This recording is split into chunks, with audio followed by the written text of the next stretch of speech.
II.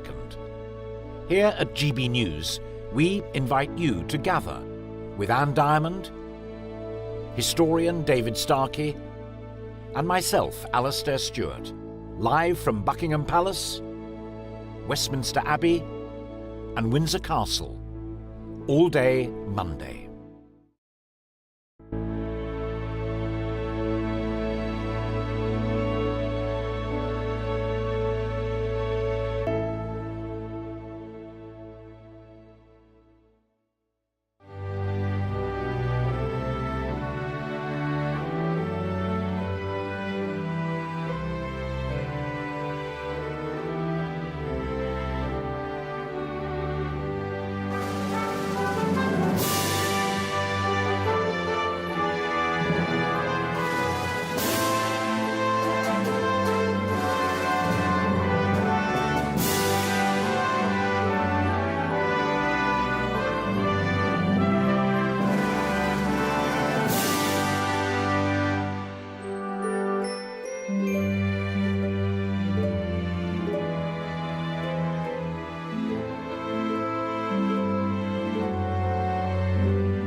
So good afternoon. You're with GB News on TV, online and on digital radio. I'm Nana Akweer.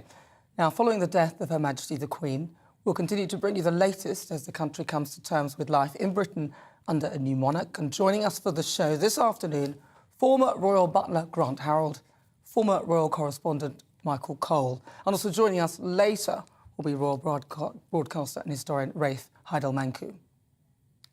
Right, now, the Metropolitan Police have said that the state funeral of Queen Elizabeth will be the biggest security operation. We'll be talking to Mark White very shortly. But I want to have a chat with my panel about some of the events that have been going on so far, because, I mean, it's been quite an extraordinary occasion, hasn't it? And having so many people coming to mourn. I mean, this is almost... Is it record-breaking, the number of people who've come to mourn? I think it is, isn't it? I was down at Canada Gate by... Buckingham Palace today, and I was not fighting to get through the crowds, but it was quite a difficulty to even get there. I've never witnessed anything like it. I was born in this town 79 years ago. I've witnessed quite a bit. I've never seen anything like this. It's at a different level. I was privileged to be invited to attend the funeral of the late Princess of Wales, Diana, and the emotion, the charge of that event, nothing like it inside Westminster Abbey, and when the applause started outside and it rolled through the West Gate and up the nave to where I was sitting near the choir. I mean, it was extraordinary, and people applauding, which we never applaud in church, but we did. That was quite emotionally draining, but this is on a completely different plane. It's the peoples of this country and the monarchs' realms around the world paying tribute and also giving thanks for her life of devotion. And everybody wants to be here. Nobody's bussing them in. They're not being told to come. They're not being told where to stand and wave a flag. They're coming. Well, why are they coming? Respect is a good word. A bigger word is affection. But let's use the biggest word, love. And somebody they didn't know, but they saw. And what was quite clear to them was the goodwill that was always apparent in whatever she did. I went with her around the world, from northern Canada to the South Island of New Zealand by way of Bahamas and the West Indies, Kathmandu, Beijing. And this guy knows her better than I did. I didn't know her. People said, "Did you ever know the Queen?" And I said, "No, but the Queen knew me. She knew me because She had to know who was covering her for the BBC. That was part of her job. As her former press secretary, Michael Shea, once said, 50% of the Queen's job is being seen.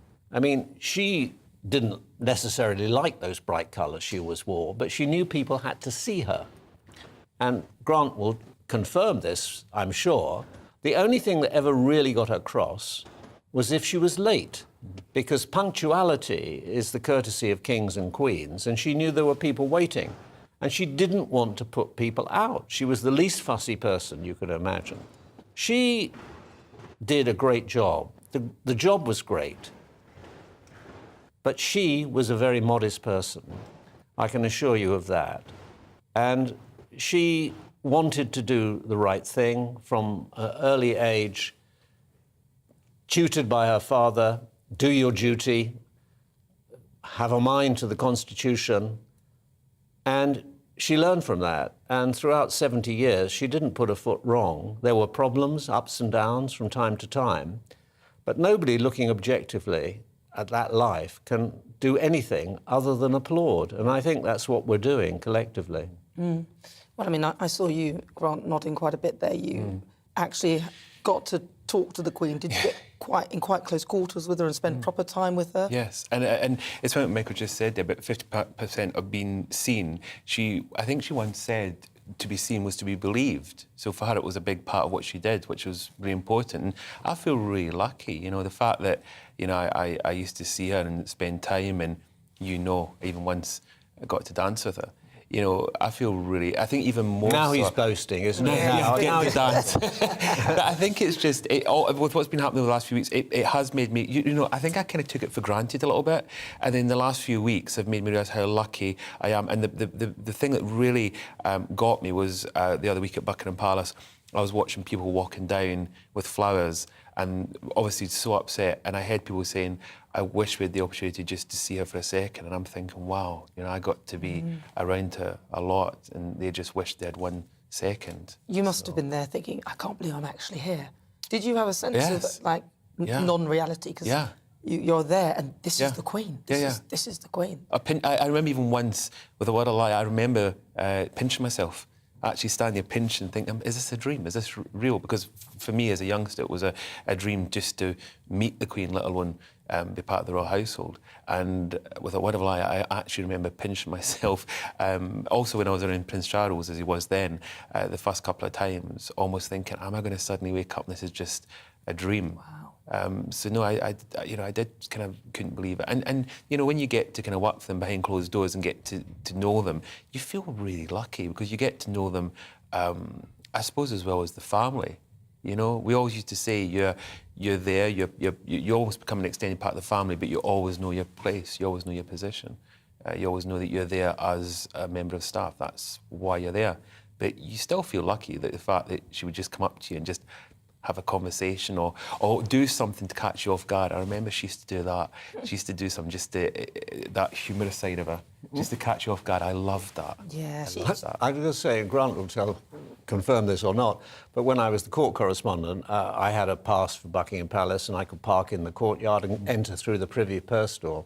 And you'd walk down a corridor, resplendent corridor with, you know, Rembrandts and Canalettos. The carpet was about that thick, and the footmen would be there in their red tunic regalia if it was on a special day. But if you go through a door, you're suddenly on civil service lino, and you've got the heating pipes and dust. Am I right? Yes. I mean, there was the up front, there was the show, and behind the scenes, I mean, it was a rabbit warren, and not terribly well. It's true, and I'm sure. I mean, on occasions I would also go through the security side of it, and then you can be taken down to the kind of staff areas, and that was a rabbit warren as well. Yeah. So trying to work, I used to always get lost. Often, I remember on one occasion being shocked. The Queen suddenly appeared, and you'll know this. There's a secret glass. I say secret; it is known about. There's a glass door that leads from the hub, what were her private apartments, into the palace. And I remember being in that room, and suddenly this door opened, and there was the Queen, and she just came from behind the wall. And I was absolutely amazed. Sort of a countrywoman in an extraordinary job. I mean, fate decreed. I mean, she was born in 1926, OK? That's the year of the general strike. The BBC was only 4 years old. The Irish Free State, 3 years ago, had been created. She never went to school. When she joined the Brownies came to her. When she was 10 years old, her uncle David, Edward VIII, abdicated, and she became the heir to the throne to her father, who reigned as King George VI. Bertie, he was the Duke of York, and he took over when his brother scarpered to France, gave up the throne and the empire for the sake of his love of a woman, Mrs. Wallis Simpson. Throughout her whole life, I mean, it's an extraordinary life. Can you imagine for 1 minute a life where your every waking moment was observed and noted by somebody? Is that the sort of life that you or I would have signed up for? I know I wouldn't, but she did. She never complained. She did her duty, and my goodness, in an exemplary fashion. An absolute example, wasn't she? She didn't complain. If you're watching now, you'll be able to see the front of Buckingham Palace. Not much movement at the moment, but of course there's so much still to come, and lots of people are paying their respects still to the Queen. Grant, I want to ask you about, obviously, being the royal butler, the children, all the grandchildren yesterday were there at Westminster, and you saw that people who'd been in the queue sort of got lucky because they got there when, you know, the princes were all there. What do you think when you saw that? Because obviously you know them. It was absolutely heartbreaking because knowing how much they loved their granny, you know, and I used to see that, and seeing, you know, looking at Zara, and I was just thinking, I wonder what's going through their minds. Probably just, to be honest, probably remembering the last time they saw her, I'm guessing, because they all were so close, and she was an amazing, if I can say, granny. She was an amazing granny. I mean, when you used to see her with the grandkids, and this is not just from what I've seen. Over the years, there's been documentaries, and you've seen how she is with them, and she would teach them all the kind of country pursuits that she did, the horse riding, the walking. You know, she would take them out. There's even footage of in the 1990s where she takes the young Zara, Beatrice, Jeannie. You see them leading them all out on ponies, and you know, she was an amazing grandmother. And you've seen the recent statements that have been released by some of the grandchildren, and it's given you an insight into what she was like as their grandmother. She was just like any other grandmother, just happened that she was the Queen. Her first grandchild was obviously keeping vigil yesterday. It was Peter Phillips, the son of Princess Anne. And he was born first. She was not a grandma until that morning. And that morning, maybe you were even on duty, there was an investiture, and these things run like clockwork. But suddenly, the Queen didn't appear, and the Guards band that plays the entr'acte music to keep everything going had to keep going and keep going and keep going. And nobody knew why she was late, but she was waiting for the news from the hospital whether her only daughter, Princess Anne, had given birth. And when she found out that she'd given birth and it was a son, she then came in, and then the Guards band struck up Happy Birthday, wham. The Queen is fantastic, isn't she? What a woman, what an incredible woman. Well, listen, if you've just joined me, this is GB News. We're live on TV, online and on digital radio. Stay with us. We'll obviously bring you all the coverage that we have, everything going on. The queue is obviously still open. Now, the Metropolitan Police has said that the state funeral of Queen Elizabeth will be the biggest security operation it has ever undertaken, as Prime Ministers, Presidents and Royals come together tomorrow to pay their respects to Britain's longest reigning monarch. GB News Home and Security Editor Mark White joins us now live from Westminster. So, Mark, what is the situation there now? Is there an update? Is anything happening at the moment?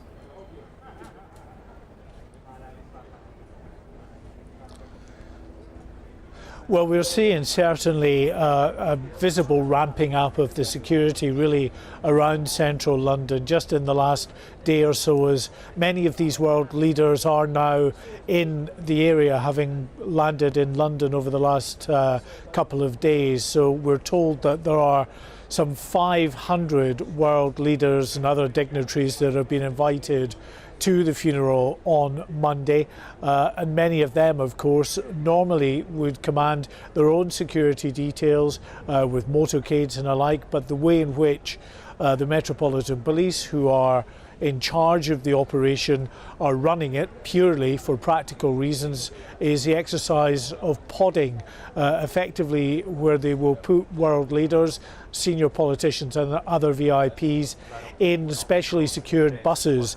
These buses will have armed police on board. They'll be escorted to Westminster Abbey for the service. And I mean, it may be a little bit sort of undignified for some of these world leaders who are used to zipping in motorcades, but that's practically the way that it's going to have to work. It won't work for everyone that way. We're told that the US president will actually arrive. He will arrive in the motorcade, in the Beast, of course, as it's been dubbed, with that motorcade of usually about 20 odd vehicles, and that's simply because you would never get a situation where the Secret Service would ever cede control of the protection of the president to a third country. So the UK or not, they will look after him in that sterile bubble, as they always do. But the greater bubble that they will be in will be provided, of course, by the Metropolitan Police, the security service, the armed forces as well. This is a big operation involving the armed forces. Thousands of military personnel will help line the route tomorrow, and thousands more, about 6,000 we're told, will be in the procession itself as it leaves Westminster Abbey, heads up Whitehall, crosses through Horse Guards Arch, into Horse Guards proper, down the Mall, and then up to Wellington Arch. And at that point, of course, from the gun carriage, which is being pulled by some 98 sailors, it will be transferred onto the state hearse.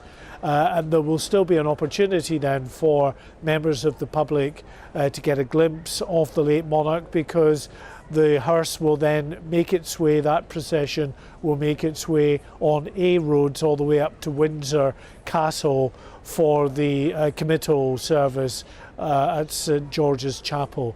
So a big security operation at the moment, but it gets even more complicated as we move into the state funeral tomorrow. And this evening, I think, is probably the first real big test of the way that security and the way that the podding operation will work, as we have hundreds of world leaders and other VIPs heading to Buckingham Palace. They'll be heading there for a reception at 6 o'clock. It's been billed as a formal state reception with King Charles and these world leaders, and because of course there are hundreds of them going to Buckingham Palace, this will be the first opportunity that we get to see this podding operation in practice, and it will be a good rehearsal is probably the wrong word, because they're doing it in earnest, but it will certainly be a tester for them as to how this actual security operation with all these armed deployed units works. It's interesting how they've managed to sort of do this. They must have been practicing this particular moment for quite some time. I know, Grant, you wanted to ask Mark something. Well, one of the things I was wondering, Mark, is one of the questions I've been asked about is to do with actually the Queen laying in state, is that the cut-off point, because obviously I think it's tomorrow morning, is 6 a.m. or 6:30, and people have been saying to me, but what happens if there's people queuing? How does it stop? And I didn't actually know the answer. I didn't know if there's a point where they actually, during the night, they close the queue, or do they continue? And it's a because there'll be people in the queue. I think they will warn people. Is there a plan, Mark, for that? How are they going to sort of close off the queue and stop everything?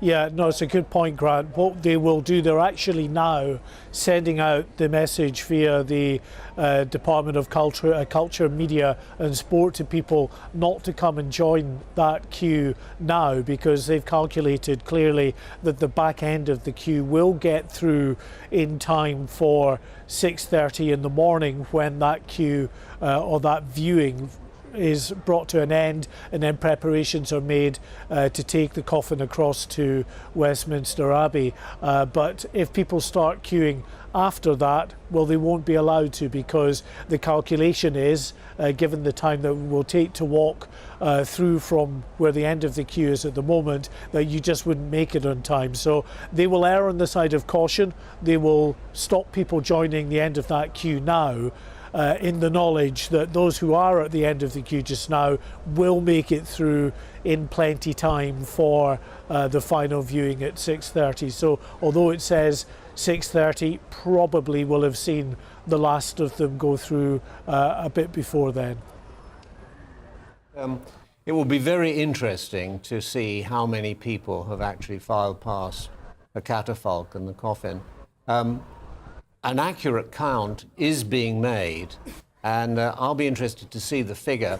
When the last major state funeral of this kind was Winston Churchill in January 1965, and he lay in state, I think, also for 4 days, and 1/3 people, 330,000 people, passed by his coffin, which happened to be precisely the number of soldiers who were rescued from the beaches of Dunkirk at the beginning of his administration during the war in 1940 in Operation Dynamo. There's some sort of symbolism in that. There's a lot of symbolism in all this, you know, because when from your native Scotland, Her Majesty's coffin was brought by air, landed at RAF Northolt, west of London, in precisely the same spot as where the aircraft bringing her from East Africa, when she succeeded to the throne in February 1952, it came back and it parked there, a BOAC aircraft, and she came down the steps, 25 years old, as the new Queen. Wow. And Winston Churchill, with the entire cabinet, was there to bow and welcome the new Queen back. So Mark, do we have a number on roughly how many people have queued so far? Do we have a counter or something? Is there somewhere they're counting? Do we have an update of that figure?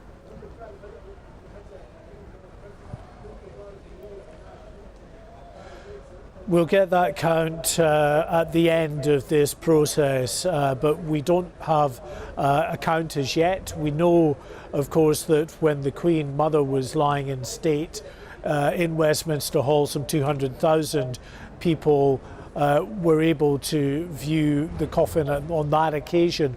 Now, the way they've set up the security in big marquees just off to my right-hand side, they have a lot more in the way of security personnel on there than they did for the Queen Mother when she was lying in state, which means they're able to process them through in bigger numbers. So we would expect that it's certainly going to be well north of 200,000 and should, I'm sure, beat the 330-odd thousand who also saw Sir Winston Churchill's body when it was lying in state. And we know, with a couple of exceptions, a few hours where the queues were halted just because of the sheer numbers that were stacking up at this end, it's been pretty much a continual flow throughout, and it's been moving pretty fast. The queues, I can see behind me, they're still moving and moving pretty quickly. So as I say, that number will come out once this whole operation is over and the viewing has ended. Well, listen, Mark, obviously you'll keep us updated. Thank you very much. That's Mark White, our Home and Security Editor. Now, it is likely that the Queen's personal faith will be reflected in an address from the Archbishop of Canterbury. Whilst many of the hymns were chosen with Her Majesty's understanding, here with me to discuss the faith of Her Majesty and the King's role as defender of the faith is historian and columnist Martin Whitlock. Martin, now, of course, there's quite a lot of historical context to this. We have the dissolution of the monasteries and so on and so forth. Can you give us a sort of background as to how the sort of monarchy became the head of the Church of England? Well, to cut a very long story short, basically in the 1530s, Henry VIII broke away from the Catholic Church. He effectively nationalised the Church in England and made himself supreme governor of the Church of England, a role that would have been held before the Pope. Before that by the Pope, and defender of the faith. Interestingly, defender of the faith was a accolade had been given him by the previous Pope for defending Catholicism, but that continued into the new role. And basically, ever since then, monarchs of England and then, of course, of the United Kingdom have carried that role of defender of the faith. But interestingly enough, in England, the monarch is supreme governor of the Church of England, but they are not supreme governor of the Church of Scotland, which does not recognise the monarch as its head. So a quite extraordinary situation there. But basically, they are there to be representatives of the Christian faith in this country, to head it, but not in Scotland, interestingly enough, where they are an ordinary congregant, an ordinary member of the congregation. Quite extraordinary, that thought, isn't it? But ever since the 16th century, that has been the official role of the monarchs of England and then of the United Kingdom. The eighth, and he was actually, because he was married to, wasn't it, what was her name? Not Catherine of Aragon. It was Catherine of Aragon, actually. He wanted to marry Anne Boleyn. And the Pope refused to refuse to allow him to have the marriage annulled. So then, of course, the King said, right, well, do you know what I'm going to do? I'm going to get rid of you, and I'm going to make the rules and get rid of the Church of England and dissolve all the monasteries and take charge of it myself. But can I ask about, in terms of the Queen then, because obviously she was obviously a real passion for her faith. How did her faith play a role in her life and service? That's a really good question, because, as you say, the roots of this go back to the 16th century. You know, it is an official constitutional title, but for Queen Elizabeth II, it was a personal commitment. It was not simply a constitutional title, important as that is. Back in 2022, beg your pardon, back in 2002, so quite a long time ago now, she said, "I know just how much I rely on my faith to guide me through the good times and the bad. Each day is a new beginning." In her Christmas address in 2014, she said, "For me, the life of Jesus Christ, the Prince of Peace, is an inspiration and an anchor in my life." It really mattered to her. And in her later years, she increasingly spoke of her religious faith and devotion, citing her personal accountability before God in one of her Christmas messages. And perhaps in some ways, most poignantly, her Christmas address in 2021, so her last Christmas address, said, "It's the simplicity of the Christmas story that makes it so universally appealing. Simple happenings that formed the starting point of the life of Jesus, a man whose teachings have been handed down from generation to generation and have been the bedrock of my faith. His birth marks a new beginning. As the carol says, the hopes and fears of all the years are met in thee tonight." And I think that's so appropriate, because at this time of transition and change, there will be hopes, there will be fears, but she clearly said that for her, in situations of change, of hope and fear, it was rooted in her faith in Jesus, and that was transformative for her as an individual person, as Elizabeth the woman, in addition to being Elizabeth the Queen. So it's quite extraordinary, really. And in addition to that, she made it quite clear that though she was constitutionally head of the Church of England, she saw herself as being a defender and a protector of faith across the board. And in 2012, at the Lambeth Palace, there was an ecumenical meeting of people from a whole range of faiths, and she paid tribute to the particular mission of Christianity, but she also paid tribute to the general value of faith in this country. And that means that people of all faiths, Jews, Muslims, Buddhists, Hindus, Sikhs, could look to this person who had a personal religious faith herself and recognise that she recognised the value of their faiths, although she subscribed particularly and personally to the Christian faith herself. An extraordinary woman, but also an extraordinary monarch who could reach out to people across cultural divisions. And of course, the whole Commonwealth, everything to do with that. She's a very educated woman, and she showed that she was compassionate to all different creeds, colours, races and different faiths. I'm wondering, the order of service tomorrow, what's the plan then for tomorrow's service? Well, obviously, in a plan of this of service of this type, which is obviously very grand, it's a state funeral, but in many ways it also contains very, very simple and profound elements within the grandeur, within the pomp and circumstance, within the gold and the scarlet, which is basically giving thanks for the life of a human being. This is common to the Anglican liturgy at funerals, recognising the hope of resurrection, which is central to the Christian faith and will be rooted in the Anglican funeral liturgy, and committing the person, in this case, the former Queen, to the love and mercy of God, in sure and certain hope of her resurrection. And it was interesting that on the evening that she died, in many ways, the Archbishop of Canterbury summed up this faith when he said, may she rest in peace and rise in glory. And although a lot else will happen in that service tomorrow, in many ways, that is the core of what will be declared.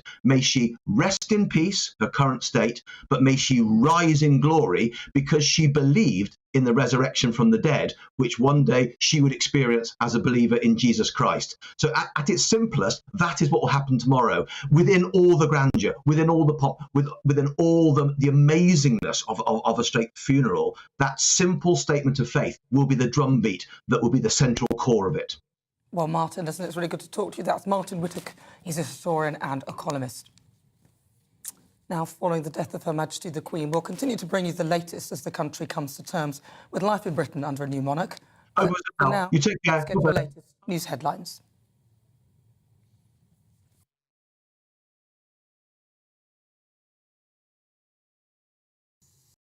31, I'm Ray Addison in the GB newsroom. King Charles has held an audience with the Prime Minister. Liz Truss was at Buckingham Palace for about half an hour, the visit coming ahead of a reception for visiting heads of state this evening. US President Joe Biden, who arrived in the UK last night, will also be at the event. He's among 500 world leaders and dignitaries invited to attend the Queen's state funeral tomorrow. The Duke of York has paid tribute to the Queen, releasing a photo of himself with her. In a statement, Prince Andrew said, "Your Majesty, it has been an honour and privilege to serve you. Your devotion and personal service to our nation is unique and singular. Your people show their love and respect in so many different ways, and I know you are looking on, honouring their respect." He ends his message with, "God save the King." A minute's silence will be held at 8 o'clock this evening to reflect on Queen Elizabeth's life ahead of the state funeral.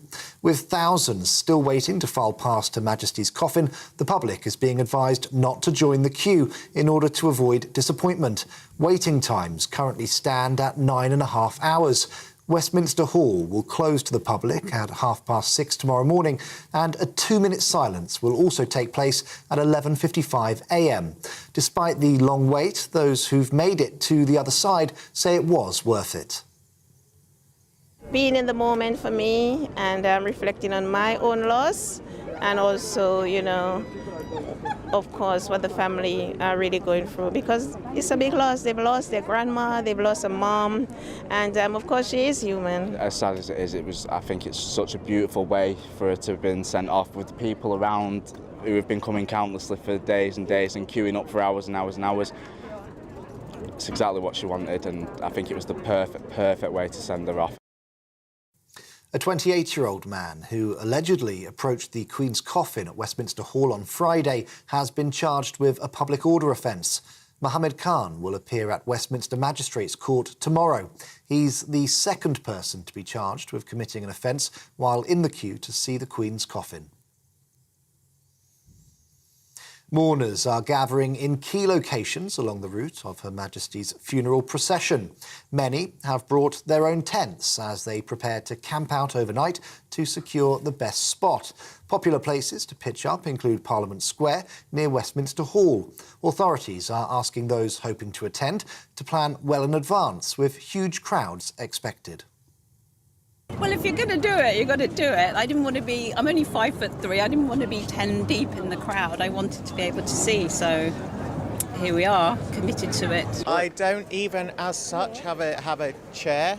I have a walking aid which has a seat on it, so it's literally a tripod stool. I come here yesterday at 8 o'clock, and I come on my own, hoping that I'll meet some people, which I have. Met some lovely people.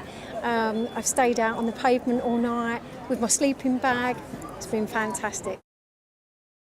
Well, thousands of people are expected to watch the funeral on big screens across the UK. It'll be shown at public parks and venues in a number of cities. Around 125 cinemas and several cathedrals will also screen the service.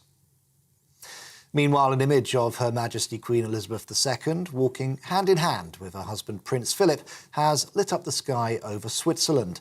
The moving tribute was created by Swiss light artist Jerry Hofstetter in collaboration with the UK Embassy there. To other news, and a man has been charged after 2 police officers were stabbed in central London. The attack happened in Leicester Square at around 6 o'clock on Friday morning. One officer was stabbed in his neck and chest, and the other was stabbed in her arm. 24-year-old Mohammed Rahman, who's been charged with attempted murder and grievous bodily harm, will appear at Wimbledon Magistrates Court tomorrow. The Ministry of Defence says Russia has increased strikes against civilian infrastructure in Ukraine over the past 7 days. Officials say Moscow has ramped up attacks, even where it perceives no immediate military effect. Ukraine's electricity grid has also been hit. The MOD says several thousand long-range missiles have been fired by Russian troops since the war began in February. And the Prime Minister is reportedly considering plans to cut taxes for those who live in new investment zones. According to The Sun, those in the proposed low-tax areas could see their personal contributions reduced, although no final decision has yet been made. Meanwhile, people who operate businesses within those same areas could also see their levies slashed. This is GB News. We'll bring you more as it happens. Now let's get back to Nana.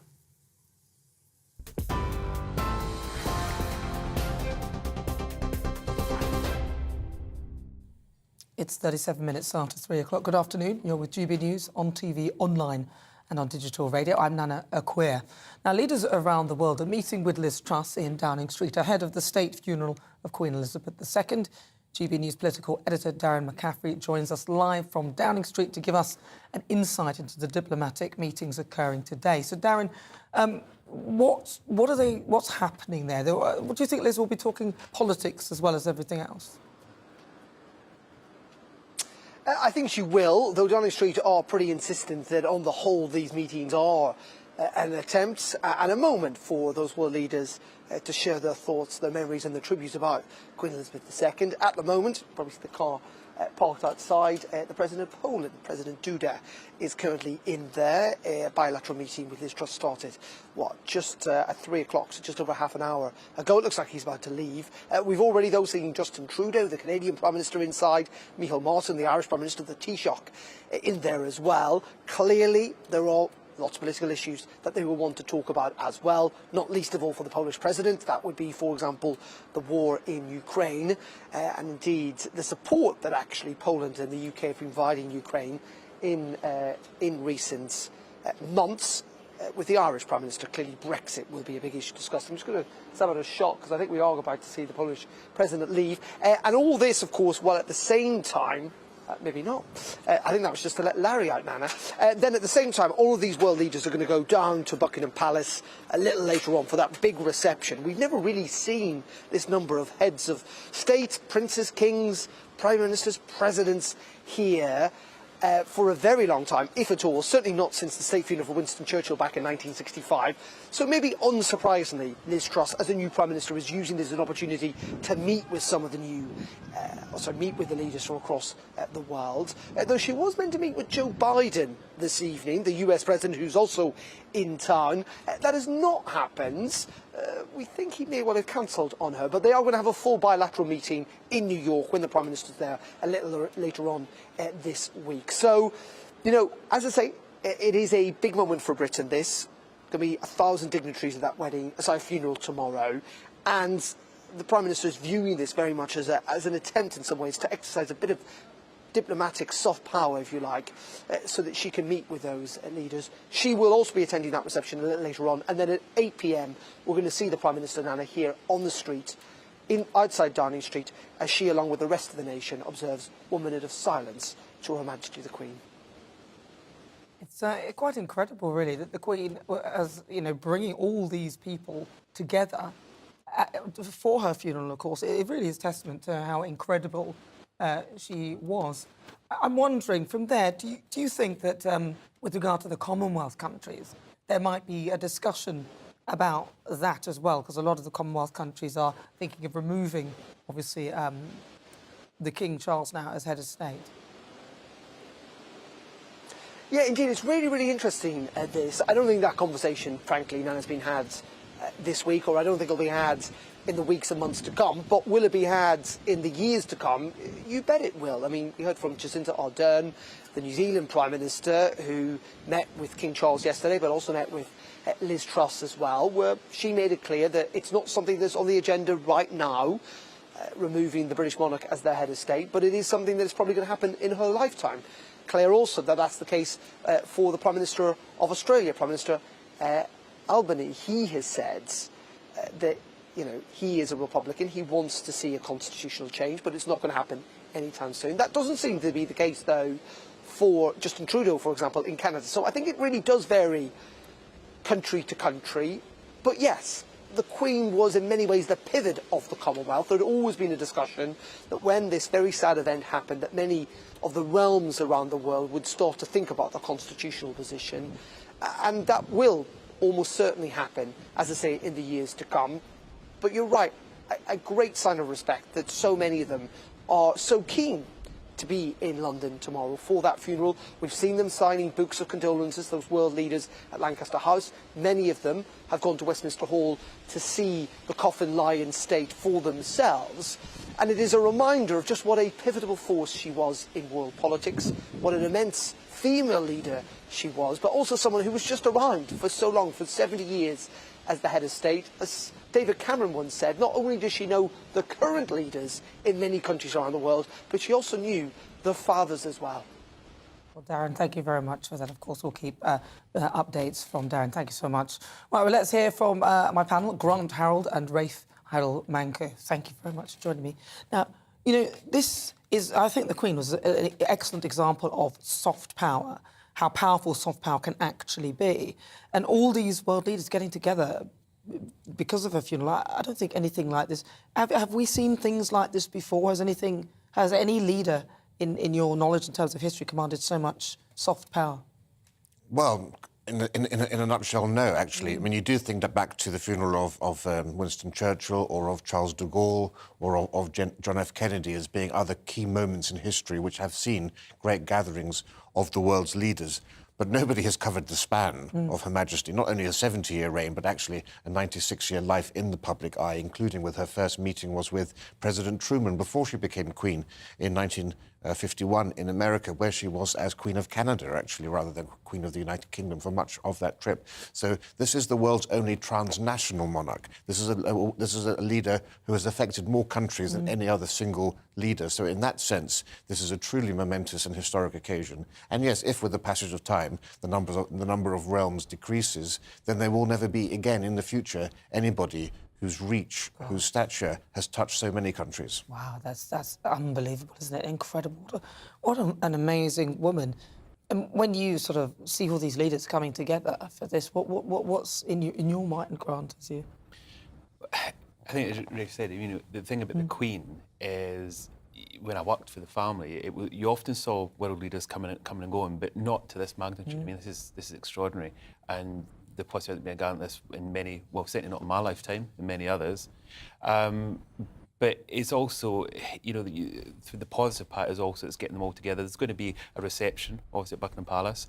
Obviously, I just heard them saying that the President, Biden's not going to meet with the Prime Minister, as was planned, but they're going to see each other as a reception. And one thing I can guarantee you is business will continue. Obviously, they'll be remembering the Queen, discussing the time with the Queen, but it will also be an opportunity to continue building business, which is exactly what the Queen was all about. That's why she, you know, at the Palace, was often these kind of different events, and often to build up these relationships with our other countries. I think people underestimate the power of soft power. It's actually quite a hard power, but it's delivered in such a gentle manner. People don't even realise that the power is being exerted. I mean, we've had quite a few people sending us messages. Tom writes in with, I was so proud to make the queue my privilege, a terrific sense of community, solidarity, well worth the wait. Rest in peace. I mean, these, alongside world leaders, people, the general public, want to go to those queues, even though they've been told it's it's going to be hours and hours.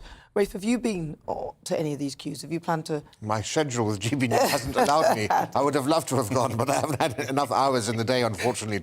I wouldn't have been able to sleep. But it's been it has been so moving to see, and I just look at those scenes in Westminster Hall, that historic room, which history hangs heavy in normally, but now in that silence, you really can feel the weight of history on people's shoulders.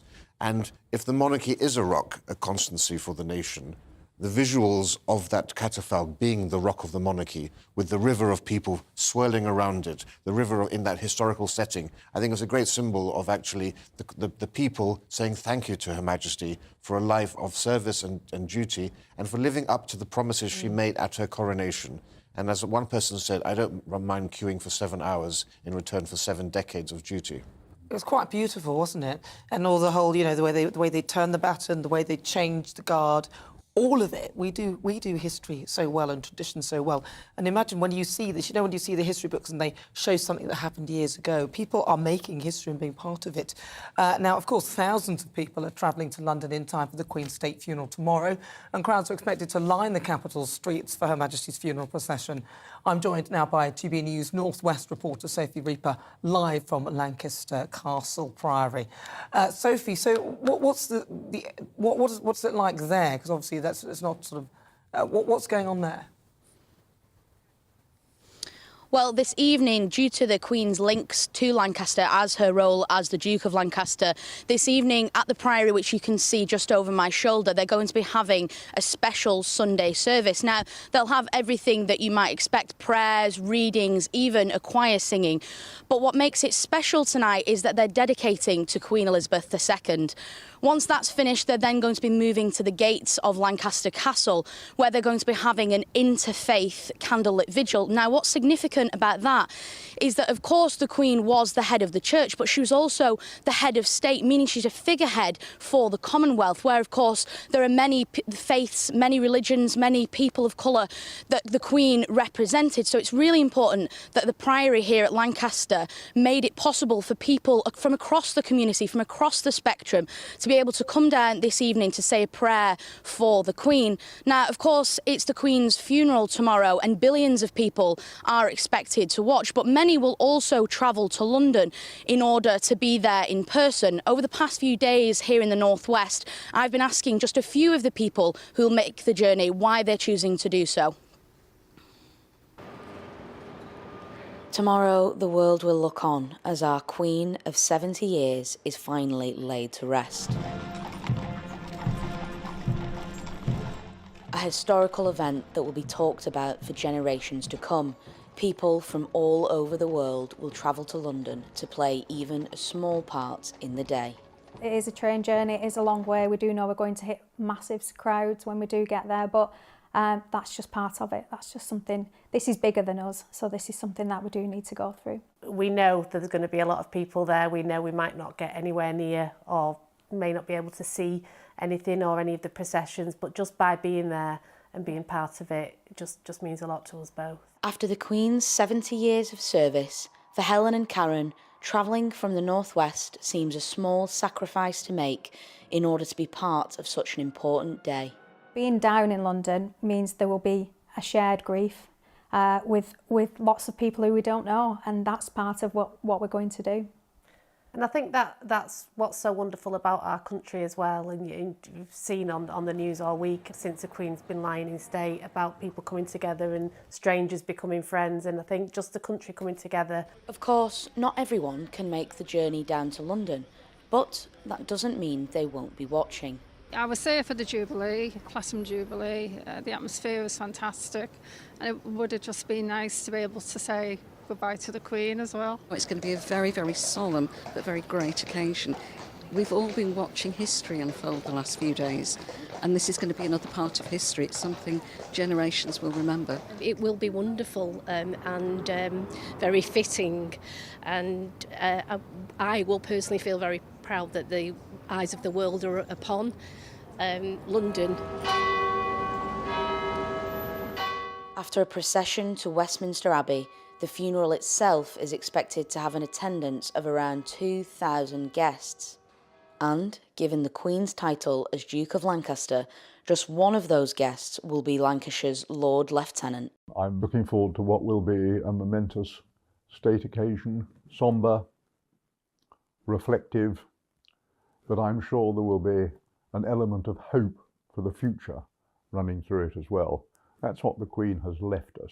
A difficult day for the world, but also a day for people from all walks of life to come together and reflect. I think if we've seen anything over the last few days since the Queen's death, it's been a tremendous sense of unity. People have come together. Even if it's just to stand on the side of the road to watch the hearse and the coffin go by. People have come together. We've shared mourning and shared our respect and affection for the Queen. Tomorrow, the eyes of the world will be on London, and mouths will say a final goodbye. But our hearts will always remember Queen Elizabeth II. Sophie Reaper, GB News. Thank you very much, Sophie. Right, let's hear from my panel, Grant Harold, and former butler to King Charles and the royal commentator, Rafe Heidel-Manco. Now, we were just talking about sort of manifestation and things that you want to happen, and you were telling me about how the dance with the Queen was something that you thought about, and really wanted to do, and it happened. Yeah, what's really strange is this morning somebody sent me a video of the actual footage I watched back in '92. And that's where you saw the Queen dancing. When I said to my late father, how do you do that? And when he kind of not dismissed it, but he said it's highly unlikely you'll ever be in that situation. And for me, I was determined. I knew what I wanted to do, and it took 12 years. I wrote to the Queen twice, which also I'm sure helped, sent a picture. But when it actually happened, and the funny part was the night that actually happened, I remember saying to the now Queen consort, she said I was really nervous, and I told her about this dream that I had and how here I am and I'm going to dance with the Queen tonight. And she kind of laughed and said, oh, you know, Grant's 150 people in here, highly unlikely. And no sooner when we stopped, the Queen was behind when the dance started. And I saw it happen exactly like that when I was, 14, 13 years old. So I think there's something to it. I think There is, but you have to do something for manifestation. I told you I went to this school and I was talking to these children, saying to them, and they were year 13, and I was saying you can manifest your dreams, but you have to do something for them. You got yourself in the position of being a royal butler. They actually believe, because they've been reading a lot on TikTok, is what they told me, that you can manifest without doing anything about it, which is very interesting, really. But we do traditions so well. My mother has been watching everything. All the, the whole thing that's going on in Westminster Hall. And the silence is actually, it's powerful. It's like there is something being said in that silence. You can almost hear a pin drop, can't you? But it's silent. It's like there's a conversation in the silence. Well, all cultures in the world and all nations in the world have rituals and traditions, you know. The inauguration of a president is just a low-budget coronation, after all, isn't it, in many respects? But no one does it quite like monarchies, and no monarchies do it quite like we do it. And there's a reason for that. It's because we don't have a written constitution. So rituals and traditions are our way of actually playing out the constitution for the public to see and engage with. We saw that with the Accession Council, with the proclamations being read out in Scotland and in Wales and in Northern Ireland. We're seeing the seamless transition of power here. These are not just theatrics and traditions and fancy dress. These are all vitally important parts of our constitution, and it's through seeing them that people actually engage with it in a way you don't get in republics. You can't engage with a piece of paper behind glass in the Library of Congress in Washington. Here we have the living embodiment of the constitution in a person, in an object, in the crown that you can now see on your screens. I think it's amazing, though, when you think about it, that you've got to be, 75 plus to have any memory of any of this before. Do you know? So it must be such a strange thing for anybody that is of a certain age that vaguely remembers what it was like, and almost watching it, I'm guessing, very similar to what it was like 70-odd years ago. Well, think about it. We're here to see the crossover, though, aren't we? And this is amazing that we get the experience of Queen Elizabeth, who I'm calling Queen Elizabeth the Great, and then we get King Charles. We get the experience of that, and potentially in our lifetimes we'll, potentially get the experience of King William.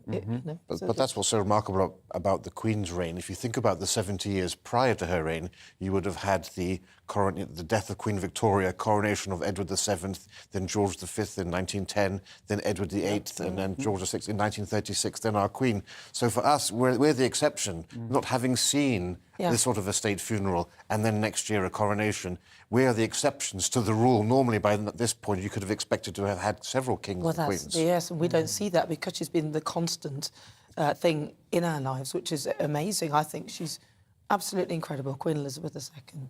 Right, well, as preparations for Queen Elizabeth II's state funeral reach a climax, thousands of servicemen and women are getting ready to play their part in the late monarch's final journey. Our Home and Security editor Mark White reports on why the role of the military at the funeral has such historic significance.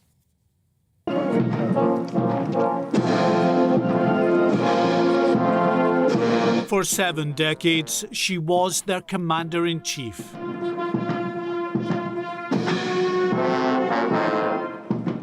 And now her armed forces are preparing to show just how much the late monarch meant to them. Meticulous rehearsals here at RAF Holton in Buckinghamshire and many military bases across the country as these young men and women prepare for what will undoubtedly be the biggest honour of their lives, helping lead the late Queen's funeral procession through the streets of the capital. Immensely proud. It's a huge honour. Having the world's eyes on what's going on is really a privilege. It's quite a humbling experience that I'm just a small part in this huge tribute to Her Majesty the Queen. It's something that I won't forget. My children won't forget. Their children won't forget. This isn't just about this generation. This will go on for so many generations, and to know that I will be a part of that history, it makes me quite emotional. It does. It kind of gets you. It does. The monarch's link to the military is profound, as of course they lead the men and women who've sworn to protect them. For the late Queen, the links run deeper still.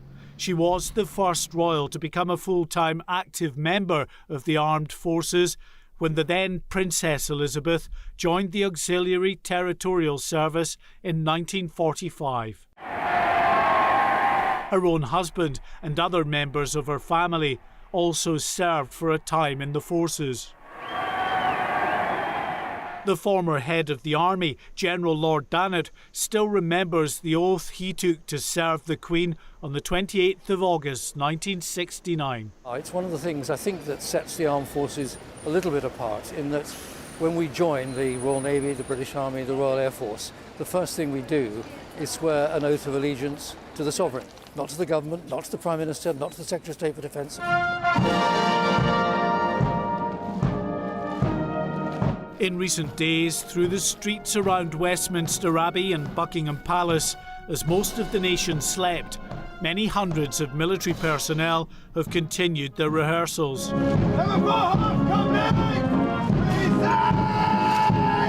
Marching along the planned route of the funeral procession, everything perfectly timed and choreographed. The pressure to get it right on the day is enormous. I've got absolutely no doubt that they'll be very, very pleased to have been there and participating on such a momentous occasion.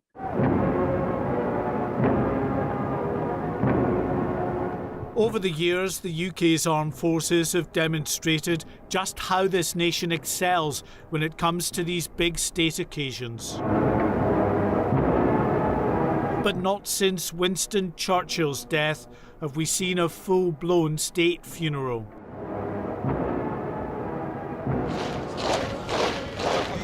Huge pressure then on the shoulders of these young servicemen and women. But it will also be their proudest moment as they escort their Commander-in-Chief, their late Queen, towards her final resting place. Mark White, GB News. You're watching and listening to Nana Akwe. This is GB News.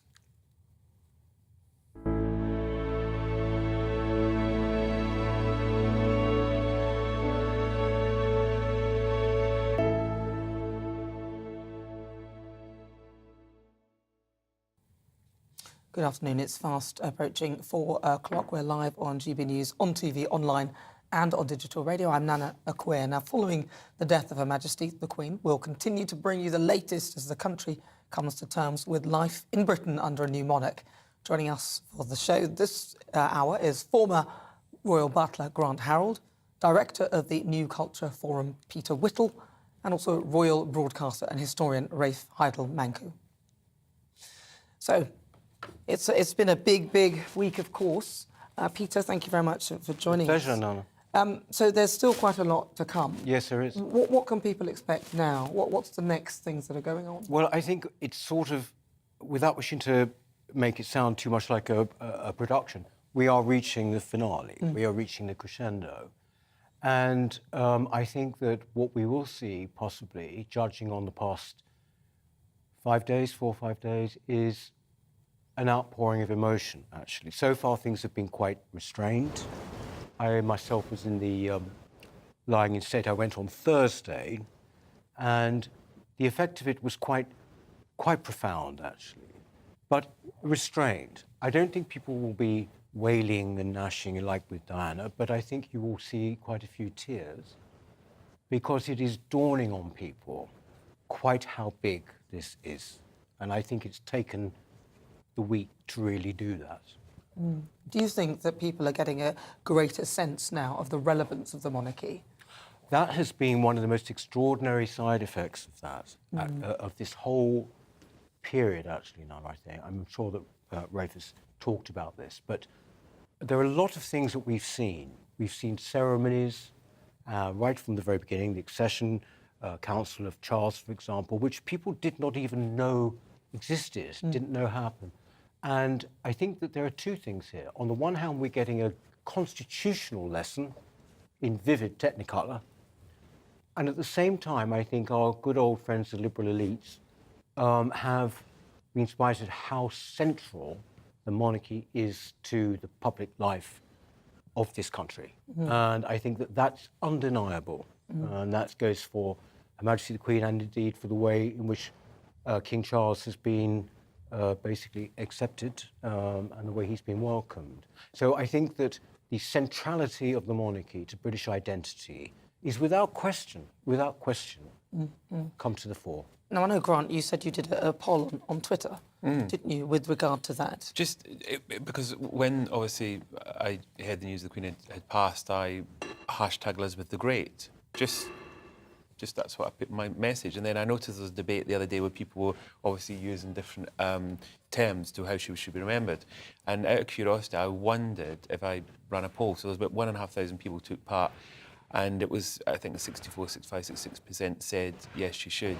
Should be called Elizabeth the Great. And the others didn't. But I think Rafe was just saying there was obviously other terms that people have been using as to how maybe she could be remembered as well. Yes, one of the peers has suggested Elizabeth the Faithful, given her commitment. David Starkey has said Elizabeth the Dutiful. Now, we don't have a modern trend of naming monarchs in that way. You have to go back to Edward the Confessor or Alfred the Great to find.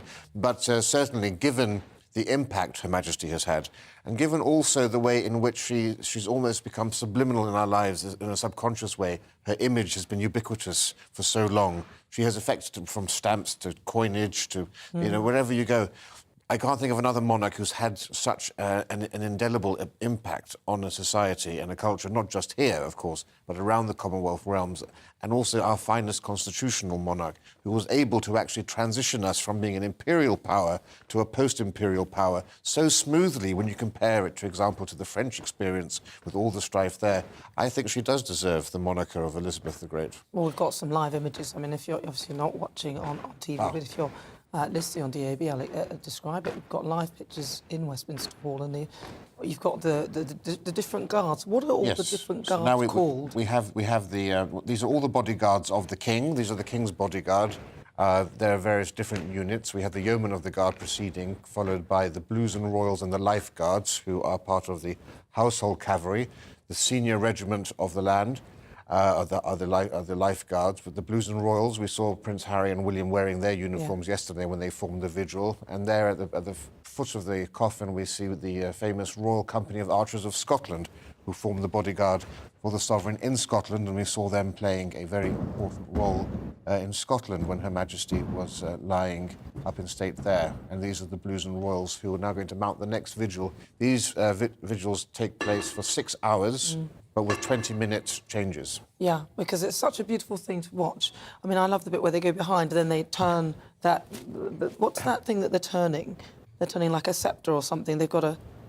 The halberd. Is that what it is? Yeah. Can I say, actually, one thing is you say it's very beautiful to watch.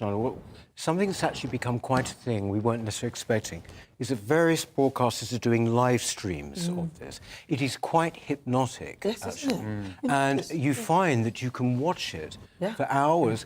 Not just I've been watching because it, you see these faces of people coming down and bowing and curtsying, a lot of curtsying, I might add. Yes.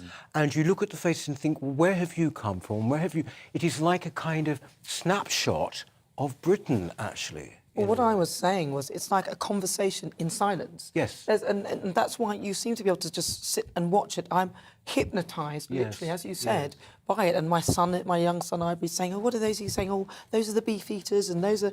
And you suddenly realise all the history. When I was young, I went to the Tower of London and how... I actually had some friends that went the other day and they told me what time they were going to go in. So I put it on thinking I might catch a glimpse. And as you just said, I was mesmerised. I had it on for hours and I was doing other things, but I kept looking back. And as you said, you're looking, wondering about these people, the backgrounds, where they come from, have they met the Queen? Yes. All these things go through your mind. And as you said, look at the ceremonial part, which we are... Is this terrible to say this? We're probably one of the best in the world when it comes to this kind of thing. We're so but no question about it. They must have practiced. Really, as you say, you have soldiers saluting with many medals, and you get, people who are in wheelchairs. What is the thing that struck me most, because I went, as I say, on Thursday, but also in Windsor, where I am now, is the number of young families. And I've noticed, and these kids, I have to say, they have been so well behaved. You've had little children being taken through. And I just am so pleased the parents are doing that. So it would be imprinted on those children's minds. The number of people who... Sorry, there was a beautiful shot of all the sort of the regalia what kind of officer is that? Because you talked about the guards. So these are the household cavalry, which are formed in 2 regiments, the Life Guards, which are the senior regiment of the land, and the Blues and Royals, who are the second senior one. They're stationed at Knightsbridge Barracks, usually, but these are the chaps who you'll see at Horse Guards Parade on Whitehall, standing guard on their horses, and they always form the cavalry escort to the sovereign on any of the great state occasions when we see the King or the Queen processing down the Mall. And of course, they're wearing late 18th, early 19th Napoleonic era. And there we have the imperial state crown surmounting the coffin with the orb surmounted by the cross, symbol of Christ's dominion over the world. And the imperial state crown is obviously worn once a year for the state opening of Parliament, but also it's worn at the time of the coronation. Did you ever see that footage when the Queen... There was a documentary where she was talking about the crown, and it was carefully brought over to her, very carefully, put down in front of her, and she suddenly picked it up and said, "This is what I do," and she started kind of spinning it round. What, she picked up what? Yeah, the actual crown. Yeah, because it was being carefully brought over by somebody with wearing the crown jewellers with white gloves on the cushion, carefully positioned, and she suddenly grabbed it and spun it around and said, "This is what I do," because it's true in the robing room. Only she can do that, but yes, exactly. Only she can get away with that. Yeah, it is quite incredible, isn't it? And apparently, I heard something where she said the crown was very heavy and that she really couldn't move her head. Don't look down, she said. Well, that's why Queen Victoria had a much smaller diadem made because of the heaviness of the crowns. And so, if you see her in old pictures, she wears this tiny little diadem on her head. She had to practice, didn't she, before she was Queen? She used to go around practicing, apparently, with at home. She'd go around wearing it just to get used to the weight of it. It's like getting yourself ready for sort of breaking a new pair of shoes in. Looking at these pictures here as well, I don't know whether you saw yesterday, obviously you covered the vigil of the grandchildren. that presumably must be a first, right? Well, but you know, well, it's interesting you say that because it's the effect. William did talk about the effect that, you know, walking behind Diana's coffin had for him. And I know that a lot of people got a chance to see that. But millions have spent hours queuing across London this week as they await to pay tribute to the late Queen whilst her coffin is lying in state at Westminster Hall. But it is Windsor, where she spent much of her final years, that will be her final resting place. So joining me now to discuss the Queen and where she will be buried and a brief history of the Royal Vault is royal broadcaster Helena Chard. Now, really interesting, the sort of historical context of burials and where members of the royal family are buried. And I know the Queen, she'll be buried with her mother and also, is it George the Sixth and so on. Tell us a bit more about where she's going to be buried and how they're going to bring Prince Philip to her side. Hiya, thank you. I just want to say, aren't we so lucky that all these historical moments in these historical buildings are being televised for everyone to see? I mean, I feel so thankful that everyone around the world can see all of this. And obviously, Windsor is where she spent many of her final years, and it's so lovely to know that she's now going to be resting there. I mean, there's a lot of talk about where she's been buried, and I know that it's been sort of speculation as well for a while now. But she is there's obviously going to be the private ceremony later on after the public ceremony at 4 o'clock. So let's start with the public ceremony at 4 o'clock, that's a committal service conducted by the Dean of Windsor. That's obviously televised, but I think the most poignant bit really is the private ceremony, which is at something like 7:30, where Queen Elizabeth II will be reunited with her parents, her sister, and her late husband, Prince Philip, in the King George VI Memorial Chapel. So that's the important bit. And it's absolutely beautiful, And I think, you know, remembering that Windsor is the longest inhabited royal castle ever, and it's a fantastic setup. And I think you've got some footage there as well. Is it King Edward VII? Well, that's King George V, actually. Sixth, sorry. Oh, King George V. King George VI, sorry, that was pictures of his actual, you know, the funeral and things. So that's amazing. But to think that we'll be part of that historical image when people play that in years to come is exactly as you say. It is making history. It's absolutely stunning. And to remember that the building, the St George's Chapel, is perpendicular Gothic style, is actually cited as the top 14th century sort of aesthetic. It's absolutely beautiful. And it's beautiful that we're going to be seeing this. I know that I'm just so happy as well that Her Majesty the Queen will be finally laid to rest with her late husband. That's really, it makes me feel so happy. And to remember as well, it's something that I hadn't thought about really, that there's going to be something like 800 people attending the ceremony. But the imperial state crown and orb and spectre is actually obviously removed from the coffin by the crown jewellers, which I hadn't realised, ready and waiting. But it is having photographed at Windsor Castle and actually been as well in the chapel. It's absolutely beautiful. I mean, I've sort of photographed the ceremony, the Order of the Garter, the highest order of chivalry, and it really is a spectacular place to be. Well, we had some images there. We just saw His Majesty the King and the Queen of Spain arriving in Westminster Hall, King Philip and Queen Letizia, who are on that raised platform where we had the royal family yesterday. So they're now actually in Westminster Hall paying homage to the Queen, who is, of course, a very distant cousin. There we see His Majesty with Her Majesty at his side. Mm-hmm. Now, There's actually a motorcade arriving now at Buckingham Palace, so if you're watching on TV, you'll be able to see the live shots. If you're listening on radio, we'll just bring you as much as we can to give you all the detail. We're also talking about the history of the Royal Vault, which is, of course, where many of her Queen's ancestors have been buried, and the fact that Prince Philip will be joining the Queen, won't he? Where is he buried now? So he is... So currently, the Duke is in the Royal Vault. The Royal Vault was built by King George III in 1810, and was finished in 1810, and he was the first one to be buried there in 1820. And several, I mean, there's space there for 44 bodies in the Royal Vault, although only about 30 of them are currently in there. And St George's Chapel, Windsor, is really the place where the funerals of the sovereign traditionally take place. So this is going to be the first time we're having a funeral of the sovereign at Westminster Abbey for 262 years, not since 1760.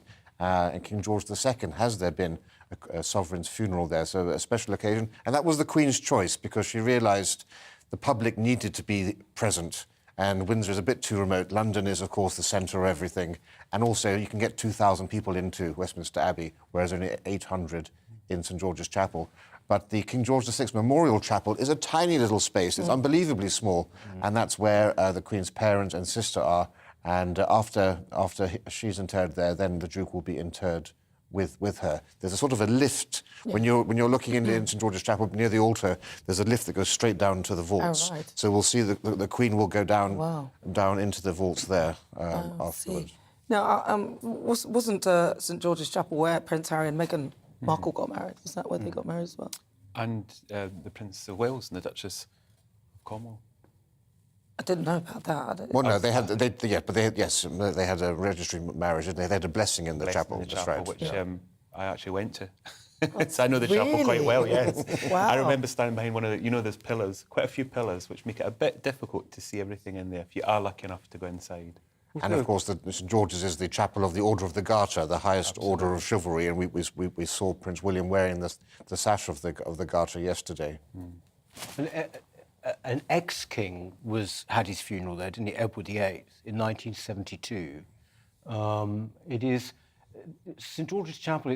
I think to most people, it appears more like a cathedral. It's so beautiful. It's not a chapel, but as Rafe said, the tiny Windsor Vault. It's a tiny chapel, isn't it? Well, it'll be.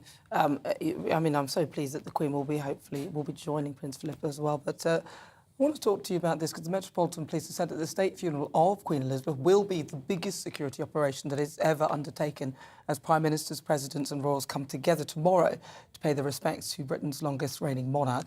GBNews' Home and Security Editor Mark White joins us live from Westminster. So Mark, obviously there are other events happening as well. This is something that would have been practiced for quite some time. Can you give us a bit of an update?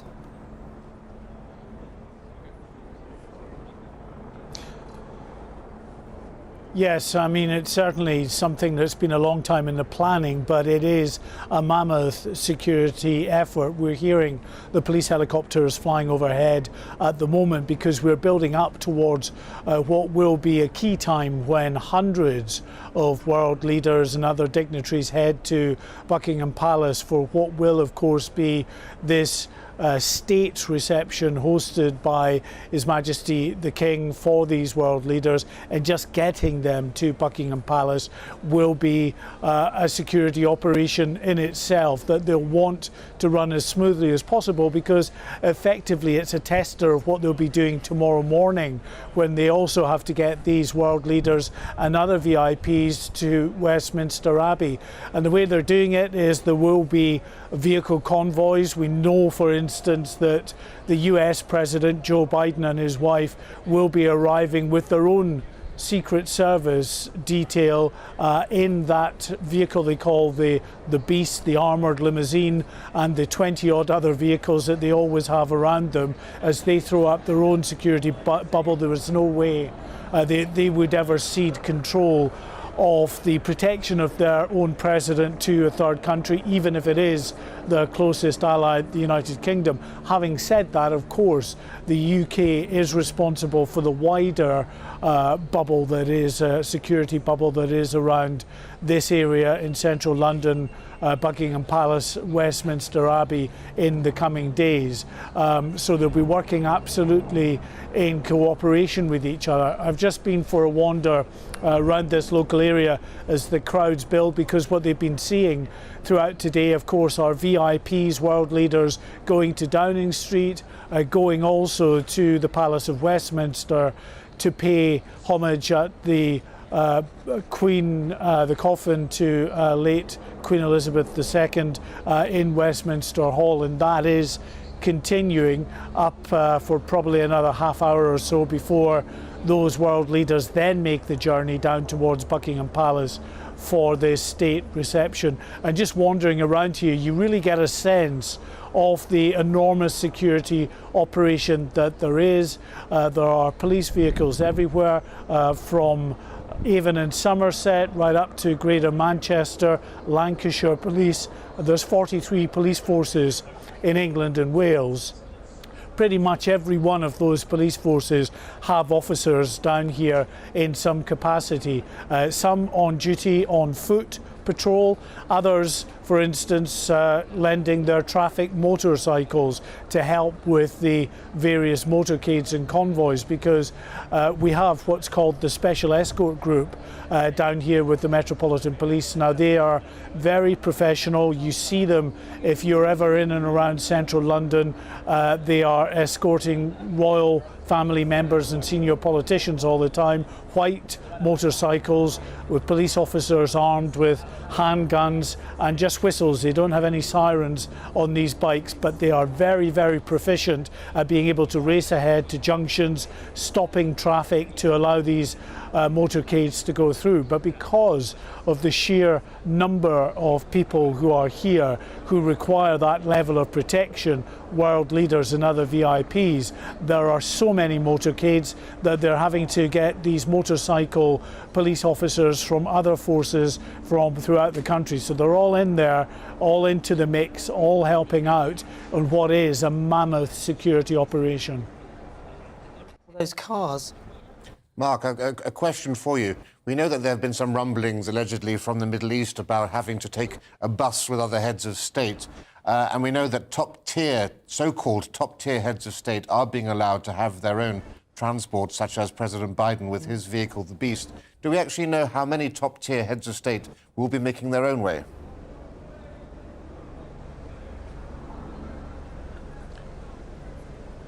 Well, a few, I think, and those that are making the fuss probably. Royalty, I would imagine, are getting special treatment as would be fitting their status. So it's not everybody that will be, as they say, podded on the specially secure buses. Quite a few will, though. They'll have the protection of armed police on board the bus.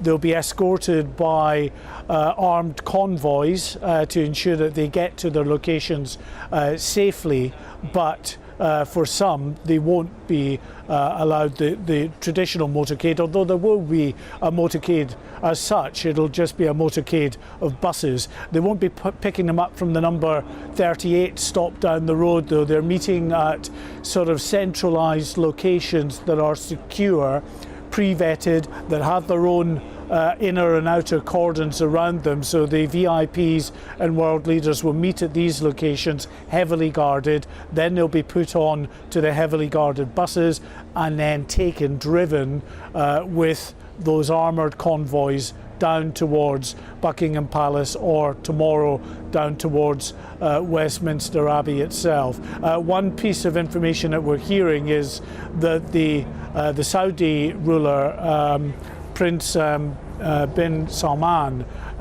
is not expected to attend here. Of course, there's a lot of controversy from human rights groups about his inclusion on the guest list because of his supposed or alleged involvement in the murder of Jamal Khashoggi, that journalist. But we're told now that Mohammed bin Salman will not be attending the funeral service here at Westminster Abbey, probably sending someone else in officialdom from the Kingdom of Saudi Arabia instead. Thank you very much. That's Mark White, our Home and Security Editor. Now, senior palace advisors have asked the Prince and Princess of Wales to consider allowing Prince George to attend the state funeral of the Queen tomorrow because of the powerful symbolic message that it would send. To discuss how children handle grief and how to approach the subject with them is child psychologist Amanda Gummer. Now, Amanda, what are your thoughts initially of children attending funerals?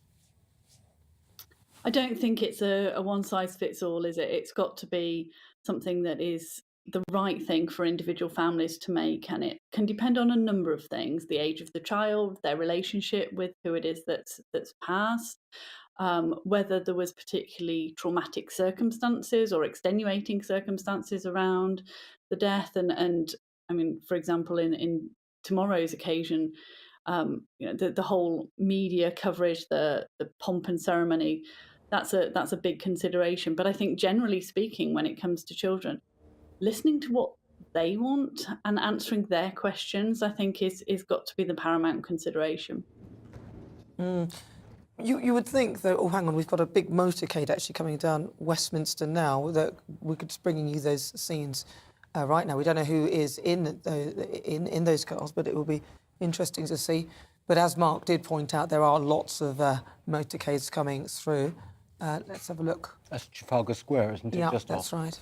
Yeah. So the cars are coming through Trafalgar Square.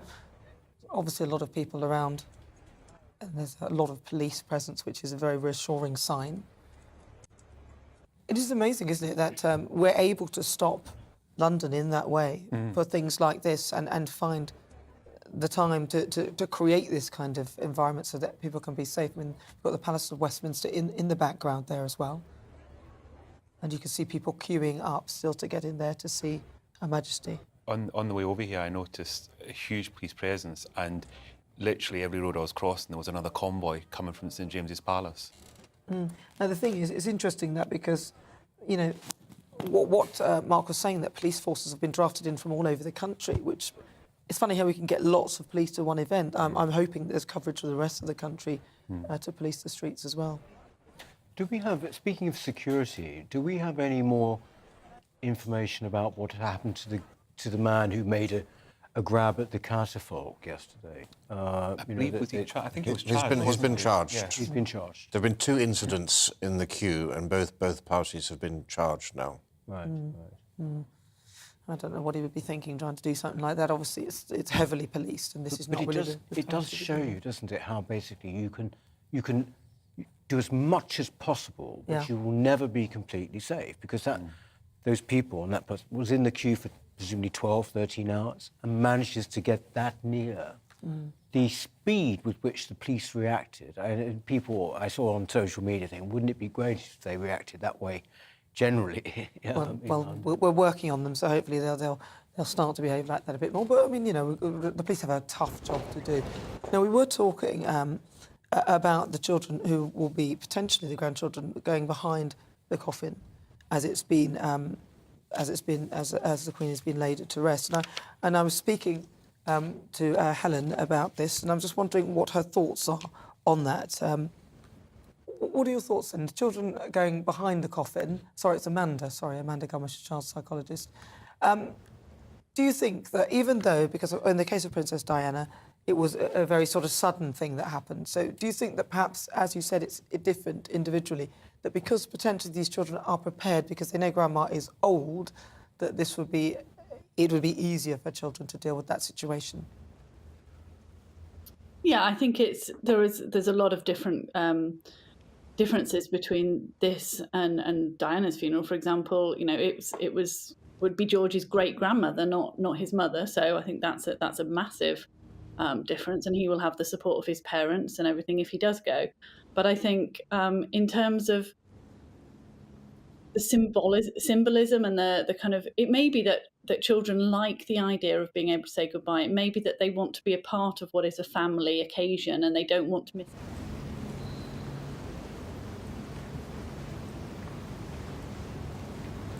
And if they do go, that you talk them through what happens and what to expect, and to let them know that they don't necessarily have to do all of it. And there are maybe some contingency plans if they do feel overwhelmed.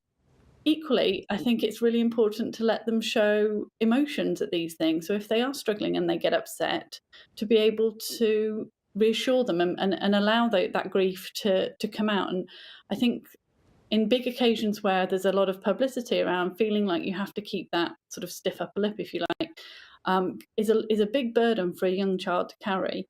But I think it's for me, I think it's all about understanding how the children feel about the bereavement, the process of the funeral, and the sort of the expectations, and talking to them about what the options are and how to manage it for them, because they're grieving at the same time. Because there's so much publicity around it, isn't it? And you might think that you're okay, or the child might think they're okay, but then they get there and they find they can't handle it.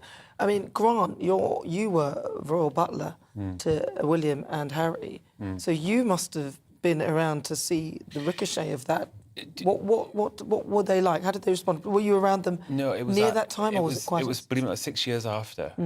But you could see that. I mean, I think regardless of age, when it comes to death and losing a loved one, it affects everybody. I think with children, the one thing with the royal family is, I think as we all can see, that they do involve the children in as much as possible. And with something like this, with it being a great grandmother, it's an opportunity for them to kind of be part of it. I mean, obviously, especially Prince George is of an age that you can understand what's going on, and I'm sure he, with some of his other cousins, will want that opportunity to say goodbye to their great grandmother. So I think it's more than likely we will see them. Obviously. And of course, he's going to be the king in the future, and I think that's very important for the king, for the future king, to be seeing the last queen. I think that of course, one's got to be considerate and concerned when they're kids, but at the same time, this is not an ordinary family.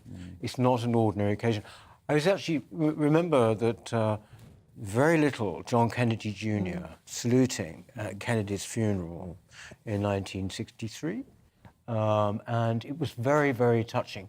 I think kids are more robust than maybe we think they are, and I think that they should be there, actually. That's my view. You think? But Amanda, do you think there's not the risk, though, as I said, that they might think they can handle it, but then when they're there, realise they can't? Do you think that the royal family have got proper, really good provisions to help these children if perhaps they feel suddenly they can't do it? Well, everything I've seen from, the way that the Prince and Princess of Wales are now, parenting their children, is to give them that supportive, loving, empathetic, parenting style, and I can't imagine that if any of the children are going to be at the funeral, I'm sure that there will have been a lot of discussion, a lot of preparation, a lot of support, and some contingency plans put in place. But I think the decision, and I respect everybody's views, but I think the decision as to whether a 9-year-old attends a family member's funeral has to be the parents. I don't think I appreciate it's a different family and there's a different setup, but I think we have to be willing to put the children's needs first, because they are still children. Well, listen, Amanda, thank you very much for joining us. That's Amanda Gummer. She's a child psychologist, joining me on my panel as well. We have been discussing that. I've got Grant, Harold, Peter Whittle, and also Rafe Heidel-Manco.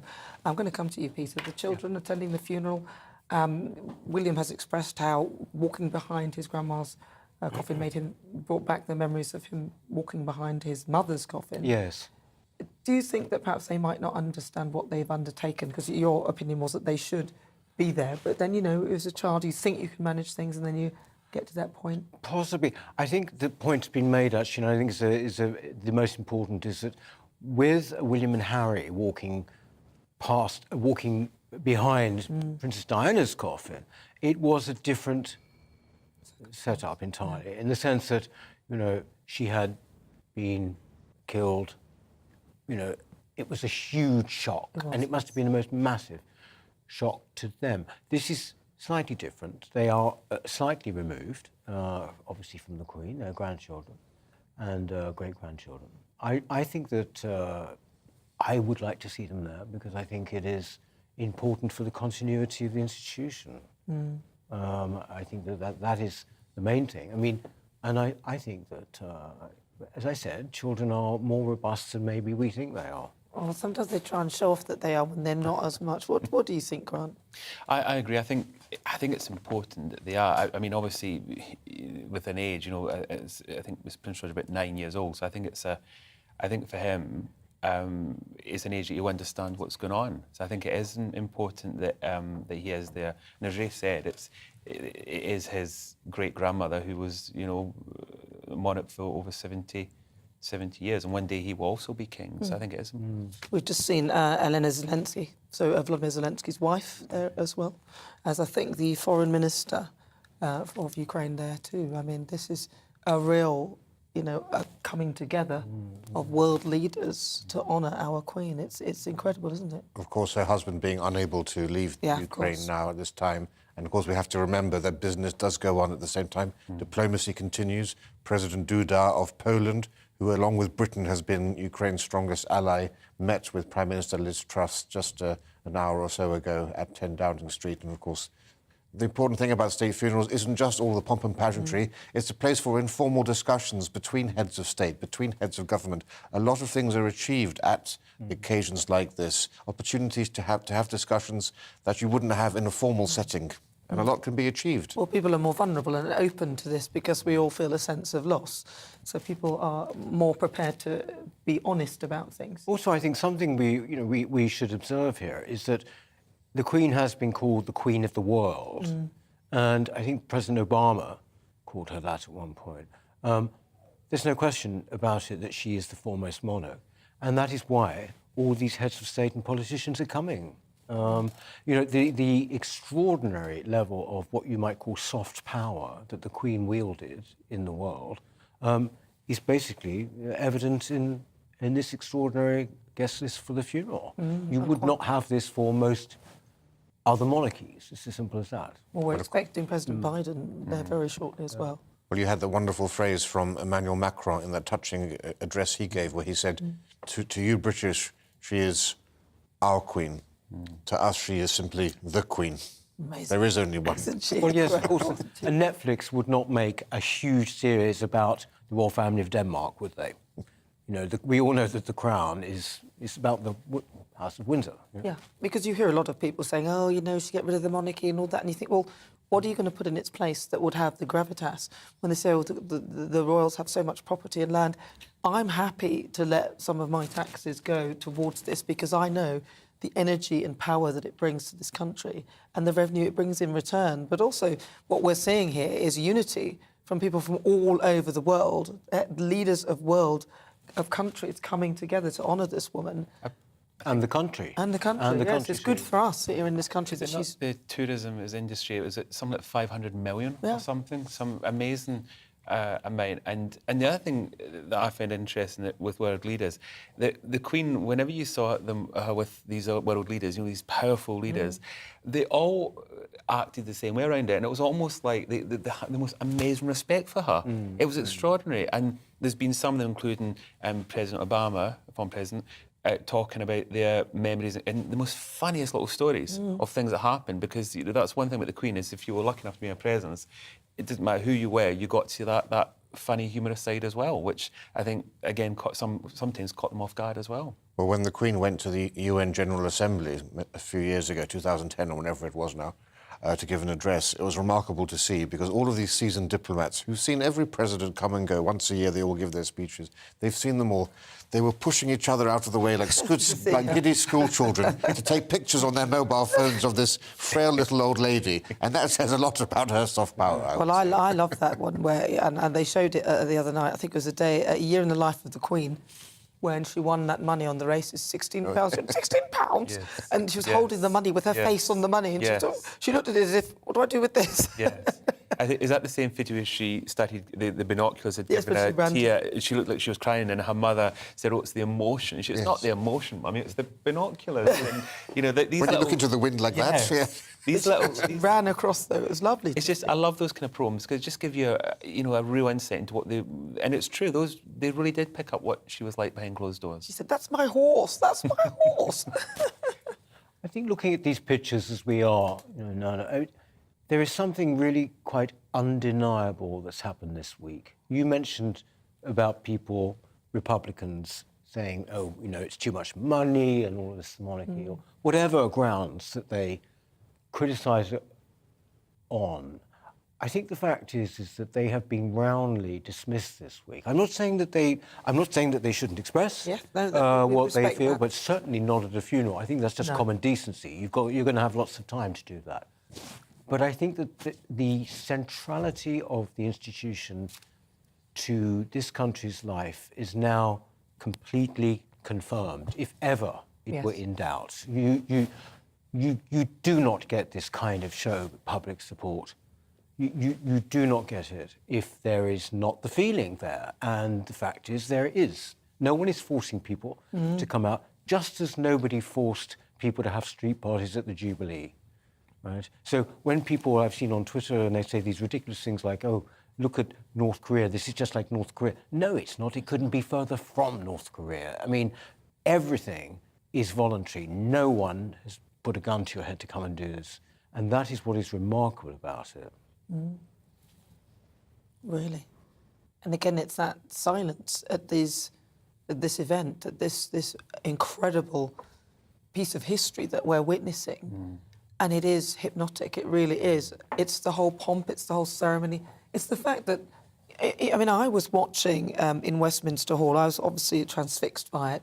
And I remember thinking, well, when did they get a loo break? I was watching and then there was the changing and the turning and you saw it and you had to keep watching it. You had to keep watching people, just watching the way people are responding to this. The bit that really got me was when you saw the King, when they did the visual, and his face, I think you all agree, the look on his face was just, it's not just the fact that he's, you know, now he's king, you can see it's the look that he's lost his mother. And you know, one thing with the family, despite, and it used to annoy me when people would say they're not a close family, they are a close family. And he had the most amazing respect for his parents, and he's lost both of them within 2 years. Within a year and a half, yeah. It's such a short. I mean, weird. I lost my parents in the same space, and it does. It throws you, and yet, you know, the world's watching his every move. It's so difficult. Well, people were going on about the incident with the fountain pen, but to be honest, I would be pretty angry if the fountain pen splurged on me and ruined my outfit. The fountain pen, because he likes, calm, really, to be honest. He likes traditional fountain pens. You know, I don't know. I quite like which it, is fun. But obviously, at the proclamation, the problem that happened there was supposed to be a table. That ink should have been on another table, and then somebody took it away. But the problem is, he's been watched. It's been a goldfish bowl. He's been watched all the time, and everything that's right. In your most tender, intimate moments, you're being watched by the whole world. And, you know, we have to remember His Majesty hasn't had a time to mourn. From the moment of Her late Majesty's death, he has been on a whirlwind tour of the realm, to, you know, around Scotland to Wales, meeting with heads of state, meeting with the Prime Minister. I mean, this is a terrible schedule for anybody, let alone somebody who's just had a loss, let alone somebody who's 73 years of age. And we have to just remember that, you know, tempers can get flared in those situations. Well, he's also getting good support from the rest of his family as well, because when William went on the walkabout in Sandringham, you know, he said that he expressed he got a lot of support from members of the public as well. But what I'm seeing is the way the rest of the family are supporting and coming together and showing the power of the monarchy in such a poignant moment. And there were, when William was in Sandringham, there were people who were talking to him, and there were comments from mourners. Catherine apparently said that it's just been such a difficult time for all of them, for the whole family. And William spoke about how difficult it was the other day when he was reminded of his mother. And one of the mourners was going to cry, and he said, "Don't cry now, you'll start me." You know, so they're being very human.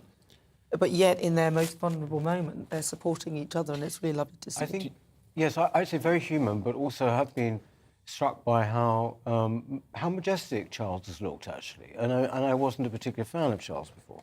But I think that the King has sort of taken on this role extremely impressively. I was therefore, you talk about fountain pens and things. I was a little bit annoyed this morning when the Sunday Times did a leading article in which it, you know, acknowledged everything that was going on, but sort of, it was rather grudging about Charles, and it was rather tepid about Charles. But then I sort of thought, well, this is the Sunday Times, and only a few months ago, they were raking up all sorts of things about him. Well, I mean, you know, but But then, in a way, as you said, it's good for people to express their thoughts, but we can counteract it with ours, which I totally understand why he might have felt a bit annoyed and aggrieved, especially at this time. But, of course, he's been travelling around the country, and the Republic of Ireland's President Michael D. Higgins and Michael Martin will be among foreign dignitaries attending the Queen's state funeral tomorrow. Since her death, political leaders from both the Republic of Ireland and Northern Ireland have been hailing the Queen's efforts to calm divisions. Let's go to GBNews' Northern Ireland reporter Dougie Beattie, who's at Hillsborough Castle for us today. Dougie, what is the sense that you're getting there? Are there people gathering around there as well? I am amazed, actually. I have stood here since about just after 12 o'clock. I've came here every day, even on my day off, to just have a word with the people, see how they are, getting their feelings of what's on the ground. And in one gate alone, there was people counting the number of bodies coming through here. Round about 8,000 through one gate. To my left and right are two other gates. And I'll just let you see behind us there. You know, there are thousands of people here, absolutely thousands. The carpet of flowers is growing by feet every hour, heading towards the media riser where I stand at this moment in time. It is very humbling, to say the least. And I think the invites to Michael D. Higgins and Micheál Martin, the Taoiseach, are also accompanied by those two. Michelle O'Neill, the leader of Sinn Féin in Northern Ireland, who is being handed a lifeline by the monarchy to say, come up, bring yourself up to our ways, recognise the monarchy, take your place on the world stage. And of course, Sinn Féin need that because they are ahead in the polls in the Republic of Ireland. They want to take governance in the Republic of Ireland, and that will make them in government in the north and in the south. But to do that, they've got to realise they have to have a relationship with Britain and with this monarchy, this very unique monarchy throughout the world. As you've been talking about, the amount of world leaders that are coming for the burial of Queen Elizabeth, that is not seen anywhere else. And it is very uniting for them, but they have to behave by the rules that is given to them, that gives them the political capital that they need to achieve their goal in the Republic of Ireland. So this is one of these moments where these conversations are had at weddings and at funerals and at these gatherings, and it is all about the movement politically and where everything's going. It mightn't be received that well in the Republic of Ireland because, of course, Fianna Fáil and Fine Gael, the Taoiseach and Tánaiste are in a coalition government down there, and if Sinn Féin was to take an election now, the polls are saying that they could form a government on their own.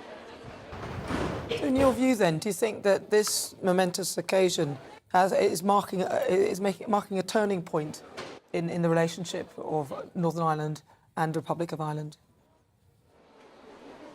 I think it most definitely is a turning point. Well, not so much with the Republic of Ireland. The Republic of Ireland, back in 1978-79, the Pope came to visit the Republic of Ireland. There were 3 million people at the Monster Boys to see the Pope. Just a few years back, the Pope came to visit. It was hard for them to fill a stadium. It shows you how the Republic of Ireland has grown from a population of about 4 million. I think it's up near 7 million. A lot of that is influx of other people coming in there, and they have very much grown as a nation. They're not so centralised on the Catholic Church in different ways, but they do have a very good coalition government, and it is with envious eyes that I look towards the Republic of Ireland's government, where they have to set budgets, have to do everything political that they do. But Sinn Féin is looking power there, and they are looking power, and don't forget that Sinn Féin is the political wing of the IRA. So 25 years ago, they entered the Good Friday Agreement, and it's more about Sinn Féin growing up now. It's more about the involvement of that as a party and then being brought onto the world stage. The only problem is once you're brought onto a world stage, you're very, very easily put off it. And this is an opportunity that King Charles has given to Sinn Féin, and it's whether they will take it and keep it is the problem. Well, let's hope they do. Thank you very much, Dougie. That's Dougie Beattie there in Northern Ireland. Well, I mean, there's so many events happening today. Joining me on GB News is Grant Harold, Peter Whittle and Ralph Rafe Idle-Manco. So I was going to call you Raphael. Sorry. What's your view in terms of this then? Because there seems to be a shifting now in the narrative between Northern Ireland and the Republic of Ireland, and also the relationship with the United Kingdom, the acknowledgement that actually we could really have a really good relationship. Do you think the Queen in death is bringing the most incredible unity? But actually, as we look now, there's another motorcade going down towards Westminster. It's noticing, actually, sorry, slightly digressing here now, is that there are very few crowds around here. I think that they've closed the roads, have they not? I think everything is going to be. They will be going through everything. So I don't quite know where this leaves people who want to maybe stake a place on the route of the funeral. Usually by now, there usually would be some people there, and I don't know whether, in fact, they're being kept away. Yes, it's going to be very difficult to get a position for any of the processions, really. It's going to be the trip from Wellington Arch, Hyde Park Corner to Windsor that will provide the greatest opportunity for the public to view. It's very difficult to get access. Yeah, it's only 2,000 people have been invited, haven't they, to the actual funeral itself, and there have been some people who are members of the general public who maybe have done something exceptional, well, anybody who was honoured in the last honours list is also getting invited on this occasion, which I think is a lovely touch. As are holders of the Victoria Cross and the George Cross, those people who've received our two highest honours for bravery will also be given admission to this ceremony. Is there an estimate, I wonder, for how many people they think will actually be on the route tomorrow? You know, I mean, we do get rather preoccupied with numbers, I know, but...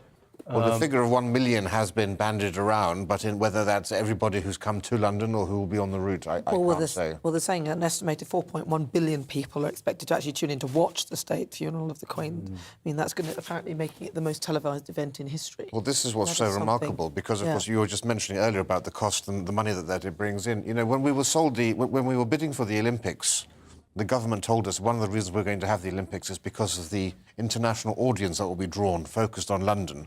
Well, that cost billions to put together. More people watch royal weddings than watch the Olympic opening ceremony. More people will be watching this. No one's going to be watching, you know, the German Chancellor's son have a wedding.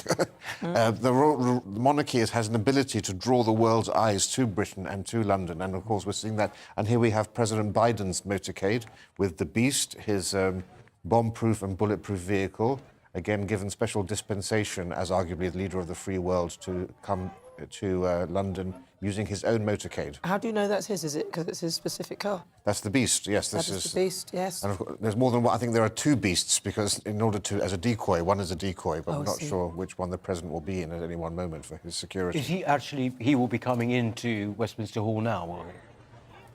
We've been seeing a series of heads of state arriving and viewing, but they haven't been processing in the queue with everybody else. They've been on that raised mini mezzanine, that little platform, because obviously there's a high security issue having so many heads of state present. So where will they go then? Will they actually get to walk past the coffin and do whatever? No, as we saw with their Majesties the King and Queen of Spain, with the wife of President Zelensky, they'll be up on that raised platform area.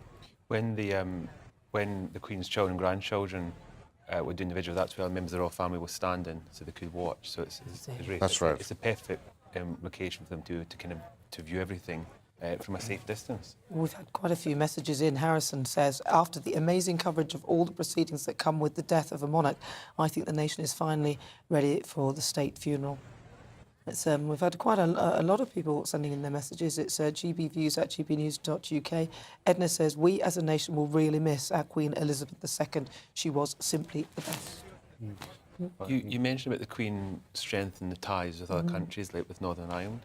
I also heard that in Australia, they've put off the next term looking at going Republic or having that as a vote, and also in Scotland. So they are doing that there. And in Scotland, you know, I noted from speaking to friends and family up there that, you know, they very much saw her as a Queen of Scots, and, you know, there's even questions going around. Maybe it could also mean that, with possible referendums, maybe this could maybe not put it off. It'll probably still happen, but I think it's making the country feel united. And so a weird thing, as she did in Life and Death, she's bringing all these countries together and making us all feel part of one family almost, if I can say that. Well, the reverse argument is that some Scots are saying, well, actually, they now want to definitely leave because we lost the woman who kept them together. But I think King Charles is doing a good job to show unity as well, so I think he's... Yes.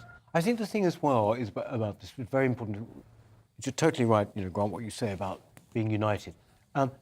One of the features of all of these events, whether it's a royal wedding or coronation or indeed a funeral such as this, is that the political class and the liberal elites, call them what you want, consistently underestimate the feeling of the wider public. Yeah.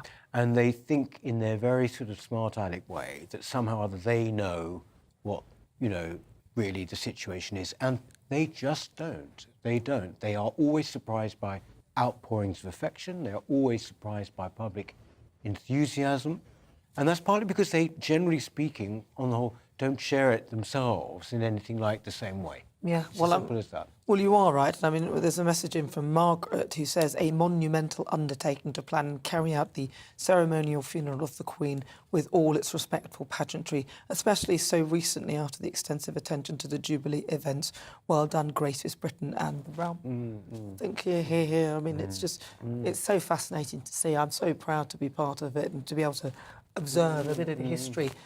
All that. I mean, we've got on the screen now Beefeater. I can, it does just bring back memories of childhood when you went to the Tower of London and you visited all the places. It actually has reinvigorated my love of looking at things in London because. Well, that is a really Big good Ben, point. my son actually. keeps going, Big Ben, Big Ben. No.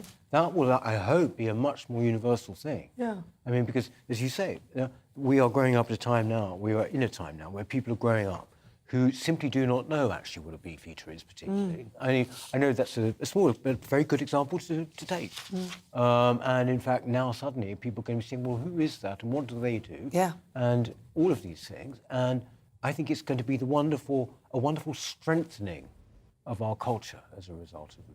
It's almost like, I mean, the Queen has created literally the biggest ever tourist advert for this country to show how united we are, what a brilliant monarch she is. She's demonstrated consistency, strength, and she's an incredible example. If I may have a funny, quick story, you saying the tourist industry, I remember being with Prince Charles when we were up on the Balmoral estate, and we just had one of the famous picnics that obviously the family have, and I remember coming outside and we were standing just by the side of the road, and the biggest tourist bus you have ever seen came past with overseas tourists, and King Charles, Prince Charles he was then, I remember he just put his hand out and gave them all a wave as the pictures were all going off, and I remember thinking this is extraordinary because I bet they didn't think coming around the corner they'd come face to face with the then Prince of Wales. Incredible there, yeah. We're currently seeing more people just going through Westminster Hall, and it is so. You do sort of watch this transfixed, don't you? You do, and also you start to notice the little nuances and things. Or not so little nuances. For example, when I went on Thursday, there was just one line here and one line there. Now there are two lines on either side, and I get the sense that people are being moved through much faster than they were because there are so many people, and they want to get as many people as possible through. And now we have President Biden with Mrs. Biden paying their respects to Her Majesty.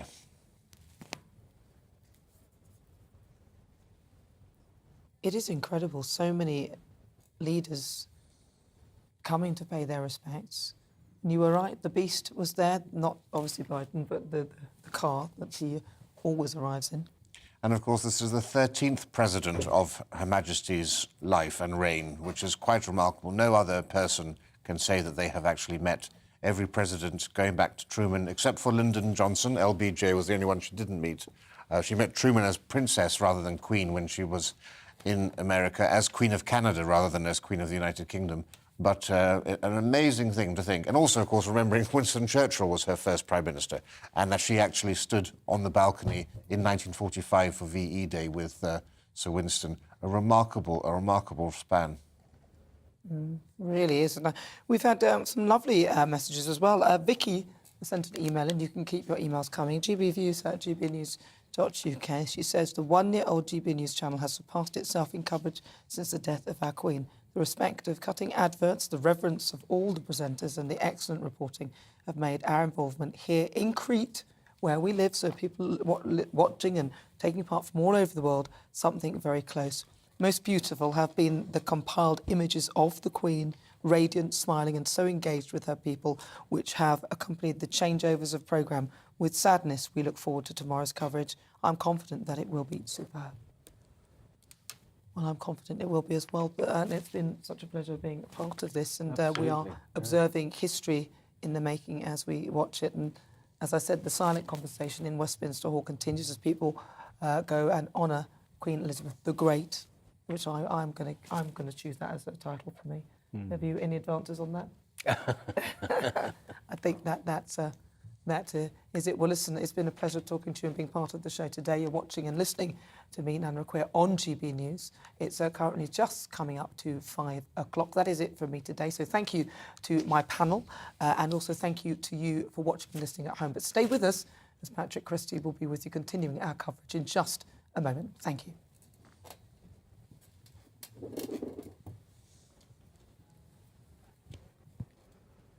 OK, yes, hello everybody. Thank you very much, Nana. Now, I'm going to be joined throughout as well from 5 until 7 p.m. by your lovely selves watching and listening at home. And we're going to try and make this show as much about you as possible. The People's Channel, we want to do a bit of a People's send-off. So make sure that you email in gbviews@gbnews.uk. We do want to hear everything, really, about your memories of our late Queen, maybe your memories of our new King, and if you've been presented with an award by them or things like that. And what we're going to try and do is get as many of you on the show as possible. We're going to be watching and observing and commentating as various different dignitaries arrive from all over the world, whether it's to pay their respects, meet the Queen, etc. We'll be whizzing you through all of that.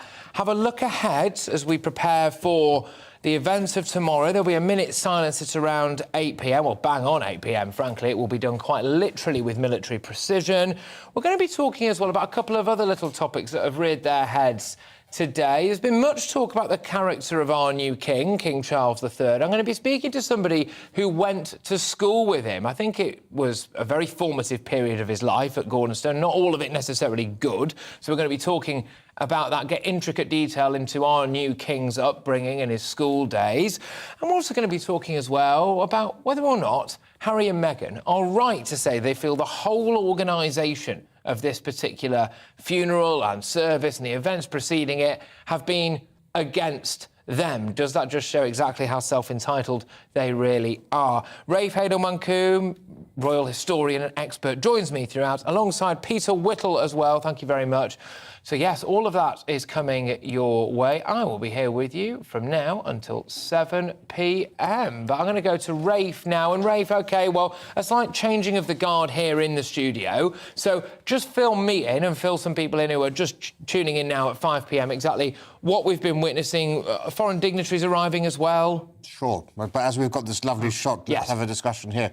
Here we've got the imperial state crown, along with the rarely seen orb and sceptre. Together, these three items are the instruments of state, the authority of the sovereign and of the crown. The orb with the crown, surmounted by the cross, signifying Christ's dominion over the world. Divided into 3 sections, you can see there. That's because when they were fashioned by King Charles II, there were only 3 continents known to us in Europe, and so that the globe therefore symbolises that. That's the spiritual power of the sovereign, and then on the left we have the sceptre, which signifies the temporal power of the king or queen over the land, and it holds the Cullinan II diamond, the largest diamond ever cut in the world. But yes, we've seen a stream of dignitaries arriving over the past few hours, including their Majesties the King and Queen of Spain. We saw the wife of President Zelensky, who is here on her own because her husband, of course, can't leave the country. Busy fighting a war. Busy fighting a war. And we've had most recently the President of America with his wife, Mrs. Biden, paying respects. They're not doing the floor walk. They're not jumping the queue in that sense. No. They are actually on a raised platform for security reasons, I imagine, overlooking rather than walking past the coffin. Well, perhaps they saw the PR disaster of Holly and Phil and thought, no, I'm not getting caught up in that hot mess. But, yes, joined as well by Peter Whittle throughout. Thank you very much, Peter. It's good to be here. Good to have you sat here. Well, it is a solemn occasion, and just to build a little bit on what Rafe was saying there, I'm reading the latest reports, King Philippe and Queen Letizia of Spain have been leading the foreign monarchs as well who will join Charles. Some relatively awkward interactions as well. I think the leader of Barbados as well has met King Charles. He quite recently said that he didn't really want King Charles as head of state. So it's a very difficult time emotionally for our dear king, but also politically and diplomatically, no doubt, as well. But just talking about another issue that's reared its head again today, Peter, I don't know your views on this. We've seen the fragile truce between William and Harry, possibly marked yesterday with them standing vigil, but Harry kicked off a little bit allegedly about the ER being removed from his lapel or his shoulder, I suppose you could say. Yes. And I read a report just as I was on my way into the studio today, a source close to Harry and Meghan, a source close to, saying they felt the whole process had been organised against them. The whole process being what? The funeral? As far as I could tell, everything. Which is, Patrick, is extraordinary, breathtaking in its narcissism, breathtaking in its selfishness. I actually resent having to even have a view on this, you know, in a way, because this is the Queen's funeral. This is a great monarch. This is of huge importance to the country and the world. And somehow or other, because of the views of Prince Harry and the behaviour of Prince Harry, one is being forced to sort of actually, you know, opinionate on it. And frankly, it's almost annoying to me. If they actually are saying this sort of thing, that is quite extraordinary. Well, it's babyish, you isn't know, it? well, it's not just... But what struck me when they were here for the Jubilee, and if you remember, the media then were sort of really building up to the whole thing and saying, oh, there's going to be, you know, it's going to be drama and problems when they're here. But in fact, they were kind of proved to be rather an irrelevance then, you know? Yeah. Rather an irrelevance. And that's as indeed it should be. Yes, I'm inclined to agree. People may have just caught images there of some movement outside Buckingham Palace with some cars leaving, one of which I must say looked rather like an American security vehicle. We're going to do our best to try to keep you up to date as to exactly who's coming and going from Buckingham Palace. I suspect at times it might be difficult there. We might have a better chance of just throwing a dart at a map of the world and hoping that we hit the right one, because that is, Rafe, the significance of this and the Queen's passing for all, well, the vast majority of the world's leaders, isn't it? And yes, OK, there is a very sombre, well, hugely sombre undertone to this, but yet again it puts the UK at the centre of the world, doesn't it, at the minute? Absolutely. It's hard to think of another gathering of heads of state or of heads of government in recent memory. We think back, obviously, to other great events such as Churchill's funeral, the funeral of Charles de Gaulle, the funeral of John F. Kennedy, but nothing quite compares with this experience. This is, in our Long Island story, we've never had a moment quite like this. Because the Queen is not only just our monarch, she's the world's only transnational monarch. There is nobody who has, whose reign has covered so many countries. And also, of course, we have to remember she doesn't just know these leaders, but she's known often, as David Cameron said, she's known their fathers and perhaps their grandfathers too. It's a quite remarkable legacy. You know, she met Justin Trudeau when he was a boy brought by his father to London as when he was Prime Minister. That's incredible, isn't Pierre it? Trudeau. So it's quite astounding. You know, her first Prime Minister, Churchill, born in 1874. Her most recent Prime Minister, Liz Truss, born in 1975. I don't think there's any other monarch that can claim such a long record. Yes, and Peter, during the course of this show, we are, unfortunately but necessarily, expecting, well, the police to bring the shutters down, essentially, on the queue, because at some point they're going to have to draw a line under it. We're hearing that queue times are around 14 hours. The last, I believe, member of the public will be allowed to enter Westminster Hall at around 6:30 in the morning. So, by process of elimination, they should be shutting the queue down at any minute now. Do you have some sympathy for those people who'll just be the wrong side of that, presumably? Oh, absolutely. I think that, as well, I think it's been impeccably organised. I was there on Thursday in the queue. I actually, looking back now, actually got off lightly with the wait time. It was 7 hours, which is not bad. I think that what has been taken on board is that they have not made, generally, with this funeral, they did not maybe predict quite the level of public desire to pay their respects. And so there have been changes. So with the coffin going in the hearse down from Hyde Park Corner to, effectively, to Windsor, and it will join another procession there, that has been done to allow people at least there, you know, to be able to pay respects as it goes past. Yeah. And I think, as I was saying, I think a little earlier, you know, with this particular lying in state, there is this hypnotic quality that one gets from watching the live stream. Yes. There are various different live streams. It's going on. One could watch it virtually all day. Every different type of person, extraordinary number of young people. I would almost go so far as to say maybe majority of people seem to be under 40. You know, it is quite extraordinary. Every different type of person, and all united in completely unforced respect, actually. And I think this is incredibly moving. And these scenes are so civilised. You know, there are some, in other countries, in many other countries, there will be a huge crush of people, where people are walking so slowly and respectfully. This is what's been remarkable. Well, I mean, we queue better than any country, and I think I'm fair to say that, actually. I suppose so, although actually it's been a bit of an endangered tradition, I think, in recent years, queuing. I mean, you know, you go to your average bus stop in London. In London. Well, in London especially. But we still have the tradition of tutting when people don't queue correctly, and I think it's important we at least don't lose that. But leaders from around the world are now meeting with Liz Truss in Downing Street ahead of the state funeral of Queen Elizabeth II tomorrow. So we can cross live to our political editor Darren McCaffrey, who, rather helpfully, is at Downing Street for us. Darren, thank you very much. Who's in, who's out, what's going on? Well, I have to say, just in the last couple of minutes, I was just outside the gates of Downing Street as Joe Biden, the US president, didn't turn up here, as had been planned. That meeting with the new Prime Minister, Liz Truss, is going to happen in New York on Wednesday at the UN when they're both there. But rather, he's gone into Westminster Hall with his wife to spend a couple of minutes viewing the Queen's coffin as it lies in state, along as you guys have just been talking about the hundreds of people who are fighting by every couple of minutes inside Westminster Hall. So the US president currently, or at least it was a couple of minutes ago, on the parliamentary estate. He, along with many other world leaders, are going to travel then down the Mall to this reception at Buckingham Palace this evening, being hosted by King Charles. And they range, you know, not just from the US president, but through to the Australian Prime Minister, to the Vice President of China, to the Irish Taoiseach.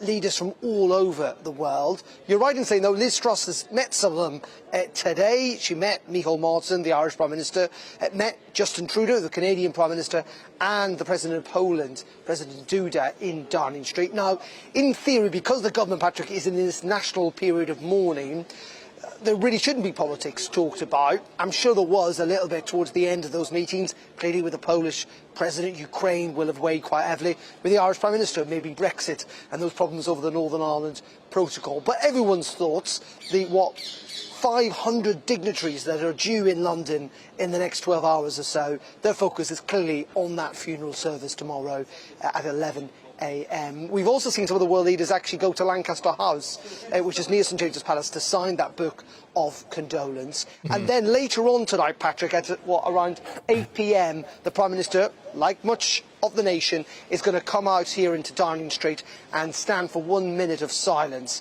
as I say, as the nation remembers in silence Her Majesty the Queen.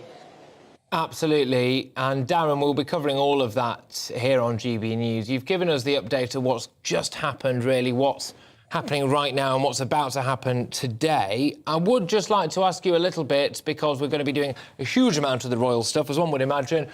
Politics is kind of set to return later on, next week, or you know, after the Queen's funeral, I suppose. I think, what can we expect in terms of MPs sitting again, and just a return to the business? I mean, the energy crisis, for example, presumably is still towards the top of the agenda. Just any kind of bullet points for us and what we can expect? Yeah, politics very much gets back to normal on Tuesday. You know, many people feel this national period of mourning has meant the government hasn't been able to act on some of those key issues. So government will get back into, or crank back up to full speed on Tuesday. MPs will be in Parliament on Wednesday, though the first day, it must be said, is where they're going to swear allegiance of oath to the new King. Then on Thursday, it's a business day, so MPs getting back down to business. In those days, those Tuesday, Wednesday, though, the Prime Minister is actually going to be in New York at the United Nations, attending the General Assembly. She'll be meeting with world leaders such as Joe Biden, and also addressing world leaders. an annual event that the Prime Minister does every year at the General Assembly in front of other dignitaries, Prime Ministers and Presidents from around the world. And then the really notable day this week, Patrick, will be on Friday, the last day Parliament sits actually before going into recess again, where we're expecting this so-called fiscal event, a mini-budget. We're going to hear the details of the tax cuts that we think the government are going to announce, rolling back that national insurance rise, corporation tax cuts, maybe even suggestions of cuts to VAT. It's going to be a very, very, very busy political week when we get beyond the funeral. And then it's party conference season, where Labour go to Liverpool and the Conservatives go to Birmingham. So politics may have been on pause for the last 10 days. That is certainly not going to be the case later on this week. Darren, thank you very much. Darren McCaffrey there from Downing Street, initially reporting to us what we can expect this evening. Liz Truss now welcoming dignitaries, presidents, royalty, I suppose, from around the world and having little chats with them. No doubt the vast majority of it will be about them paying respects to Her Majesty Queen Elizabeth II. However, politics doesn't sleep, and indeed Darren's whizzed us through what we can expect. Politics will be back with a vengeance from next week, because we've got updates on fiscal stuff, and also as well, party conference season is just around the corner. But joining me in the studio today are the director of the New Culture Forum, it's Peter Whittle, and royal broadcaster Rafe Haydel-Mankoo. Rafe, I'll just start with you, because we're continuing to see on our screens now in the studio here buses leaving and entering Buckingham Palace, it would appear, presumably full of a variety of different world leaders and dignitaries, apart from Joe Biden, of course, who did take the beast. Yes, of course. So we have this tradition which started about 20 years ago with members of minor royal families arriving by bus. Now this has been expanded to all sorts of heads of state. There have been some grumblings and rumblings from some Middle Eastern potentates who are used to a far more luxurious method of arriving. You reckon they get gold seats on the bus? And in fact, they were told to fly commercial planes because, you know, they didn't want to have this huge backlog of planes flying in from around the world. Anyway, so they are now arriving at Buckingham Palace, where this evening we're going to have the mother of all receptions. 1,000 dignitaries will be in attendance, including basically all of the heads of state, bar about 5 or 6 in the world, heads of government, the largest gathering of heads of state and government on British soil for at least 50 years, if not more. So a very special occasion. Huge amount of logistics going into this, you know. Normally, one person in the royal household said this is like having 100 state visits at once. Normally they do around 2 a year, and now they're having to deal with all the protocol issues, who gets positioned where, how do you deal with it diplomatically, also with different countries who perhaps aren't on the best of relations, making sure that they're not seated anywhere near each other as well. It's an absolute nightmare, but we're very used to doing this, and the royal household is the best organisation probably in Europe at organising such events. Well, I hope the organisation has actually been good, because initially, supposedly anyway, Harry and Meghan were invited, and now it's emerged that Winge and Ginge have been uninvited. But we'll have to wait. We'll have to wait and see about that. Presumably, they won't try and gate crash the whole thing. But as we, I suppose, continue to commentate on people arriving in Buckingham Palace, it's also worthwhile discussing the queue, because the queue, as we understand it, potentially any minute now, this is the queue. Well, the queue to get to the queue to then go and see Her Majesty lying in state will be closed soon. It'll have to be closed soon if it is indeed around 14 hours long, and they're supposed to have the last viewing at 6:30. Peter, there was a journalist who I will not name who was saying that, questioning why they've deliberately decided that they want to have this queue snaking through London, etc. I think trying to make the point that, oh, this is rampant, flagrant patriotism. Why do we have to do this to show how popular the royal family is? I mean, the reality is, presumably they didn't want to ticket the event because then people might buy tickets and not turn up, and then you end up with a nightmare there. But they do also want to see people in the queue. I'm sorry about this, Peter. I've cut you off immediately. I'm being told we can actually see some various dignitaries arriving now. I mean, this is where Rafe Haydel-Mankoo, because they're not all clearly wearing national symbols. It's all in their dark, respectful suits. And so Rafe Haydel-Mankoo, our royal historian and royal expert here, is, I hope, about to throw a dart at the map of the world and tell us who's who. Yes, well, we've had the King of Morocco has arrived, along with various heads of government of various Commonwealth realms. I'm trying to use my best squinting of eyesight to see these monitors. But do you think they should have done us all a favour? I mean, broadcasters up and down the country will be doing the exact same thing now, desperately trying to wonder why they didn't all have name badges on. But there are. It'll be easier at the state funeral tomorrow because they've been advised today just to wear mourning coats and black lounge suits, whereas tomorrow they'll be in their finery, in their uniforms with their medals. Will this be difficult? Easier. Will this be difficult for the likes of King Charles and anyone else, I suppose, who's greeting them? Because they will obviously have to know who they are. They'll be briefed on all of that, and potentially awkward diplomatic conversations. Hopefully they're kept to a minimum, but also just the length of time of it. I mean, we're witnessing here around, I've seen at least 50 people enter at the minute. I mean, having to do this duty as well as knowing that tomorrow, you know, he essentially buries his mother. Well, that is the very nature, isn't it, of kingship, of being a monarch. You are at the absolute centre of these events, and as indeed you should be. It's interesting, isn't it, looking at these people coming in, though, how incredibly grey they look. Yeah. You know, perhaps slightly different to 50 years ago when we had such a reception. Well, I should say there are no royals in this group.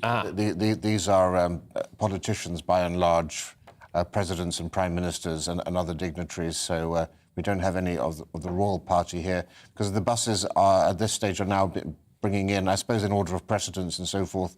The top tier, there we have the President of Ireland. Oh, yes. Who has arrived, and of course... I wonder how you managed to pick him out of the crowd. But amazing to think also that only our Queen was able to go to Ireland and make that historic first visit of a British monarch to the Republic of Ireland, with him as president too.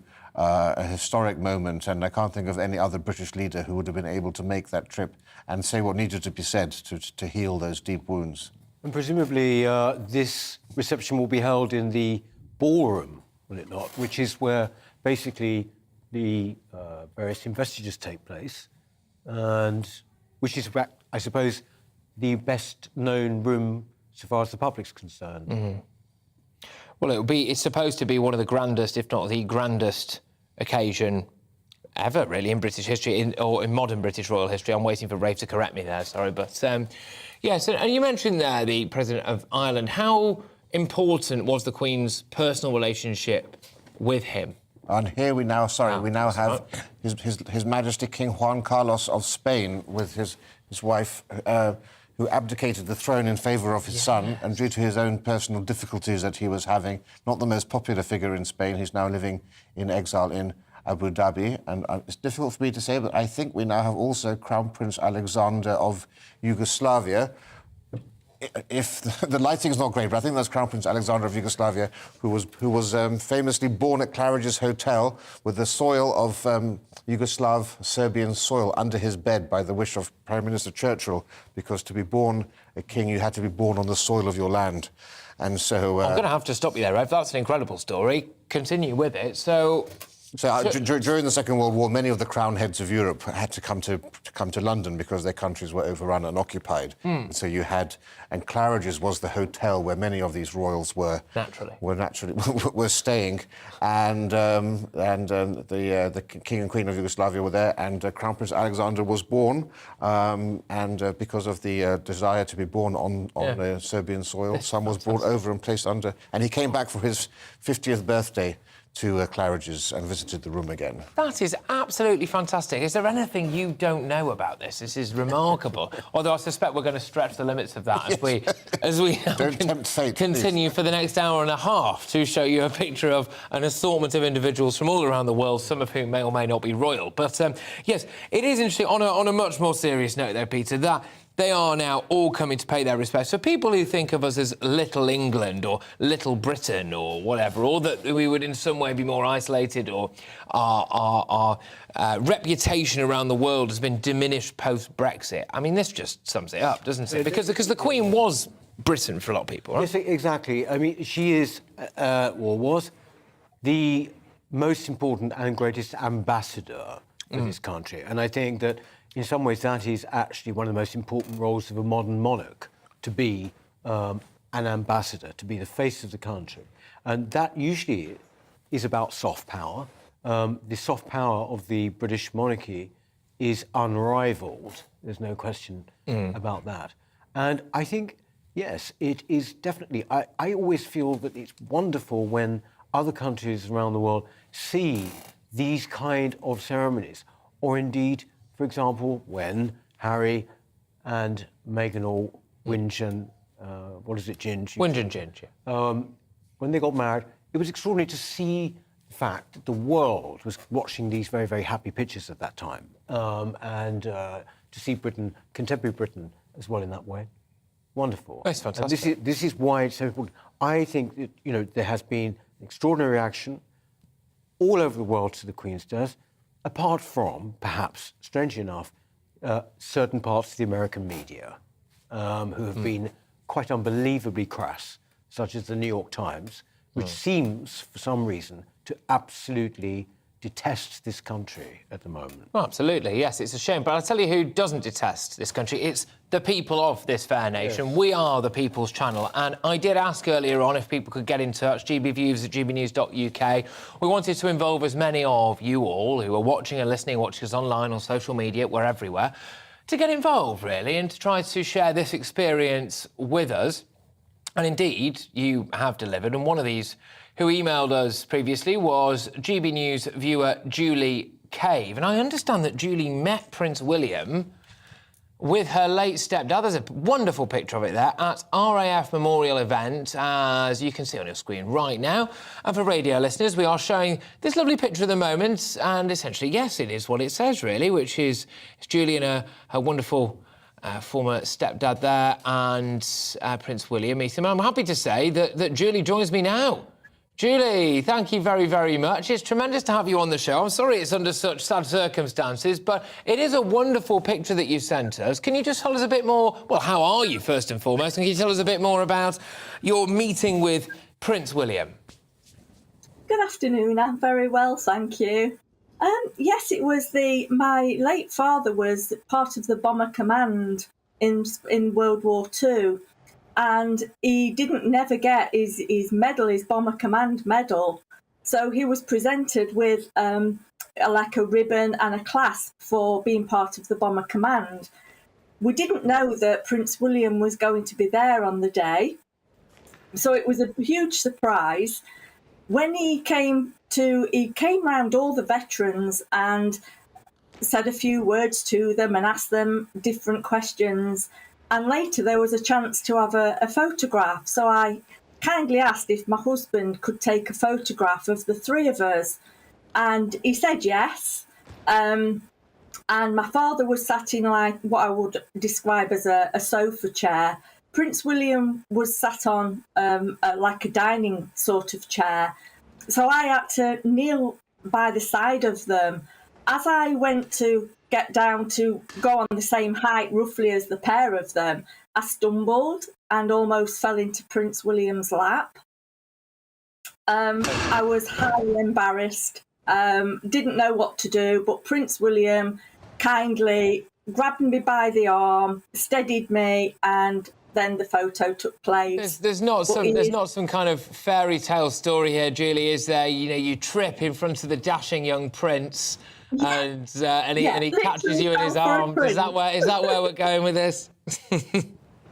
Yes, but yeah, after the photograph, he asked me if I was okay, and he helped me up. And it was just like I met his mum when she opened the local hospital in 1987, and she was lovely, and he just takes after his mum and his grandmother. They're just such a wonderful, lovely family, and I'm just proud to be British. Wow, well, that's a fantastic thing to say. There's not enough of that in this country at the moment, so it's wonderful to hear yourself, Julie, talking about it. Just before I ask you a bit more about the royal family, can I ask you a little bit about your own? Would you mind just telling us a bit about your late stepfather, who was in that picture as well? Yes, he was. My own father passed away when I was 12, and he brought me up. A couple of years later, he met my mum, and they used to go dancing together in wartime. My mum is, she's still alive, and she's almost 95. Oh. And they used to go to the local palais dancing. And he asked my mum out, I believe, and she said no because he was an Air Force man and she liked sailors. So they subsequently married different people and then came together later in life. Like I say, I was 12 years old and he brought me up until he died at the grand age of 95, 4 years ago. Oh, well, very, very sorry for your loss there, but it does sound like it was a life tremendously well lived, and he's obviously left a fantastic impression on yourself, and dare I say it, members of the royal family as well. But tomorrow is the big day, as it were, in terms of our late Queen's funeral. How will you be commemorating that and watching it? What are your plans? I will be at home because I've got two standard poodle dogs that need a lot of looking after. So I've not been able to go to London, unfortunately, to be part of all this. But I will be having it on TV, and I will be sitting with my little bear, which is not just a queen bear. She was actually bought for me by my late stepfather, and she was made by a company who employed veterans from the military services to actually decorate and dress the bears. So she's quite significant. Well, Foreign Secretary James Cleverly, sorry to just cut across you, Julie, stay right where you are, but we have got live shots of people arriving at Buckingham Palace, and James Cleverly, our Foreign Secretary, has arrived with, I believe, his wife, who are the latest dignitaries, politicians, etc., to go to this event taking place this evening. Back to you now, Julie, one of our very own viewers here. Just for our radio listeners, would you mind describing, would you call it the royal mascot that you're going to be clinging to yourself as you watch the services tomorrow? Yes, I will. Yes, it's just, it's a small bear with a little gold dress on, and she's got a beautiful crown and a cape. And like I say, she was made by veterans, so it's very significant that people from the Queen's services actually dressed this bear and made this bear, and it just means so much. I will never, ever part with it. Never. We hear, in my opinion, far too much of idiots saying, maybe there's republicanism in sight, maybe anti-royal feeling is in sight, and that it's an outdated concept. Who elects them? All of this tosh. What do you make of our royal family and the role that they play in society? I think they're very special people. At the end of the day, they are people like we are, but they bring so much for this country. The revenue that comes in by people that love them, and I think we've all seen over the past week or so the outpouring of love, affection and respect for our Queen, and I think King Charles will get the same. This country is built. We've never known anything else. I've never known anything else apart from a monarchy, and I would really hope that we keep it. It's very special, and they're very special people that do a really hard job, actually. Thank you. Yes, our monarchy is indeed really special. You are also a very special person. Thank you so much for reaching out to us, for getting on the show, and for, I think, really putting a sparkle into the nation at a very sad time as we all come together to mourn the loss of our dear Queen. Julie there, one of our viewers. You can get on as well if you so wish. gbviews@gbnews.uk. Get in touch with us. Let us know your story, how you're going to commemorate the life of the Queen. That was Julie Cave, one of our very own viewers and listeners. We are the People's Channel. We like to hear from you as much as possible. Well, there is a lot of movement, rather a lot of movement taking place outside Buckingham Palace. We've had James Cleverly, our Foreign Sec, arriving. We're anticipating, I believe, the arrival of Sir Keir Starmer at some point. Interesting for him to walk into Buckingham Palace, especially considering he used to have some views about whether or not it should exist. But there we go. So indeed did the Prime Minister. Liz Truss, quite famously, went to an anti-monarchist phase, shall we say? Well, look, we've all done things we regret. Yeah. We've all done things we regret. Rafe, yes, I suppose politicians continuing to arrive. If people are just tuning in to us and I suppose they've been living on the moon with their fingers in their ears all day. Why are we so focused on the gateway to Buckingham Palace at the moment? So we are about half an hour away from a reception, the mother of all receptions, the largest gathering of heads of state and heads of government in Britain, if not in Europe, for decades. For a 1 hour reception that will be held in the state apartments at Buckingham Palace, just drinks and canapes. A relatively informal event compared to tomorrow, when we'll see everybody dressed in their finery and in their uniforms and so forth. Today, just in dark suits. A chance to meet members of the royal family, just working royals. We won't be seeing Harry and Meghan here. There was a bit of a hiccup with the invitations, but it's now been sorted out. And here we have the King and Queen of Jordan arriving into the palace. Jordan, of course, very close links to Britain. His Majesty and his late father, King Hussein, both trained at Sandhurst and have always had strong and warm relations with the British royal family. And why is that relationship so strong, Red? Because we've got a lot of this going about, haven't we, of Sandhurst actually being used as a base for a lot of, shall I say, Middle Eastern royal families? Yeah? Britain, going back to its imperial days, had a lot of influence and, of course, had protectorates in the Middle East, and certainly many of the kings of the Middle East were put in place in the 1950s with British support, and they were chosen because of the fact that they had been schooled and raised in England and were sympathetic to Western traditions and Western values. And indeed, it was often said that in Afghanistan, the King Zahir Shah, the last king of Afghanistan, was the one person that Afghanis actually respected. And unfortunately, the Americans didn't like the idea of kings, but if he had been put into place, we may not have seen the troubles and strife that Afghanistan has been through many years, because he's still regarded as the father of the nation. But Madeleine Albright, Bill Clinton's Secretary of State, said, we don't do kings because of their history of monarchy. But actually, in lots of these countries, the monarchy is the one unifying factor, and it's often a factor that can help to suppress religious extremism. Well, that certainly that would have been quite a nice touch, given what's happened in the Middle East in recent years, or arguably for decades, actually. Yes, actually, interestingly, at Sandringham, if you go to Sandringham, because the public can visit at certain points, there is a painting of the royal family, the Queen and the royal family. This is a few years ago when I was there, with King Hussein of Jordan. Oh, really? Yes, an actual painting of them looking, very friendly. And it's interesting, what you say about Middle Eastern monarchies. The same goes in a way for European monarchies in a different way. The most sort of socially progressive countries tend also to be monarchies.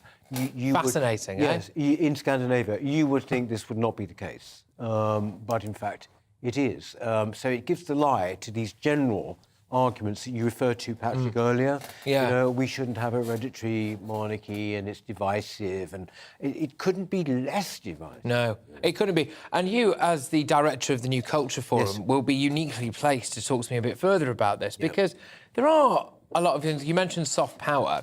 Now, I also wonder whether or not some of these countries, potentially some more of the Middle Eastern ones that we were discussing earlier on, actually, the British royal family, I would imagine, are some of the few people alive who, because of that history, a lot of these people will bow their heads to. Yes. It is. Yes, it's one of those accidents, I suppose, of history in a way.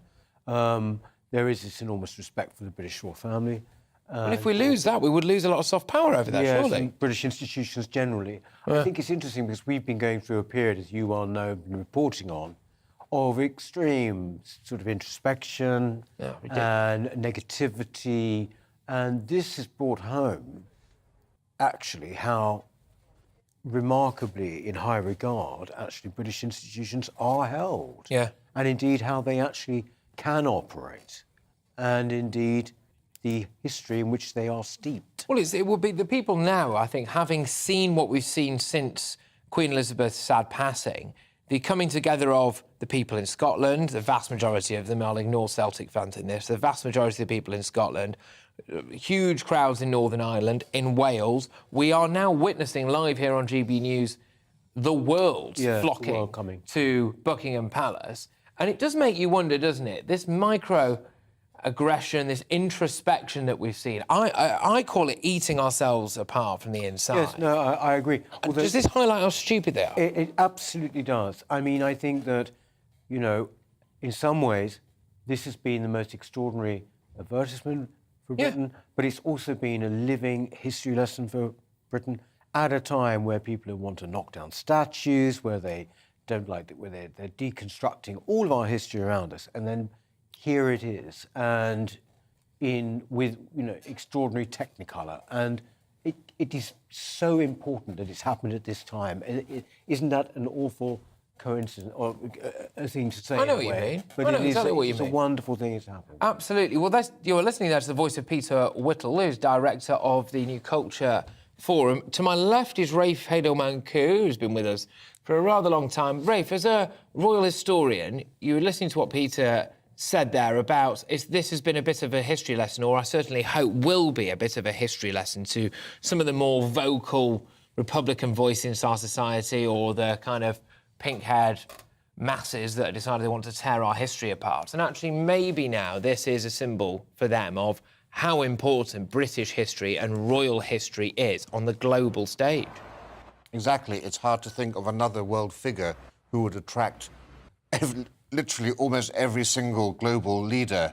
It's something which is quite remarkable to imagine that this sort of a turnout for a president or anyone else. Now, I think this may be, I'm not sure, we know that the Crown Prince of Saudi Arabia isn't coming. I think this may be part of his ambassadorial retinue who are arriving now. We are just watching live images from Buckingham Palace as, well, there's no other way to put it, basically the world's leaders and dignitaries and politicians arrive to, well, yes, pay their respects. They will be at the funeral service tomorrow, which we're going to run you through the order of events of that shortly, but they're going to be at a state event tonight, a state dinner, I suppose you would call it. Which so we're about 20 minutes away from this reception, which will just be drinks and canapes, and it will only last for around an hour in the state apartments at Buckingham Palace. And this will be the final sort of event before tomorrow's state funeral. We have at 8 p.m., we must remember, a minute of silence for the entire nation.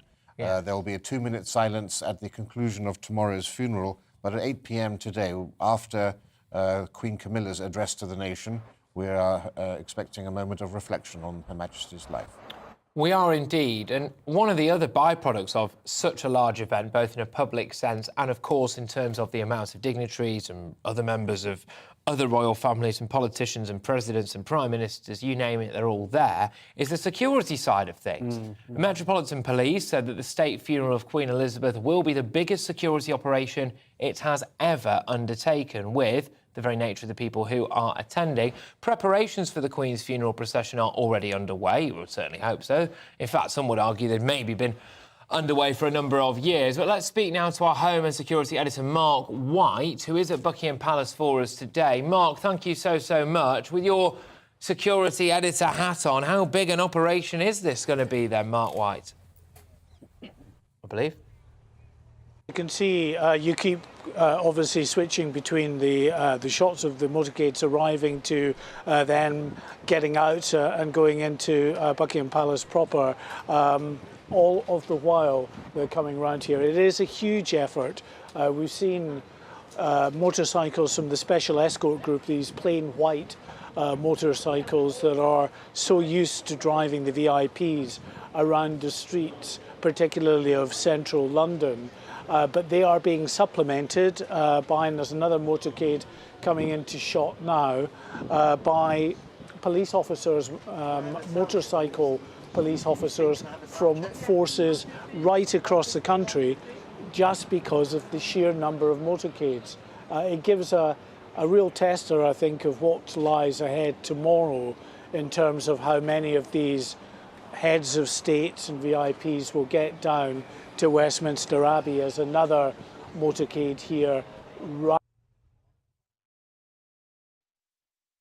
and into Buckingham Palace.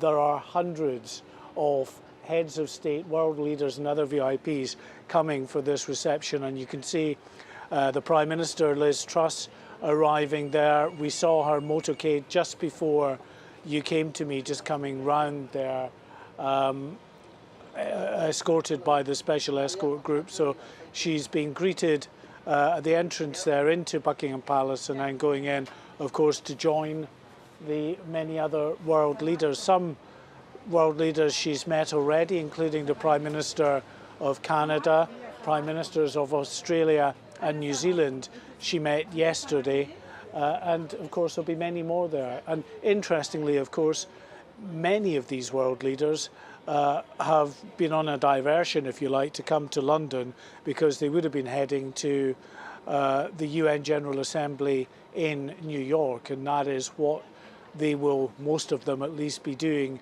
once they finish up with the funeral tomorrow in London at Westminster Abbey. So as I say, this is a very significant operation tonight because so many people of high importance are in one place, and it will inform the police operation tomorrow going forward. Any lessons to be learned, and they always are lessons to be learned by the security services and the police. Those Emmanuel Macron there arriving with his wife, First Lady of France, just ascending those steps and going into Buckingham Palace as well. A very touching message from Emmanuel Macron when he said that the Queen was our Queen, but to him she was the Queen. And back outside on the, just going around the Victoria Memorial here, more vehicles from more heads of state, escorted by yet more motorcyclists here. If you, like me, are a bit of a sort of police and security services anorak, you'll be loving the sight of all these armed convoys that are arriving. But regardless of whether it's the security element that fascinates you or it's just the spectacle of all these world leaders descending here on Buckingham Palace for what will be King Charles III's first state function. His mother did it so well. She did it so often with leaders, heads of states from right across the world, but even Queen Elizabeth II probably would never have known a state occasion as big as this. This reception, it's, as I say, is hundreds of state leaders and other VIPs. Close to it for the late monarch probably would have been when she was playing host to members of the Commonwealth, heads of states and other leaders of Commonwealth countries. But then you're only talking just over 50 leaders and heads of states there. We are into the hundreds here. 500 we're told that have been invited to this function this evening, which is just incredible. Indeed, yes. Mark White. Thank you very much, Mark White there, our Home and Security Editor from outside Buckingham Palace. As more and more world leaders continue to arrive, whilst Mark was talking there, we had the Sultan of Oman, and we also had Emmanuel Macron and Brigitte arriving. And I thought it was interesting, actually. Peter Whittle joins me, director of the New Culture Forum here. I thought it was interesting, Peter, the contrast between some of the rhetoric that Emmanuel Macron has used to describe both Boris Johnson and his potential relationship with Liz Truss. Yes. And the way in which he spoke about the Queen following her sad death. He said that she was not just, you know, our Queen, she was the Queen. Whereas, I mean, supposedly he called Boris Johnson a knucklehead. And so I think it does highlight the difference between the monarchy and the political class. Absolutely does. The Queen has always been hugely well thought of in France, very, very fond of the Queen. And there's a sort of slight interest to it generally in British royalty. Yeah. There is no question about that either. But the fact is that he was right, you know, when Macron said she is the Queen. She's the Queen, you know, whether it's in America or any different country. There is no other monarch that you could refer to in that way. Certainly not the Queen of Denmark or the Queen of Netherlands or any of these places. It is this extraordinary position that the British monarchy actually still occupies. As I said, for example, you know, Netflix spent a fortune making The Crown. It really wouldn't happen about any other. Well, no, it wouldn't. family. Well, it'd be much shorter if it was pretty much any other one as well. Go on. Rafe Haydel-Mancoud joins me, our royal historian. He's wagging his finger at the screen. What's going on? I should just say we did just see ascending the steps the Sheikh Mohammed bin Rashid Al Maktoum, the leader of Dubai. Ah, who knows? A keen one for the horses, and had forged a strong relationship with Her Majesty as a fellow lover of the breeding horses and a regular fixture at Ascot every year. Yes, in fact, that's a really interesting point, isn't it? That there's a lot of these different leaders and royals from around the world who had a lot of the same shared interests as Queen Elizabeth, isn't it? It's another example of how Britain has benefited from the Queen's own soft power. You know, those relationships forged over what's called the season, the series of events that take place over the course of the summer. Everything from Henley Regatta to Wimbledon to the pinnacle of them all, Royal Ascot, where you see, particularly from the Middle East, many, many heads of state coming there and feeling honoured to be in the Queen's presence, despite the fact that they are kings and queens and sultans and emirs of their own areas. And that, of course, opens its way up to all sorts of possibilities. And, you know, lots of defence contracts are based upon relationships with the Crown. The warm, cordial relations lends itself to deals with the Middle East on those issues. Do you think the King of England, Rafe, will still have... Because actually, traditionally, throughout history books, the King of England sounds bigger. Maybe that's just the patriarchal world that we live in. But actually, the Queen is, so iconic now. Will King Charles, the King of... I'll say the King of England, whatever you want to say. But will that have the same sway, Rafe? Yes, well, we've had no King of England since the Union of the Crowns. So which is maybe why it sounds so powerful, because I just think about it with Henry VIII and people out in history books, you know. No, well, I think, the Prince of Wales, as he then was, had 60-odd years as Prince of Wales to forge those relationships. We know that he has made so many trips, for example, to the Middle East and to so many other countries, that it's almost as if he's already had that glow of royalty. So I think there won't be much of a change in terms of the prestige that he brings to these occasions. Well, as we continue to bring you shots of Buckingham Palace and people still arriving, we mentioned the King there and his sway around the world. They won't want to keep him waiting because the deadline to arrive stops very, very shortly. Peter, can I ask you, Peter Whittle, joining me throughout, director of the New Culture Forum. I couldn't escape this in the news. Prince Andrew, someone who our viewers and our listeners care deeply about one way or the other. He penned his tribute to his mother, Queen Elizabeth II. It came out today, as far as I saw anyway. Mummy, your love for a son, your compassion, your care, I will treasure forever. A mixed reaction to that. Where do you stand on the fact that, Prince Andrew, I suppose, has obviously penned this letter, it's public, and the reaction to it? Well, I think it's apparently the case, we all know now, that Prince Andrew was the Queen's favourite child, and that's maybe so. She has obviously stood by him. Personally, I think he should disappear. Yeah. I've always thought that. And the problem is that he appears to be sort of reluctant to do that. I don't know whether you remember, but when there were various ceremonies happening, I think it was actually particularly the memorial service for Prince Philip, he took the Queen to her place at the service, and it shocked some people. It really shocked some people because he managed to. It must occur to him beforehand that he is therefore going to be right in the centre of events, and that I would rather not the case. And possibly it could be that now the Queen is no longer with us, that actually Charles will be far more ruthless when it comes to the survival of the monarchy. Well, all the noises are that Charles and William are dead against having Prince Andrew anywhere near the centre of events. Do you think that will outweigh it, even if our late Queen had as some of her final wishes potentially to try to reintegrate Andrew? I think it will happen. I think that they will make sure he stays in the background. It would have been a hell of a lot easier for the whole royal family if that had been the case from the word go. Yeah. And I think that will almost certainly happen. All right, well as members of the public travelling to London to pay their respects, almost 500 dignitaries from around the world will be in the capital tomorrow. Many of them are already there today. And our royal historian, Rafe Hadelmonk, who's been doing his best to try to identify as many of them arriving at Buckingham Palace as possible.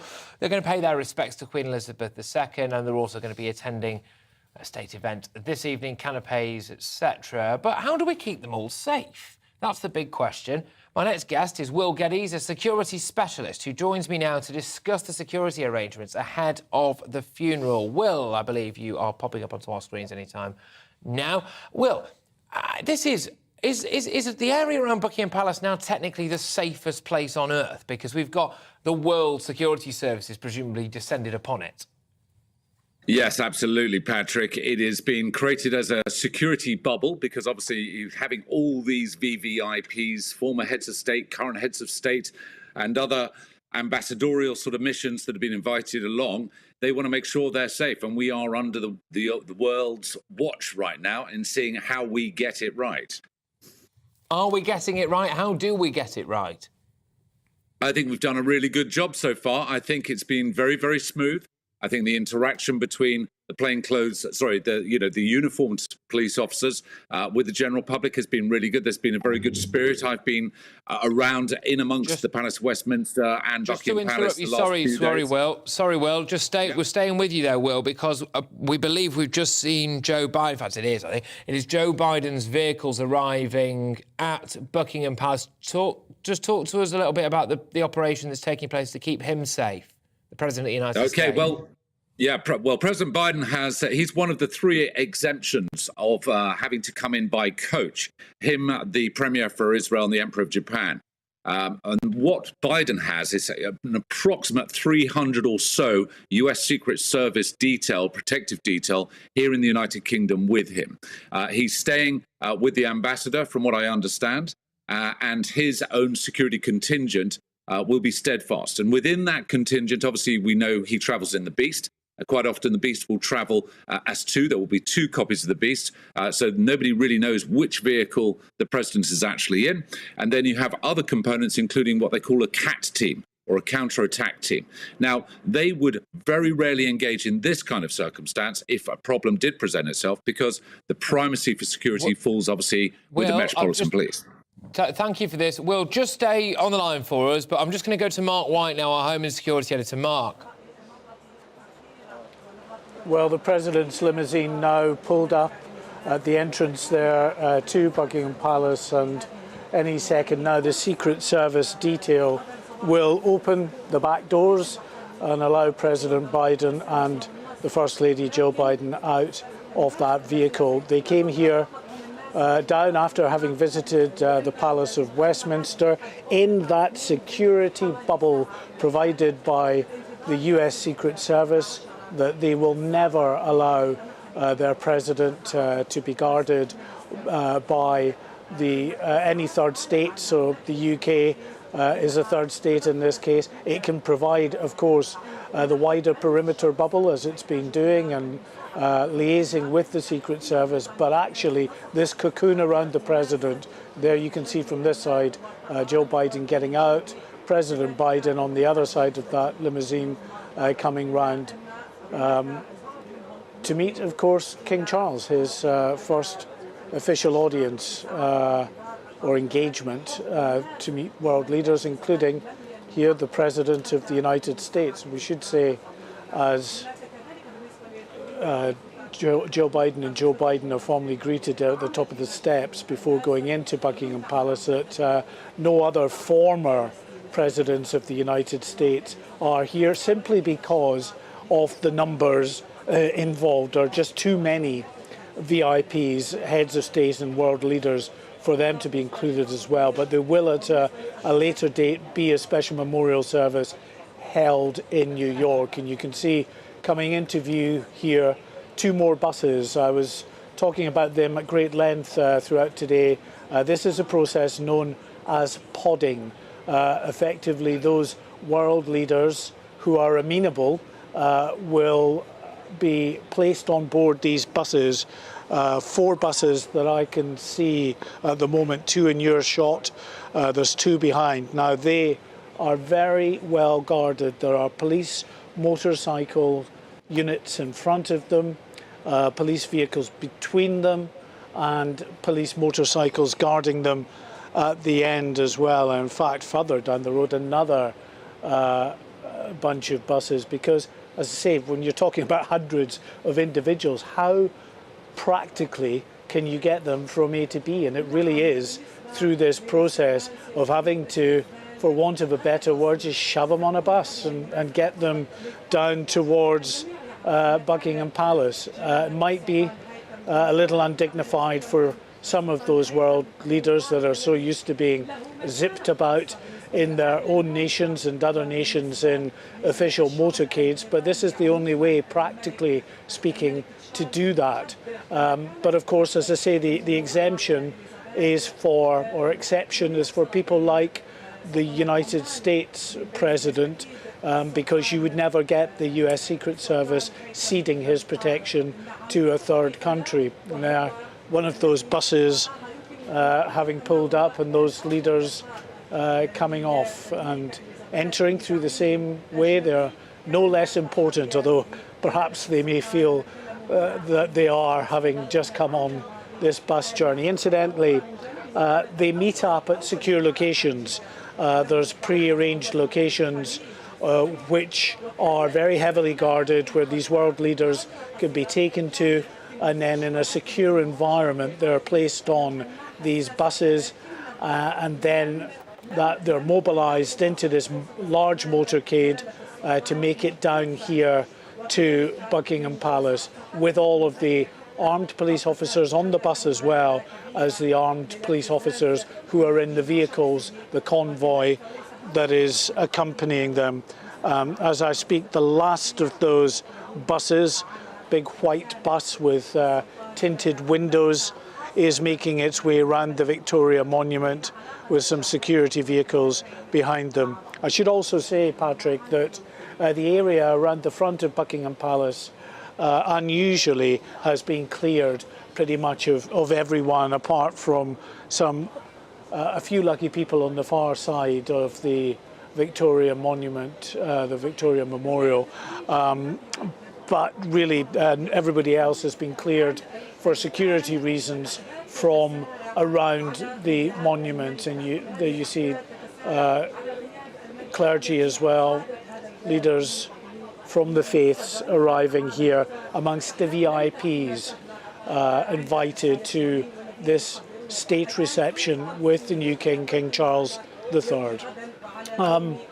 And Patrick, this will not be the case tomorrow in terms of the security arrangements. As I say, they created a bit of a sterile area around Victoria Monument today to allow these leaders to come in, but tomorrow they're going to have to arrive at Westminster Abbey in full glare of many thousands of people around here who, for very obvious reasons and practical reasons, will not have been searched. You cannot put that number of people through security arches and checks, so you just have to have as many members of the police and security services in attendance there to respond should something unforeseen arise.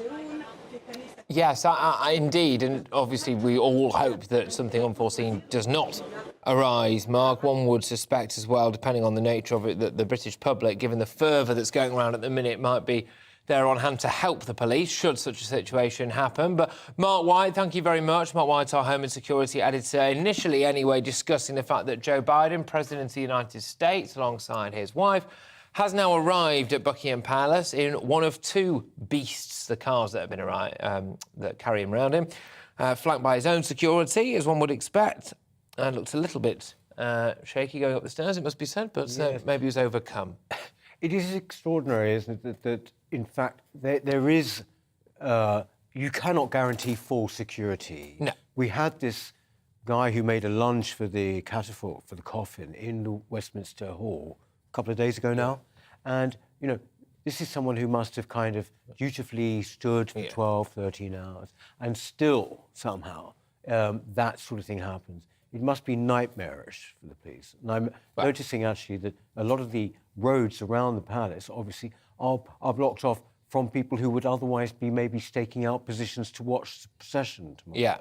Yeah, indeed. There's a lot of people getting in touch with us. Thank you. GBViews at gbnews.uk. Quite a few people, in fact, right on cue. You're asking us to name the people. We're only naming the big ones, and that's Justin Trudeau, who's arriving there, the leader of Canada, who, as Rafe Haydoe-Moncoux, our royal historian, was telling us earlier on, met Queen Elizabeth as a boy initially, didn't he? How and why? Yes, because his father, Pierre Elliott Trudeau, one of Canada, perhaps Canada's most famous Prime Minister in the 1970s, brought his son to London, where he met the Queen. And also, we just saw, just walking in before Trudeau, was Jacinda Ardern, the Prime Minister of New Zealand. Yes. And before that as well, Bolsonaro of Brazil, who took the opportunity earlier today to shout at a crowd outside the Brazilian embassy. Yeah. Do we know if Viktor Orban is here? Oh, not yet, as far as we're aware. Haven't seen him. We're yet to set eyes on Orban. Why? Why did he spring to mind for you? I wondered because, of course, we have the Brazilian president, and I wondered whether, therefore, we had the Hungarian. Suspect he will have been invited. Well, he's the Prime Minister, so the President would be the one most logical. It's Head of State +1, so whether that was the +1. It should also be noted that we aren't, of course, as has been said by Mark, seeing the other 4 living presidents of America, Trump and Clinton and so forth. They have been invited, however, to a special service at the National Cathedral in Washington, organised by the British Embassy, which will take place on Wednesday. The National Cathedral of Washington is where state funerals of American presidents are held, and it is part of the Anglican, it's under the umbrella of the Anglican Church as well. So there will be a service to which they've all been invited. Yeah, indeed. There was particularly, apparently, quite a personal, strong relationship between the Queen and the Obamas. Apparently, they became good friends. I mean, to the point where there were many private visits, I believe, with the Obama daughters. Well, was that actually, to give credit, rarely where credit is due, in any way down to Prince Harry with the Invictus Games? Because there was that infamous mic drop moment. They did videos together. It involved the Queen and the Obamas, maybe? I think it was before that. I mean, I understand. Because, in fact, if you remember, they came over on a visit, President Obama and the First Lady, and there was this incident, remembering, the many people remarked on at the time, where Michelle Obama put her arm around the Queen, and this is not, you're not meant to do this. And she put her arm on it. But the Queen responded sort of quite, uninhibitedly. And this seemed to mark the beginning of some kind of quite warm relationship between both families. All right. Sorry, we've got some more dignitaries arriving. Rafe. His Majesty the King of Spain arrived now, entering, and then next we have President Duda of Poland, who has just had a private meeting with Liz Truss at Downing Street, undoubtedly to discuss Ukraine, given the closeness of their relationship. Yes, indeed. We're just witnessing now, it's a procession, well, quite literally a procession, actually, of world leaders and quite possibly a couple of members of their entourages as well, entering Buckingham Palace. And they will be walking in, Rafe, to, canapes, drinks and a meeting and a memorial? The reception is running slightly late. It was supposed to start at 6 p.m, and it's now 6:06, but it does take a while to herding cats, I suppose, when you're head of state. And they'll be going into the state apartments and the picture room of Buckingham Palace. Now, they're arriving via the inner courtyard here, whereas we saw James Cleverly and President Biden arriving via the gardens. Well, if you've been to a garden party, that's the rear entrance, and they were entering through the bow window, which is where the Queen lay overnight, when she rested overnight prior to being transported to Westminster Hall. Why are people talking about there being one of the grandest events? Is it down to the sheer number of foreign dignitaries and royals, etc., that there are? It's not a grand event in terms of ceremonial or anything like that, and it's a lovely. The state apartments of Buckingham Palace are lovely, but they're by no means the grandest rooms of any palace in Europe. But it's the sheer numbers of people you're having. Everybody who is a grandee on the global stage will be here, and of course this conflicts with the United Nations General Assembly gathering, where lots of heads of state were expected to be speaking. So important has the Queen's life and impact been that that's actually they've prioritised this over the General Assembly of the UN.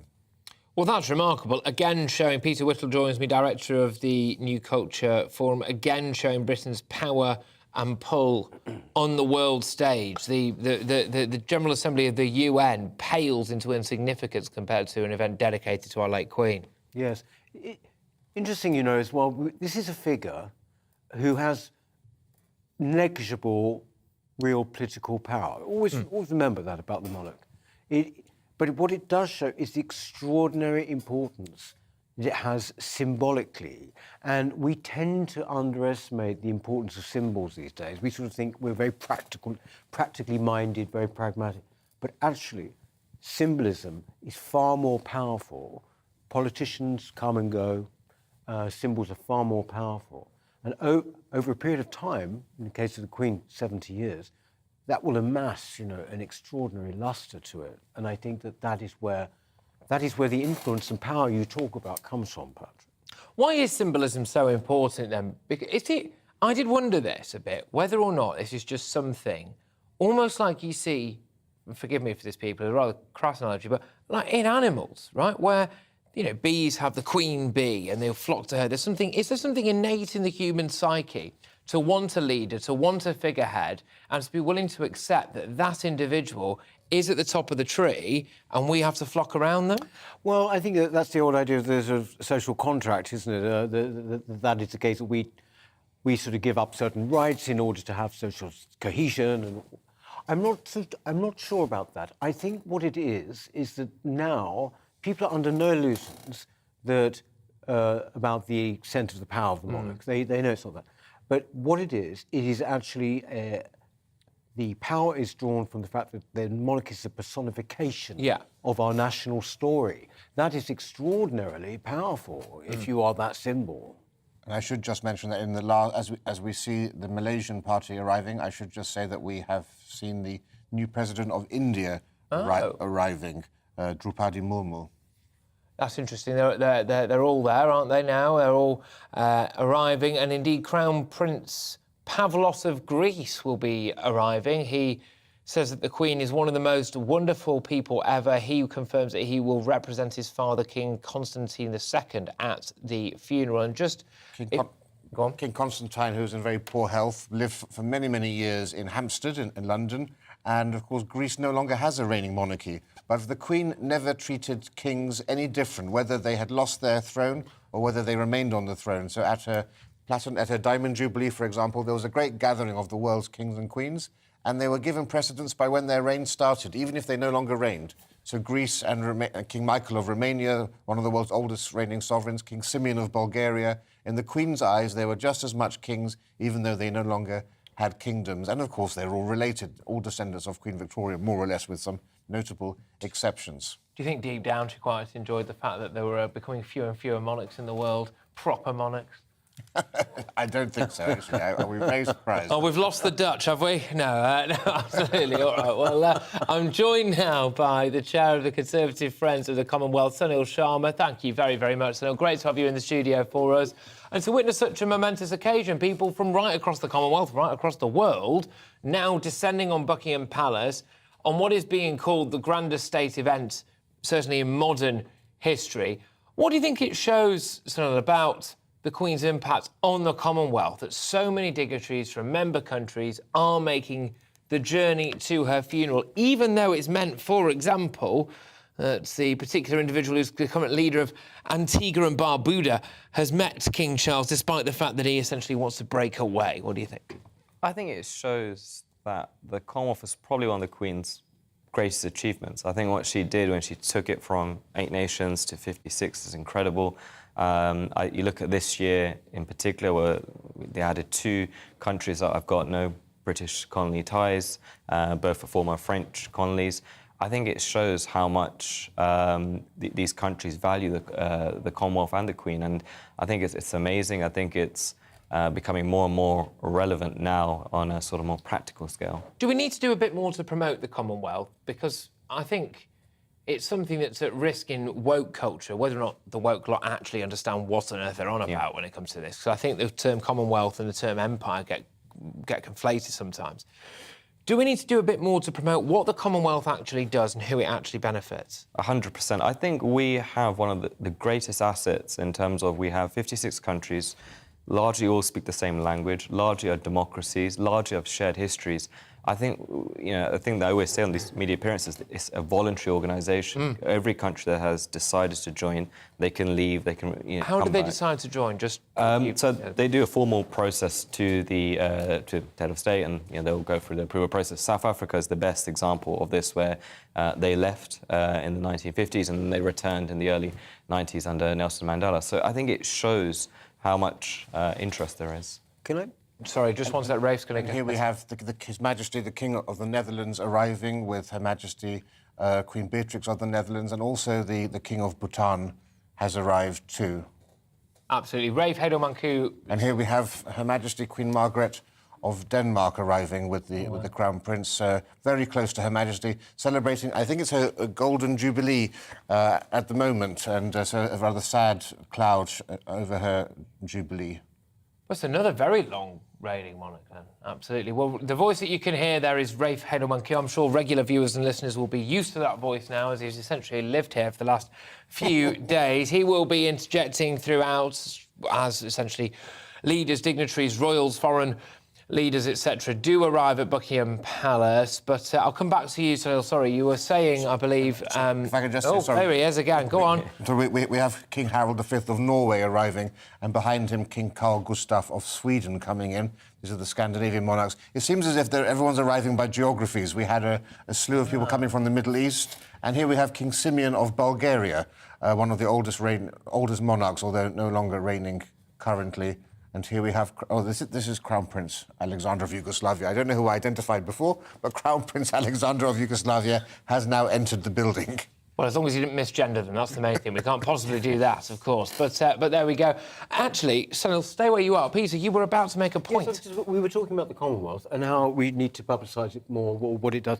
But you mentioned the woke crowd there. Yes. And that's true, but it has to be said that our own political establishment, going right back to Margaret Thatcher, didn't really get that interested in the Commonwealth, did they? That was the problem. I mean, it's always been a preoccupation of the Queen, and therefore has borne fruit. But our own politicians, very senior, didn't really rate it. They were far more European-facing. Well, even Harry and Meghan flagged it. I think it's, and to be honest, it's quite bizarre. We have a lot more history and a lot more similarities with the Commonwealth nations than the European Union and a lot of these European nations. And I think you're completely right. It's something that's just been ignored politically. I don't know if they're scared of a backlash of a British Empire 2.0 or soft power, but I think people need to draw the line between the two.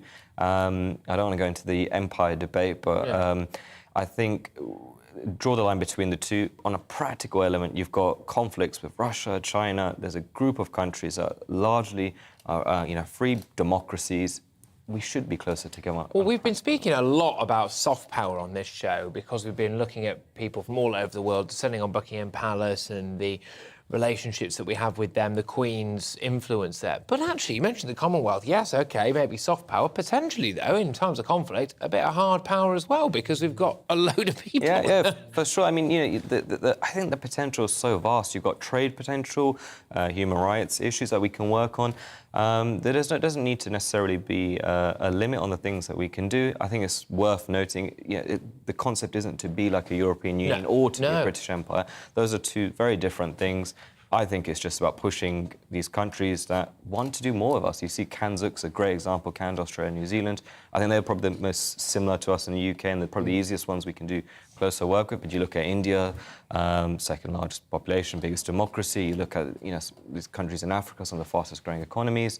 It just makes, on a purely practical element, perfect sense. I wonder how fashionable or popular it is to talk about the Commonwealth. You do it so well and you do it so eloquently as well, but I was wondering how fashionable amongst some younger people it was actually to openly support the Commonwealth, especially abroad potentially. I think the bigger issue is ourselves, British people, generally London 18 to 40, that profile of people are the ones who seem to have a problem with the Commonwealth. You look at across the border, you look at these countries, they are voluntarily joining this organisation. They want to do more. There's a reason expanded from 8 to 56 in the last 70 years. So I think we as Brits talk it down more than the other nations. If you speak to America's a great example of this. American politicians I've spoken to all say it's bizarre how you don't do more stuff with the Commonwealth. It's almost suicidal. I mean, I think about that a lot, given what's going on in society at the minute. Yeah, fair enough. There are some statues that I certainly would not erect today, right? However, there's that thing of whether or not you should necessarily be tearing them all down, but then also just about our history as well. We seem to want to almost rewrite history. Peter Whittle there of the New Culture Forum, almost rewriting history, which in itself I find problematic.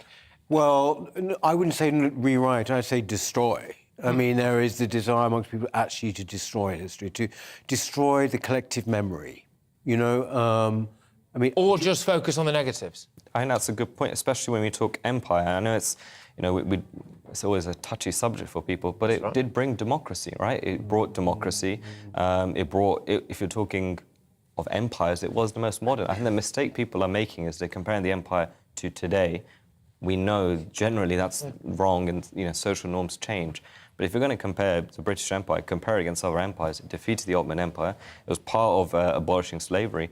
So if you want the empire debate fair, let's debate against other empires. I think we're making the mistake in this country now where we debate it to today, which makes no sense to me.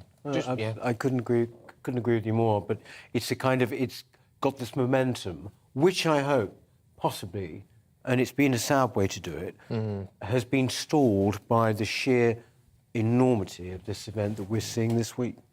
I must say, one of the things, I was actually just behind the set here. We've got our newsroom area. When the announcement of the Queen's death was made and it was put out, I, like many others here, and like most people I imagine right across the country, shed a tear at the time. And I'd be lying if I said that one of the reasons I was crying wasn't because I feared for what comes next and I feared for what happens now. And by that, I mean, was there the potential for it to open the floodgates for a lot of people to trash the kind of history that we've just spoken about here, to trash our reputation and to want to just eat us alive from the inside, destroy the monarchy, destroy the Commonwealth, almost destroy everything that we've stood for. Both of you, just quickly, I'll start with you, Sunil. You confident that that won't happen, or can you see that being a little bit of a battle that people might have to wage? I can see a slight anti-monarchy movement coming. There's no denying the Queen was very popular, even amongst anti-monarchists. I think that's probably the fear for me, is that, you know, I think there's a lot of people who maybe held their tongue because they liked the Queen. Yeah. They won't have that same relationship Prince Charles.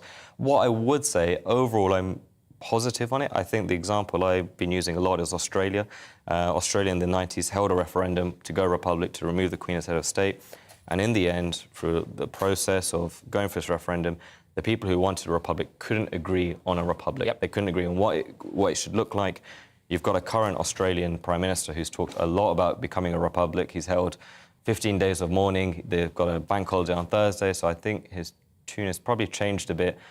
So I think that constitutionally, when it really goes down to this debate, I think the monarchy will survive.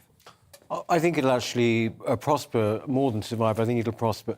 I think Republicans, as you say, were not stupid. They always knew there was very little mileage in going for the Queen, right? But they, therefore, were biding their time. But what really they maybe didn't bargain for was the relatively impressive way Charles has taken over. He's gone up in terms of approval from something like 39% to 63%, virtually overnight. Politicians were killed for those numbers, by the way. Exactly. So people do actually, they do just change their allegiance. It's quite remarkable. I've seen it in myself. I was never that much of a fan of Charles. But in fact, I found myself actually thinking, oh, no, actually, I like you as king now.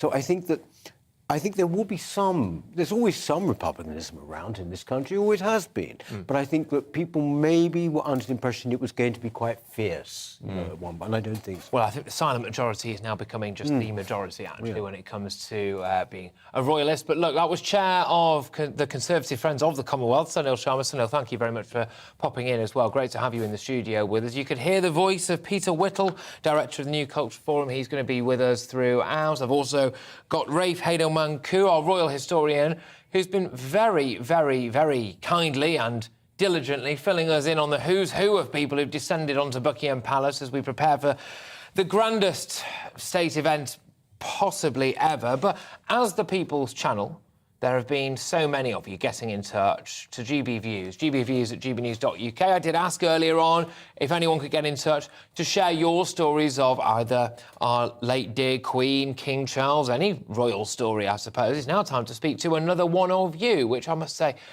don't tell the people who've been sat next to me the whole time, but my favourite bit of the show, of course. Speaking to real people, normal people, about their memories of our late Queen. Joining me now is GB News viewer Eddie Alcock to discuss his experience of meeting the Queen and the royal family. Eddie, thank you very much. Can I first just ask, whereabouts in our fair nation are you? Whereabouts are you? Oh, I'm close to Ipswich. I'm in the middle of Suffolk. Fantastic, good. I'd just like to locate where you are. So, please tell us a little bit about your meeting with the Queen and the royal family. Well, yes, it's as much as anything about the other members of the royal family as the Queen, because not many people have spent a great deal of time with the Queen. She's in such demand. But if I can just briefly go through what I regard as my issues with visits from the royal family and my visits to them. In a way, my association with the royal family started the day I was born, because my father was very keen on King Edward VIII, simply because he admired him for being prepared to give up his throne for the love of his lady. And my father, therefore, the year after that, in 1937, when I was born, called me Edward. So I'm actually named after the king of the day.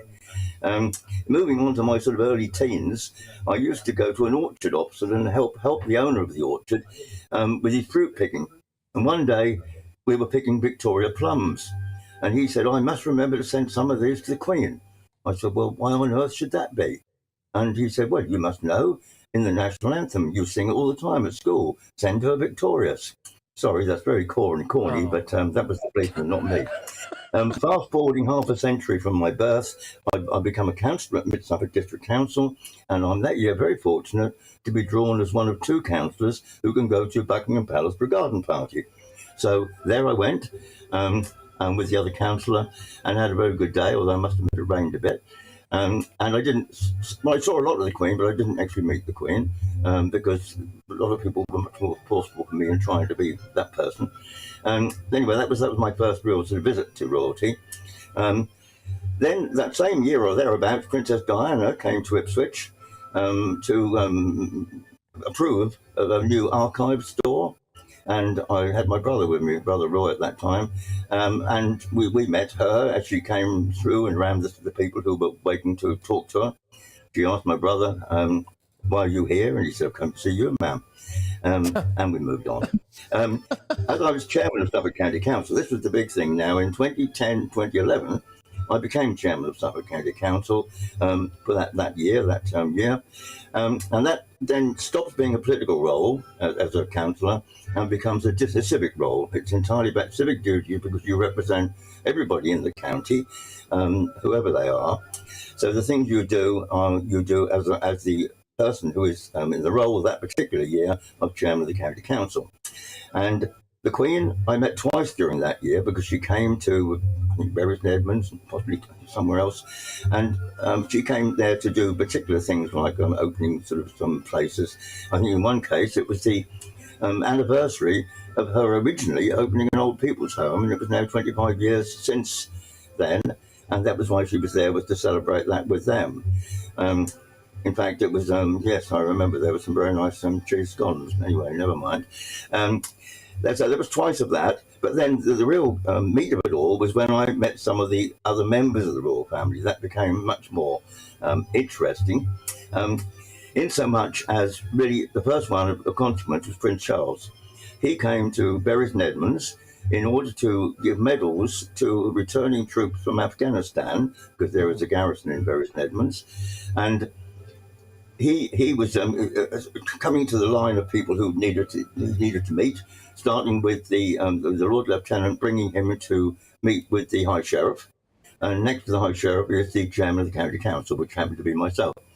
Well, I was able to say to him then, "You, sir, were in 845 Squadron, Fleet Air Arm." He said, "Oh my goodness, yes, of course I was. It's the best squadron of all." So yes, that was good, because then I said, "Well, my son is also in 845 Squadron, and he's in charge of helicopter engineering at Yeovilton." So then, of course, Prince Charles really caught fire, and we had a very long chat about seeking helicopters and Royal Naval things generally, because it was clearly something very dear to his heart. And then That's fascinating, that, Eddie. I must say, you've got. Tell you what, I could listen to your royal stories all day, and really interesting to see that you, like you said there, that King Charles kind of came alive when he heard about that, and I think that's something that our great British public are going to want to see. As the dust settles, obviously, on what's been going on in recent days, see a bit more of that come to the fore, his personality, his character, and as frankly, which sounds ridiculous given that he's been Prince of Wales since goodness only knows when, but get to know him a little bit better, but in his different role. Eddie, just quickly, and final question to you. What are you going to be doing on Monday? How are you going to be marking tomorrow, actually? Gosh, I've lost track of my days of the week. Tomorrow, to mark the funeral of our late dear Queen. What are you personally going to be doing for that? Well, I shall watch some TV, of course I will. I'm a retired person, so I haven't got it's a bank holiday anyway, I think, but I'm going to go to work. I haven't got to do anything in particular, so I will spend most of the day, I think, watching events as they unfold, as I imagine a great many people will do. I'm not very mobile these days, so I can't walk great distances or anything, so I shan't be going out to any extent, but I will instead be watching it all on TV. May I just, though, before finishing, tell you about when I met with the Duke of Edinburgh. That was at St James's Palace. I'm afraid, as fascinating as it is, we've got guests in here, so go on, rattle through it. Okay, he was there to do gold board presentations with young people from Suffolk involved.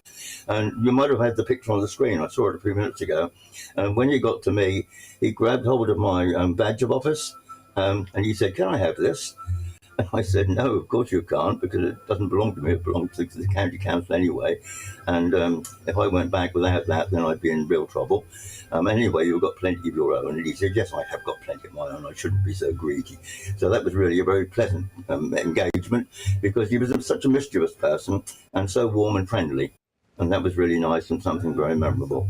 The real highlight, the whole highlight, was when I did meet the Queen properly at Buckingham Palace in 2014 to receive from her my OBE, my Officer of the Order of the British Empire.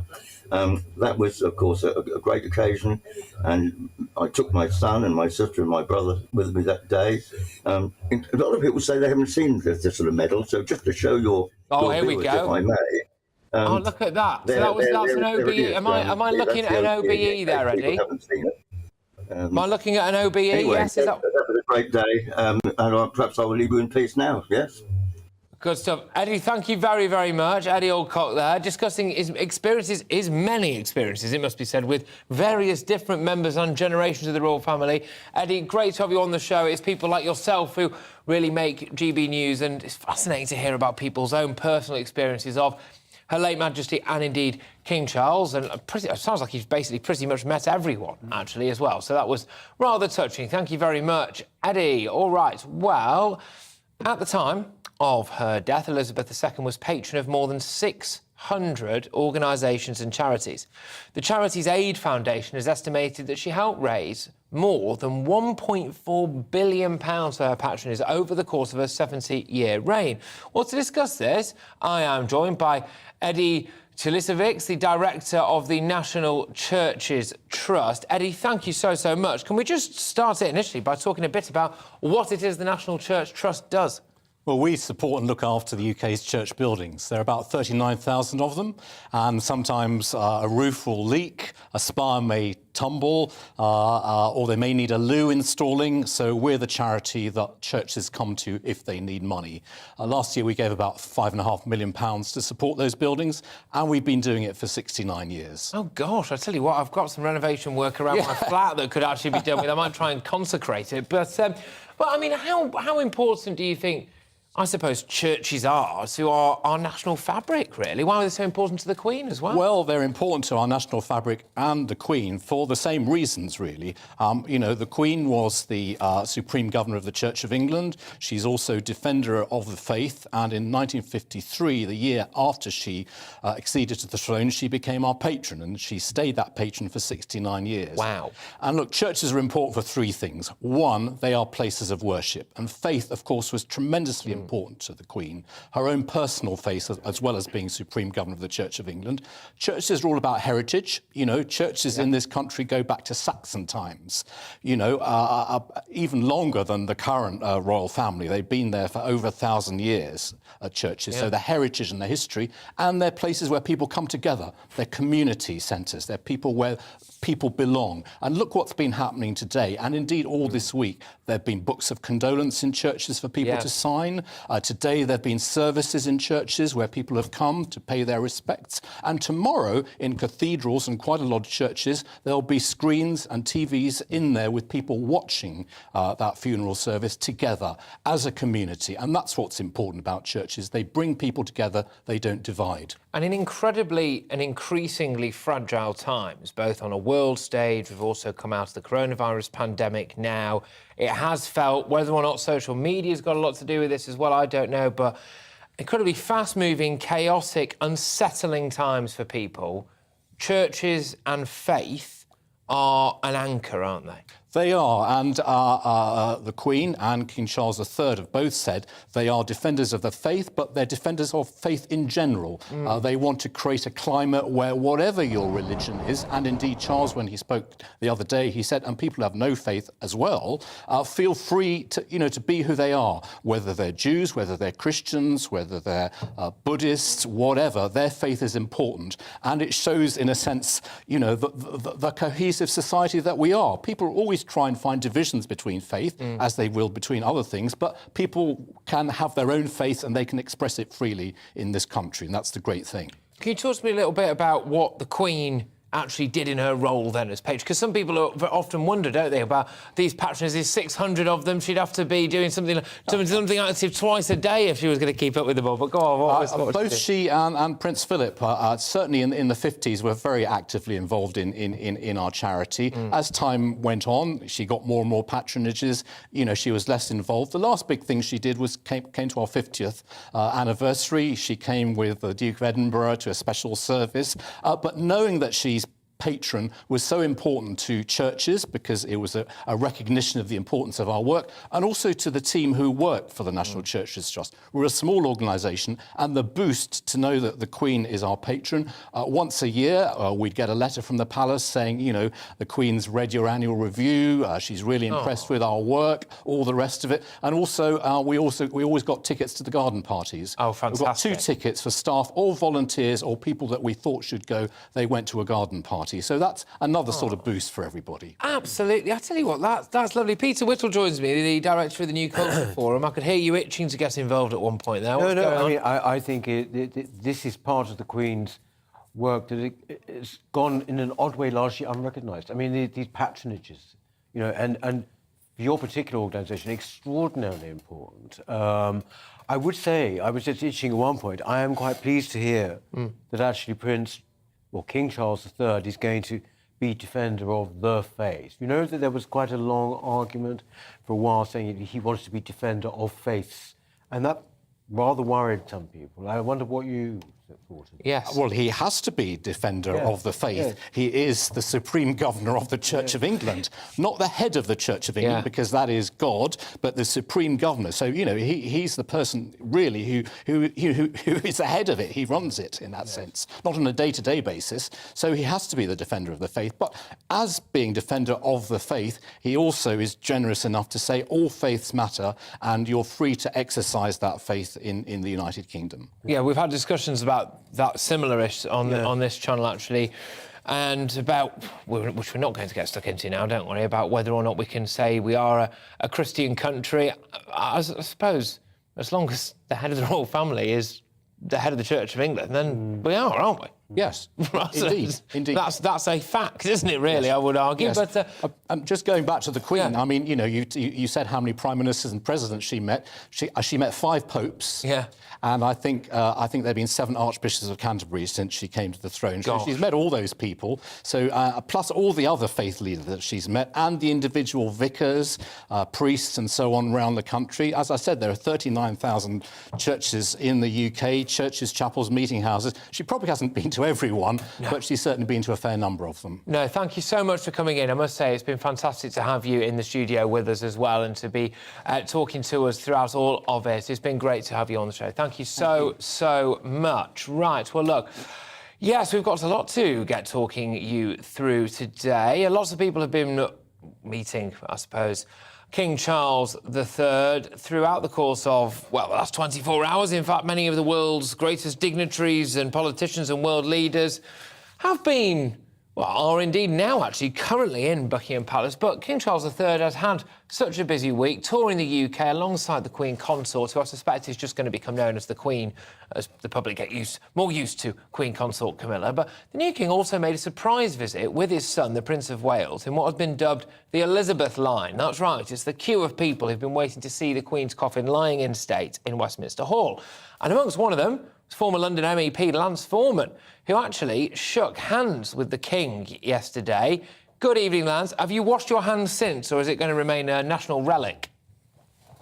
No, I've washed my hands. I was thinking of putting rubber gloves on for a week or two, but no, I have actually washed my hands.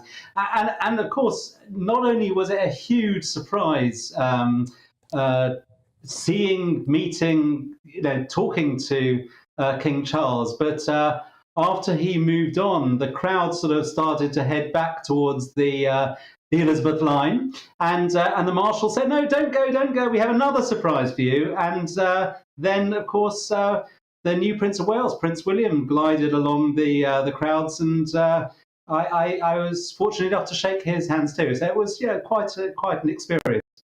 A very opportune time in getting you on, because as we understand it, Lance, they were awaiting official confirmation on this. As I understand it anyway, the Elizabeth line will very shortly, if not already, be closed, because the final viewings of Her Majesty's coffin are going to take place at 6:30 a.m. tomorrow morning. We believe the queue is something like 14 or 13 hours long, which, if you just do the maths on that, would mean they probably will be shutting the queue at some point very, very soon, which is a shame for people. But what did it mean for you to be a part of that whole experience, unquestionably underlined by deep sorrow and deep sadness and deep grievance, but the community of being in the line, the process of going and waiting for that length of time, meeting the King along the way, and then the culmination of paying your final respects to our longest reigning monarch? It must have been quite something.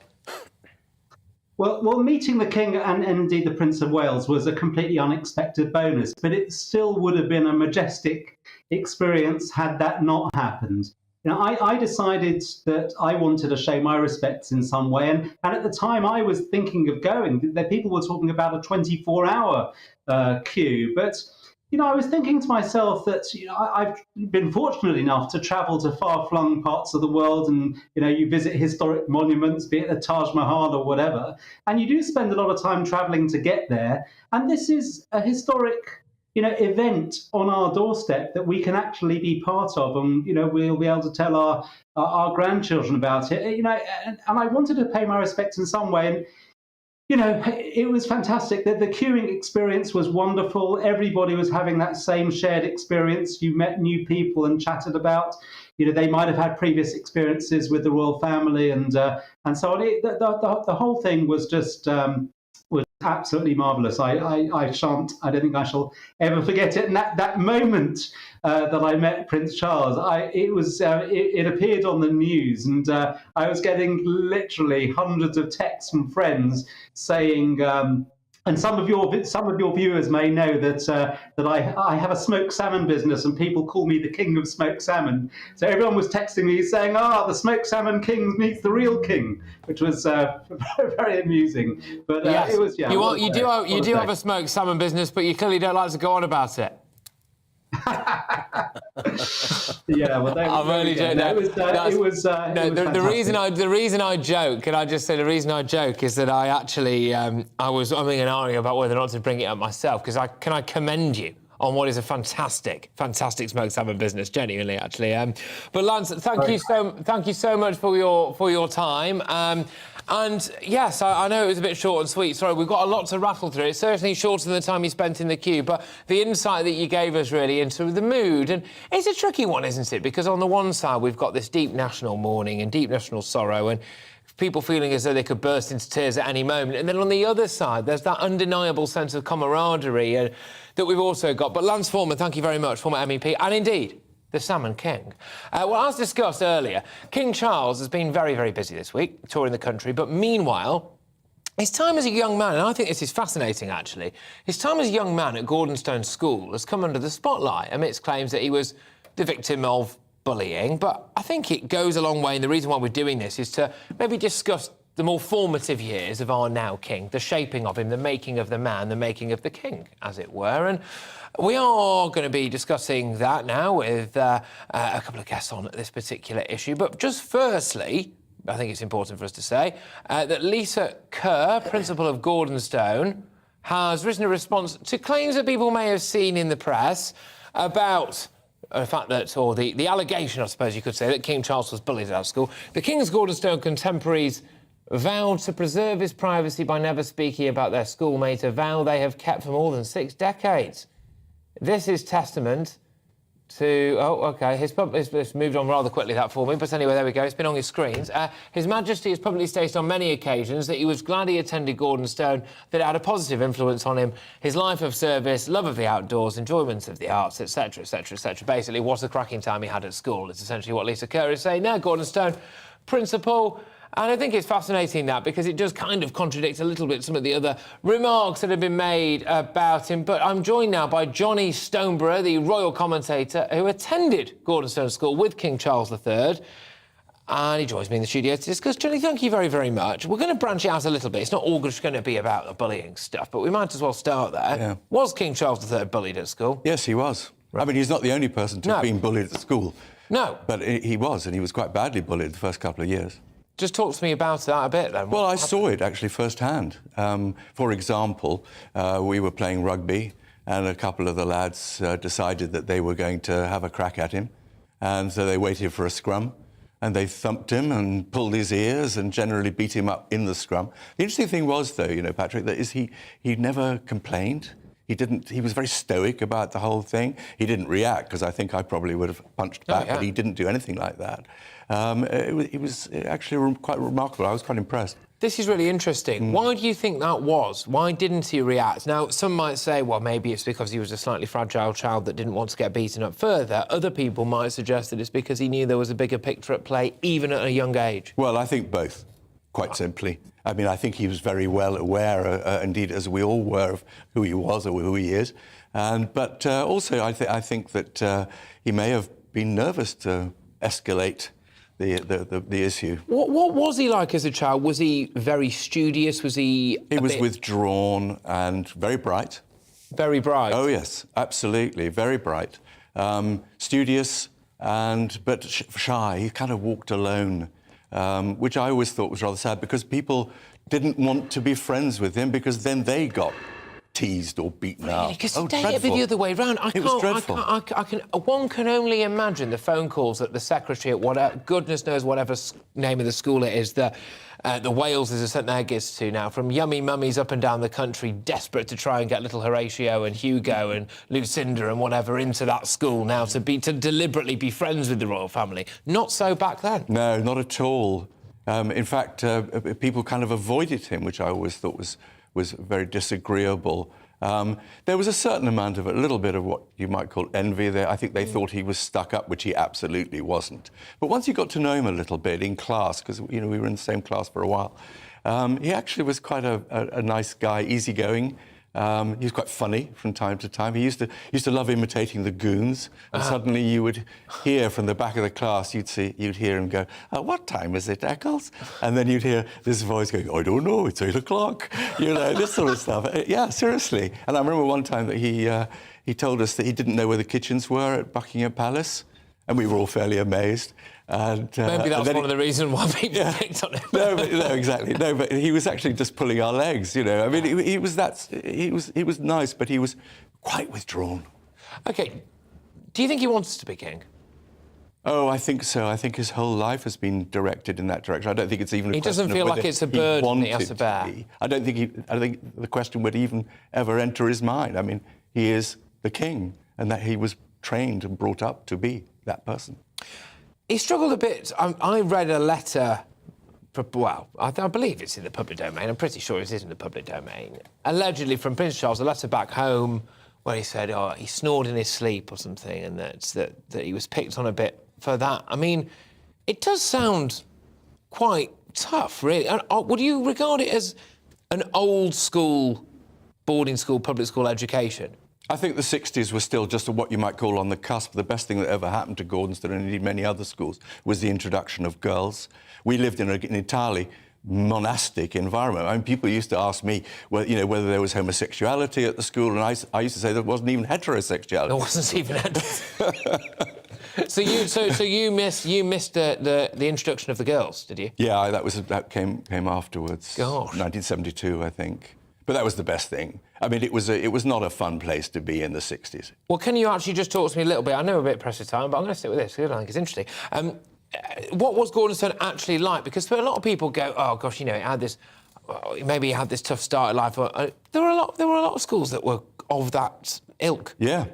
Well, I think actually the ethos of Gordonstoun was pretty good, and I think it's a very good school now.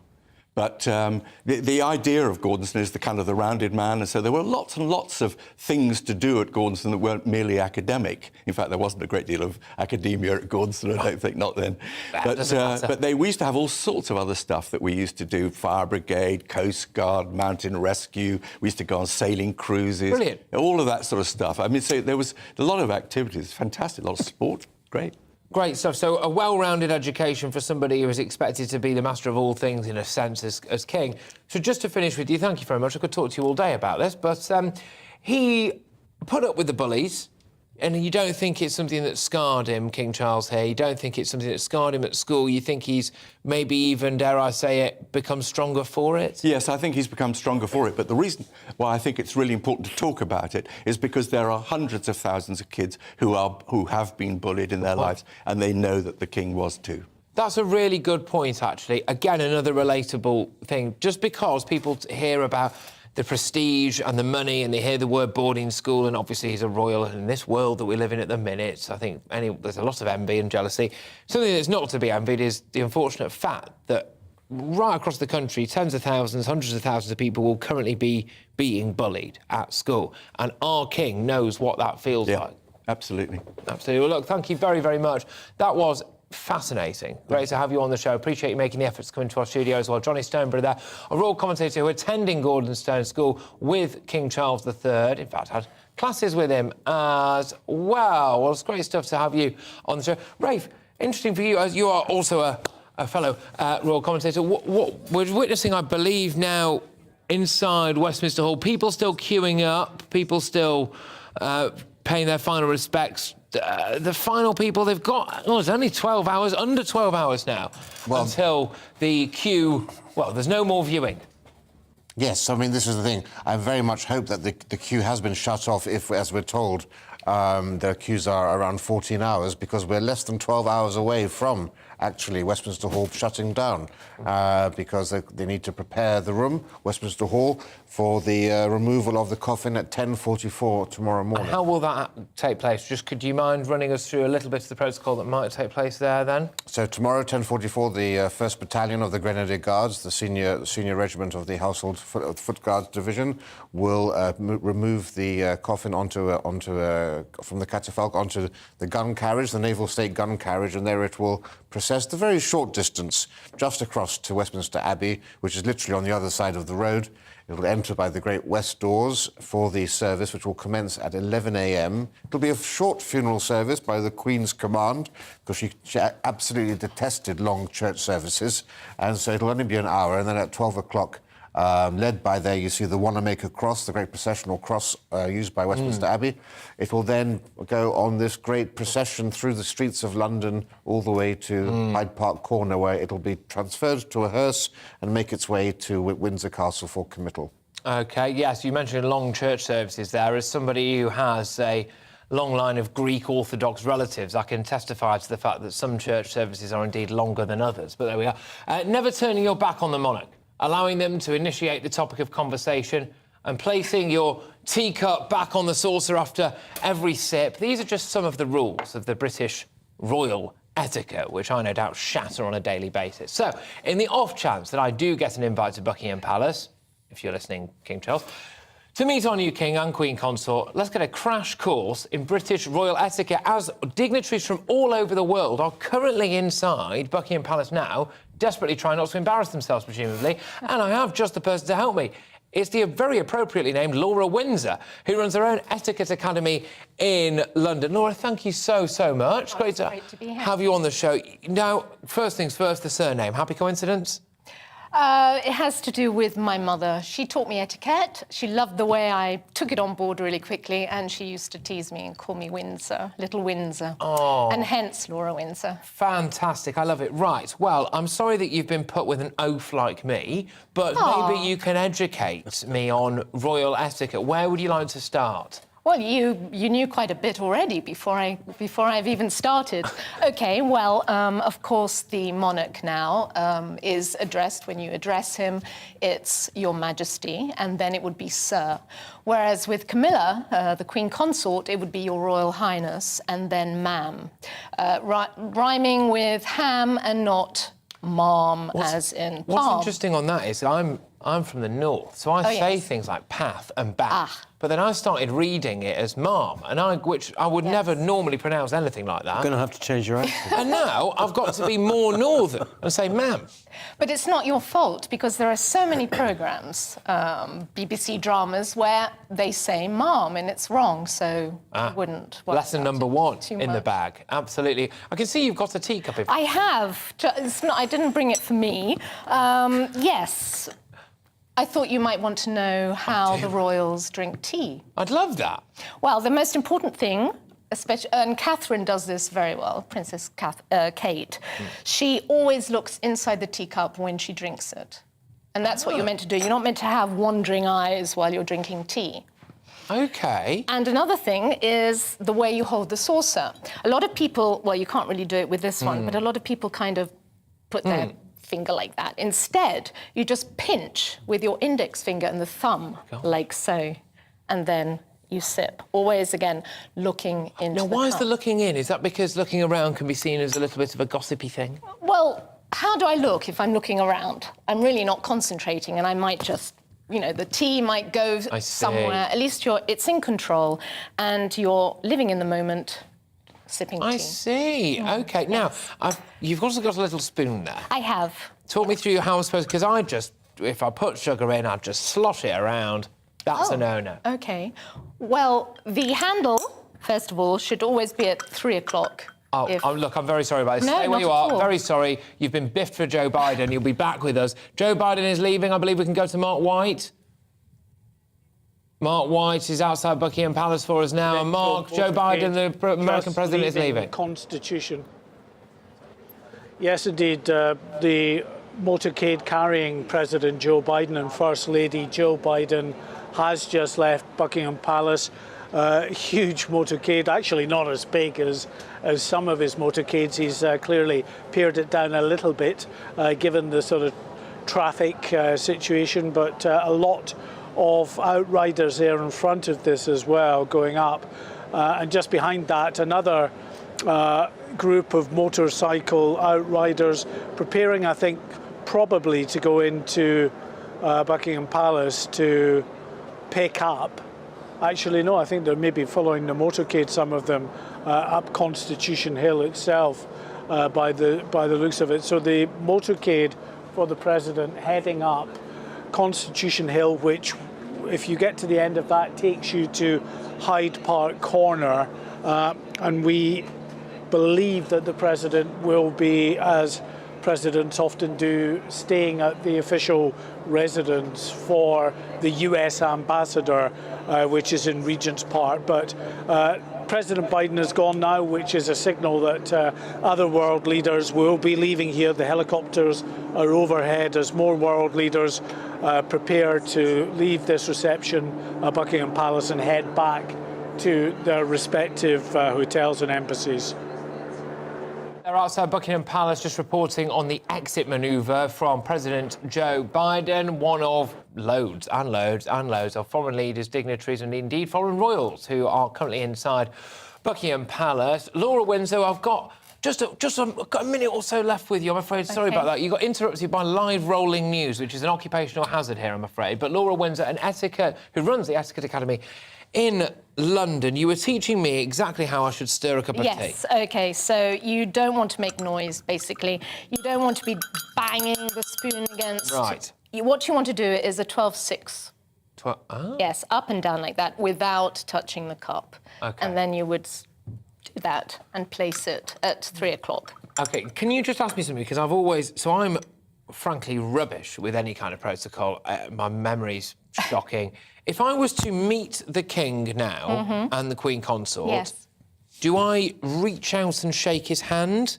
No, you've given me you've given me a terrible look there. I would wait for them to extend their hand. And it has to be a brief handshake because they've got a lot of people to shake hands with.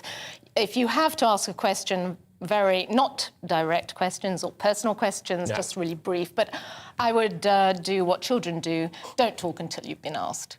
OK, and Yes. I don't curtsy for the Queen? You bow. I bow for the Queen, Queen Consort? Yes, you bow to the monarchs. Just a slight, with a nod of the head, no bowing like this, the theatrical bow. Ah, gosh, it's a good job you're here because if that unlikely coincidence of me happening to go and meet the royals this evening would have happened, I would have messed it right up. Well, look, thank you so much. Now, I've been reliably informed, Laura, that you are going to be on another show that I do called Friday Night Feast at some point soon. I don't know whether you're aware of that or No, not. I'm but- not. Well, you are. So Great. Laura Windsor, who runs her own Etiquette Academy in London, will sort out the logistics very shortly, but I will be seeing you very soon, Yeah, hopefully. we'll talk later. We can do more of that stuff. OK, Wonderful. so there we Thank go. you. Well, look, thank you very much, everybody who's been getting in touch with us. GBViews at gbnews.uk. We had a lot of you on the show. This is the People's Channel.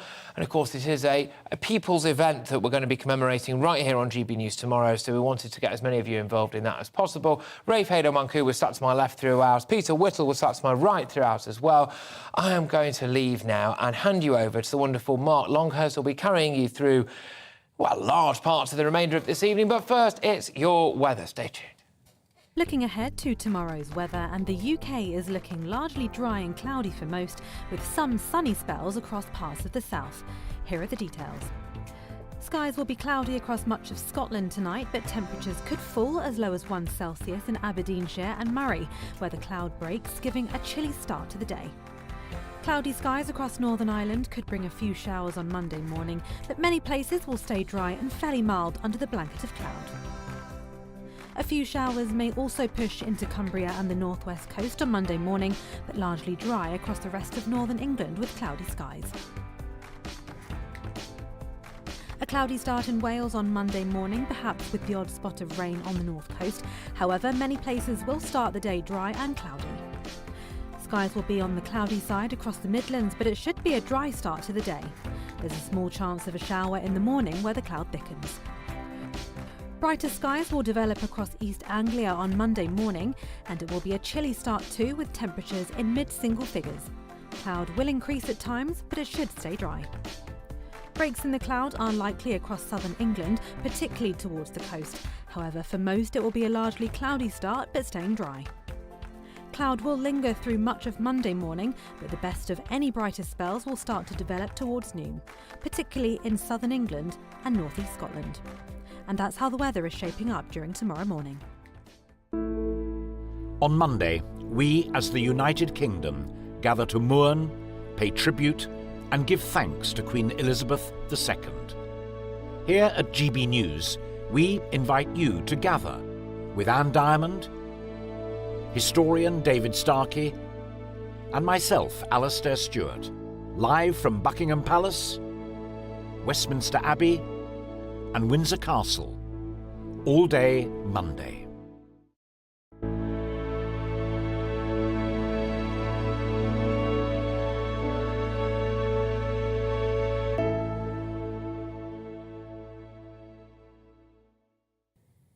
A very good evening. You're watching and listening to me, Mark Longhurst, here on GB News at 7 p.m. And in 1 hour's time, we have the national moment of reflection, which, following the tolling of Big Ben, will include a national minute's silence. Well, today is the fourth and final day of the Queen's coffin lying in state ahead of the state funeral tomorrow. We'll keep you up to date with the latest from the queue as the final members of the public mark and prepare to wait overnight to pay their respects ahead of the lying in state, which ceases at 6:30 tomorrow morning. And over the next 2 hours, we'll be joined by guests who knew Her Majesty the Queen closely, who served under her and have met her. Former Royal Protection Officer to Princess Diana and the two princes, William and Harry, Ken Wharf, joins us in the studio until 9 p.m. Very warm welcome. Thanks for being with us, Ken. Also, taking you around the country to reflect that minute's silence at 8 p.m, which will be followed by the Queen Consort Camilla's personal tribute to Her Majesty Queen Elizabeth. But now let's get an update on the news headlines with Tatiana.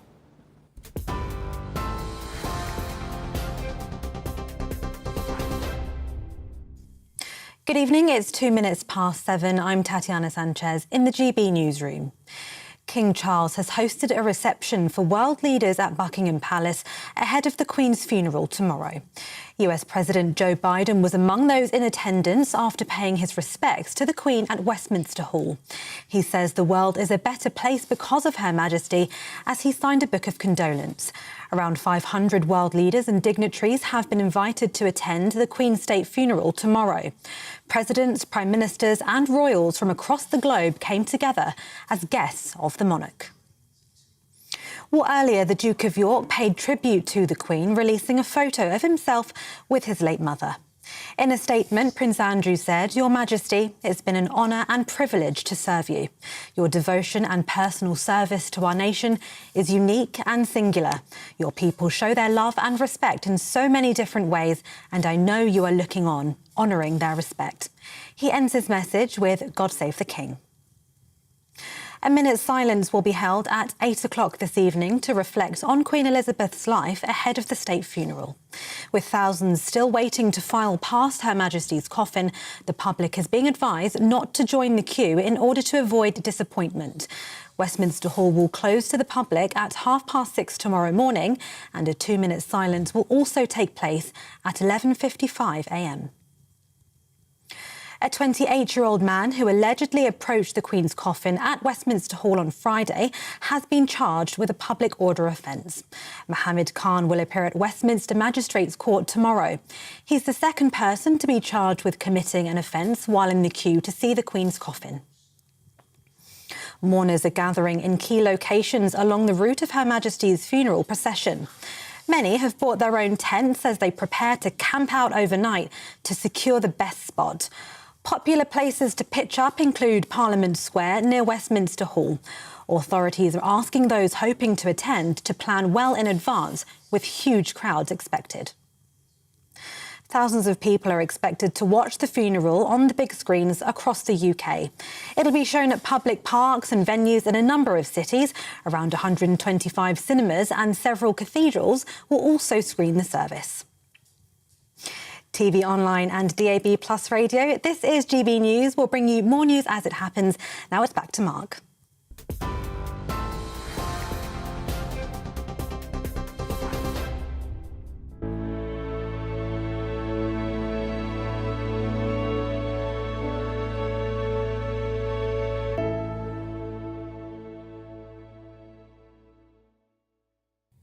Tatiana, thank you very much indeed. Now, joining us, as we said, until 9 tonight, on the eve of the largest and most significant funeral this country has ever seen, is former Royal Protection Officer Ken Wharf, who was bodyguard, of course, to Princess Diana and the two princes, William and Harry. I was indeed, yes. Yeah, and quite a time they led you on occasions, as you've reflected here. But you were just sharing with me something quite significant because obviously you have seen everything from within this royal bubble, but you were also at the last state funeral, which was Winston Churchill. Tell us about that. Well, I couldn't actually. It was surprising when you mentioned a moment ago that, of course, in 1965 I was then just behind the Metropolitan Police in what was then the Met Police Cadet Corps. The cadets. And in 1965, I was one of many that lined part of the streets, was in Victoria Street, not on the Royal Route itself, but, you know, being part of that was extraordinary. Yeah. And, you know, there was a different time.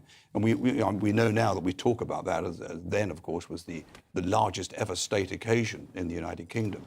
And here we are now in sort of, you know, 2022 with a state occasion again. But of course, the size of this eclipsed totally exactly what happened. Now, were you there in 1965 as part of any kind of security consideration, or was it just an honorary thing to have police cadets to join? I think it was just part of an honorary thing there, as part of a tradition, really, that we, the police cadet corps, were sort of lining parts of the street. I mean, it was a great privilege to be there. Absolutely, yeah. You know, there we were, and you could say I've come a long way since then. Well, indeed you have. Now, we're seeing the queues continuing to walk through Westminster Hall, and yes, there's security here, airport security to check on what they've got, but it's been very open in the proper sense to allow people to pay their own tribute. What about tomorrow now, the state funeral? Clearly there will be heightened security considerations for that. What will be going on overnight now in preparation for that? Well, the great thing is, of course, we know what the route is. And, you know, that will be over the night checked again as you'd expect. But, you know, the whole, this operation order, you know, London Bridge is something that, you know, wasn't just hatched out, you know, the day after the Queen died. This is something that was ongoing when I was serving, you know, 30-odd years ago. Yeah, I think was the three words, bridge, bridge, bridge, was the alert that, you know, things are starting to happen. And, the bridges. Interesting enough, Winston Churchill's operation order was Operation Hope Not. Oh, really? Quite interesting. So he wasn't a bridge. But the bridges are only sort of signed to, you know, members of the royal family. Yeah. But almost continuously, certainly in the last 3 or 4 decades, Mark, you know, these operation orders will be checked out, rerun, and so forth. And the last time that we had the last operation, of course, was Diana's, but the Queen Mother's Operation Tay Bridge. And they're not dissimilar. I mean, in this particular case, of course, there are, you know, over 200 dignitaries. Yeah, including the President of the United States and his Secret Service detail, which I expect complicates things a little. Well, it does. I mean, there's just no way that President Biden was going to get on a bus down at the Royal Hospital at Chelsea. And we've seen already his beast. The beast, which is the arm, and a gas-proof as well, I think, the limousine. Well, it sounds like it. I mean, they won't give us any details of that. But I mean, it's a classic piece of Americanism. I mean, this is straight out of Central Casting, Mark. But the whole process of this, it's a very difficult thing for your colleagues to actually measure, because you've got to allow people to share in this occasion and tomorrow to be part of this National Day of Mourning, and yet obviously keep things safe. And clearly one of the differences from 1965 was that you now got the police actually turned facing the crowds along the route. Well, of course, you know, we're in this sort of world of social media now, where communication is so different from what it was in '65. And the whole point of the police facing inwards now really came about in 1981, when Her Majesty then was en route to the Trooping of Colour on horseback, and there were shots fired as she turned into Birdcage Walk there. But you know, what's interesting, what I've seen over the last 4 or 5 days, being down at the media centre and walking about, is the actual numbers of police. Now, in 1965, there were about 1,000 police involved in this operation, which was a lot in '65. Today, we've got in excess of almost 15 to 20,000. And not just from the Met, from across the country. The whole country. Yeah. And whereas before you'd have one every 10 metres, say, in the Mall this week, we've seen one almost every metre. And then behind them facing inwards, or in front of them, you have this sort of, this no-go zone. Yeah. Because, you know, one of the fear really tomorrow, Mark, is you know, not something from a vehicle, because they'll be banned from within this processional route. Is always going to be the lone trader, the lone... Or even someone being over-enthusiastic, should we say. But with this zone that they've now coordinated, plus the fact that behind the crowd, and this is to reassure people that will be there, there will be a lot of plainclothes police officers walking alongside, you know, the procession and, you know, obviously the coffin itself. So, you know, we over many years, I say we, the police, have sort of, you know, learnt from these state occasions. We in the UK are best at the sort of. Yeah. Well, Ken, thank you for being with us tonight. As we said, you're here till 9 with your insights, fascinating as they are, because we've had a little chat about one or two other things we'll bring in. But let's cross now to Buckingham Palace and our home and security editor, Mark White. And Mark, Ken was talking about the numbers involved there. And even though this is well rehearsed, I suspect there will be still some nerves overnight as they check and recheck. Yes, and they will be looking as a good indication and a sort of dry run, if you like, for what will happen tomorrow as the state funeral gets underway. Because what we've had this evening are many motorcades that have come, some vehicle-borne motorcades, limousines and alike that have taken, in particular, foreign royal family members and certain heads of state. The United States President has come, of course, in his own motorcade, as he always does, a very heavily protected motorcade run by the Secret Service. The other motorcades have all been run and managed by UK authorities, by the Metropolitan Police and their colleagues from other forces. Now, you can see there shots of just some of the police outriders waiting for the buses where a lot of the world leaders have been put onto, this podding operation as they describe it.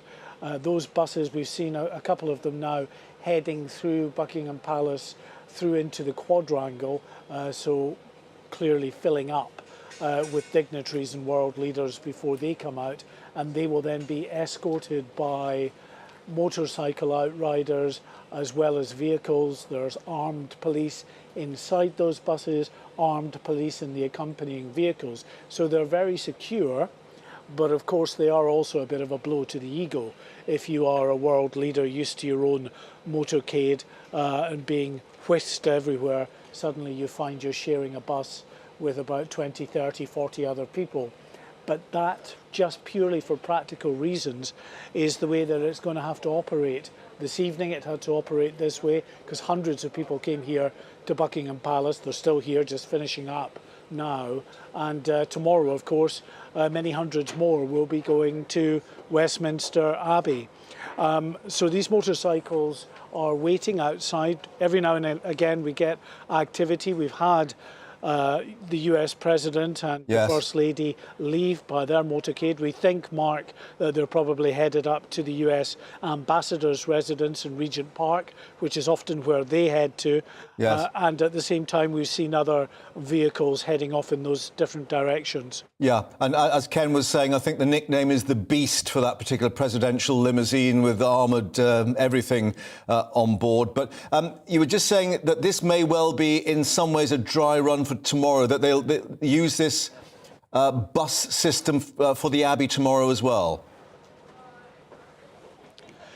Yes, they have to, Mark. There is no other way that you could manage hundreds of VIPs, world leaders, heads of state, by taking them all in motorcades. It would be just too long, cumbersome. It would just snarl everything up, and you probably wouldn't have enough secure vehicles and security personnel to escort them anyway. So they have to gather those who are, if you, for want of a better word, a little bit lower down the pecking order in terms of their status, and those that are willing to go on the bus, and they are placed on these buses.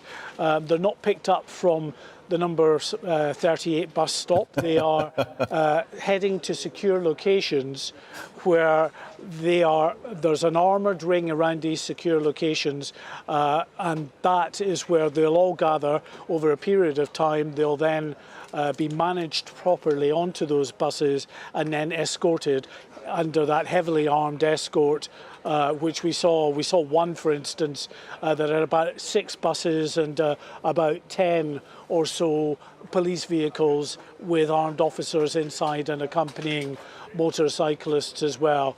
As I say, it's a bit undignified for some of them, but it's just the most practical, only real workable solution to this problem, because we've never had this before in the United Kingdom anywhere. The nearest you could probably equate would be when you had a heads of Commonwealth summit or something like that. Even when you have the G8 or the G20, there's nowhere near the VIPs and the dignitaries that would require this level of escorting in and out of places. So a big old security and logistical challenge for the authorities. Mark, thanks very much indeed. Who knows, maybe one or two of those world leaders were hoping secretly to get on a red London double-decker, but there we are. It's certainly worked quite well tonight. Mark, for the moment, thank you. Back to you a little later. But let's now speak to the former chaplain to the Queen, Dr. Gavin Ashenden, who joins us now. Thank you very much indeed for joining us here on GB News. It's a great pleasure to speak to you this Sunday. We reflect that the Queen, we believe, has actually been involved in planning her own funeral tomorrow to make it a very personal event, including, we understand, instructions not to make it too long. Yes, that was one of her usual instructions. The Queen has experienced more sermons and more services in Anglican churches than almost anyone alive. And one of the ways you could please her would be to keep it succinct. And she's applied the same rules to her own funeral. So I think it's part of her sense of humour and putting her stamp on the matter. She'd like it done well and briefly and to the point. But something very personal as well in terms of the readings and particularly the music, because we will have something very poignant, I gather, at the end, which will be a lone piper's lament. Yes, well, as you know, she's descended from the Scottish monarchy through her mother, and Scotland, Balmoral, was one of the places where she was most at home. So it will be no surprise at all if she puts in a signature tune of some Scottish culture. So every detail will have been passed before her. It must have been taken some courage to sit down and plan your own funeral, but she'll have done that over the years, and what we're going to have tomorrow is going to be what she has chosen for herself. So this will be very personal to her because, of course, people have said, in addition to her being the head of the Church of England, religion and her faith was something very personal to her too. Yes, she's one of these people who lived her faith. She wasn't just the formal Supreme Governor. I mean, Supreme Governor is a title. She didn't actually do any governing. It was a way of keeping the Pope and his influence at bay. But she said her prayers. She believed in Jesus, and you can see the way in which, as she grew older, she grew more beautiful. There was some real vivacity in her soul, which is one of the signs that people are living a relationship with God and taking it seriously. Her smile, her twinkliness, her sense of humour, all these were signs of the spiritual nourishment that she received. And so as she prepared her funeral, she would have done it with a great sense of peace of mind and knowing perfectly well that at some point we're called to give up our bodies and to surrender our souls into God's hands, which she did cheerfully. And was that something that she felt most at ease with in fairly simple surroundings such as Crathy Kirk at Balmoral?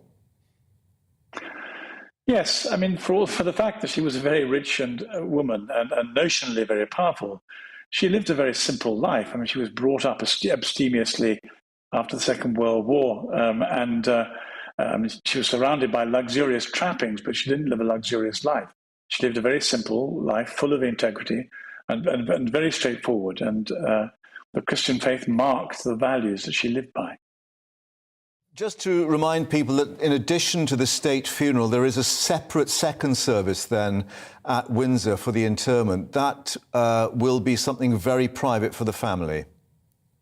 Yes, this happens a lot. Very often there's a service in church when any of us die, and you go to church, you have a public service there, and then the body is often taken to the crematorium or to the graveside. And in this particular case, the journey will be from Westminster Abbey to St George's Chapel, Windsor, and there her body will be interred. And once again, there'll be a few more simple, short, to-the-point prayers as she's laid beside her late husband in the place in St George's Chapel, which has been waiting for her. Dr. Ashenden, thank you very much indeed for joining us here in GB News tonight. As we see these pictures of the coaches leaving Buckingham Palace, Ken Wharf still with us, and this actually will be the route, or part of the route, as the funeral cortege leaves Westminster Abbey, because it will be going up to Constitution Hill towards the Wellington Arch, I think, where obviously it'll be transferred then to the funeral hearse to be taken on to Windsor. That's it. I mean, the processional route from leaving Westminster Abbey will do a right turn through Whitehall, through the Horse Guards, turn right, then into the Mall, then that journey towards Buckingham Palace, then finally up Constitution Hill to Hyde Park Corner, Wellington Arch, where the coffin is then transferred to the state hearse for that journey to Windsor. That will be quite spectacular, I think, that journey, particularly being pulled by the Royal Navy. Which the naval ratings will be fantastic. Yeah. Let's bring Mark back in. Mark White's still with us. Mark, just reiterate the importance of these naval ratings, because the gun carriage has got countless naval ratings who'll be pulling it on foot. And this dates back to Queen Victoria's time when the horses didn't quite do their job. Yes, and that's right. Never since then, basically, at a state funeral, that task is given, that honour is given to the Royal Navy, and those sailors will be 98 in number, who will pull that gun carriage all the way across, initially, I think, from Westminster Hall to the Abbey, and then at the end of that service, they will pull that gun carriage from Westminster Abbey around Parliament Square, up Whitehall, down through Horse Guards Arch, into Horse Guards proper, then down the Mall, round Buckingham Palace, the shots you're looking at now of those motorcycle outriders. They will then continue up Constitution Hill, which hopefully Ollie, our cameraman, can just give you a little look at, just so you're right for your geography there. That's Constitution Hill you're looking at now, which heads right up towards Hyde Park Corner, and there under Wellington Arch we're told that the coffin carrying the body of the late monarch will be transferred onto the state hearse at that point, and then will make its way by A roads. So not by the motorway network, but by A roads. It will make its way up to Windsor Castle. So opportunity again there, Mark, for many members of the public who want to get a glimpse of the coffin and the state hearse as it passes them.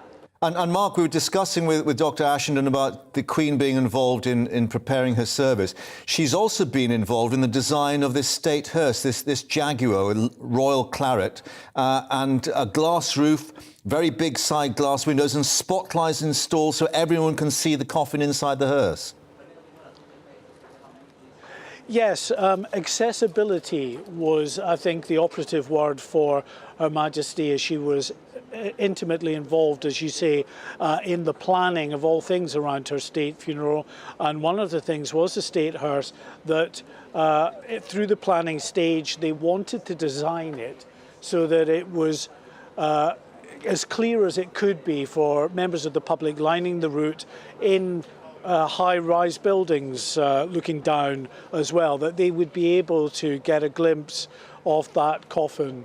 And that's one of the things that they've done. And you see the interior lighting even, just to ensure that you're able to see that coffin properly.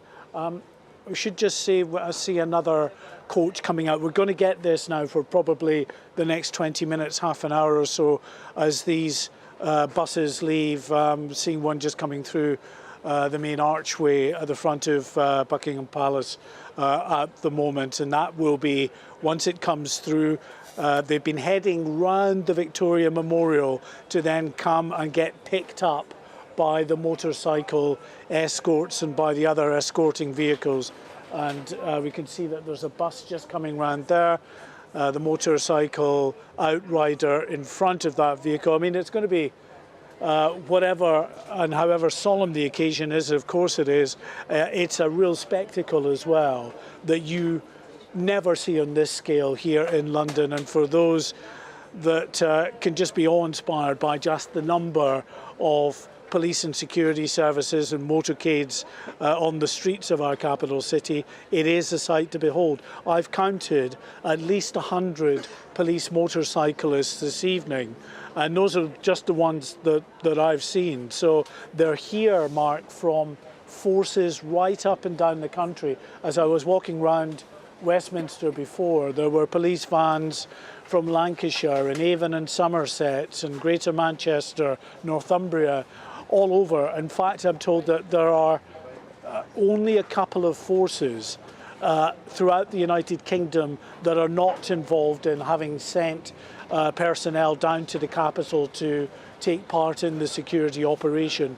More than 2,000 mutual aid officers are described as have come down for this, and some of the more important, well, I wouldn't want to say more important than the officers who are doing the foot patrol duties, but certainly special services that they provide are very important for the Met because they just don't have enough of the special escort group officers on the motorbikes, and that's why they've had to get other specialist teams, motorcyclists, who you can now see just gearing up to get this next VIP motorcade as it comes out, and to escort it, by the looks of it, up Constitution Hill as well. As I say, quite a sight, and we'll see more of this in the hours ahead as we get towards tomorrow morning, Mark. Mark, thank you for that for the moment. Well, one of those specialist officers is with us in the studio still. Ken Wharf was a royal protection officer, bodyguard effectively to Princess Diana and the two princes. And tomorrow we will see Harry and William once more on foot behind the coffin, and we reflected in the ceremonial procession what must be going through. I think William actually, when he was talking to the crowds in Sandringham, said it brought it all back to him. Well, I can understand that. But before that, what was interesting there about the pulling of the coffin by the Navy, there was an interesting piece in the press at that time when Queen Victoria died, that, of course, the weather was appalling then in Windsor, and the Army and the Air Force were wearing their sort of greatcoats. But the Navy didn't. And they always hold out to be the strongest hard men. The senior service, yes. Exactly. So, I mean, that's interesting. But going back to your question, I mean, you know, William, I can understand, and Harry likewise, you know, throughout this week of mourning, you know, they would have reflected, you know, rather deeply of what happened to their mother. And the very fact that then, you know, 25 years ago now today, they processed, you know, walking behind their mother to Westminster Abbey. It must have brought back, you know, deep, deep memories. I think particularly for Harry, who I think finds himself in a very difficult position within the royal family now, and you know, this is a very difficult time for him. We know that. And latest indication that the ER emblem was taken off his uniform because he's not actually a serving royal at the moment, and all these sort of niceties, I don't know if that's the right word, of the royal household.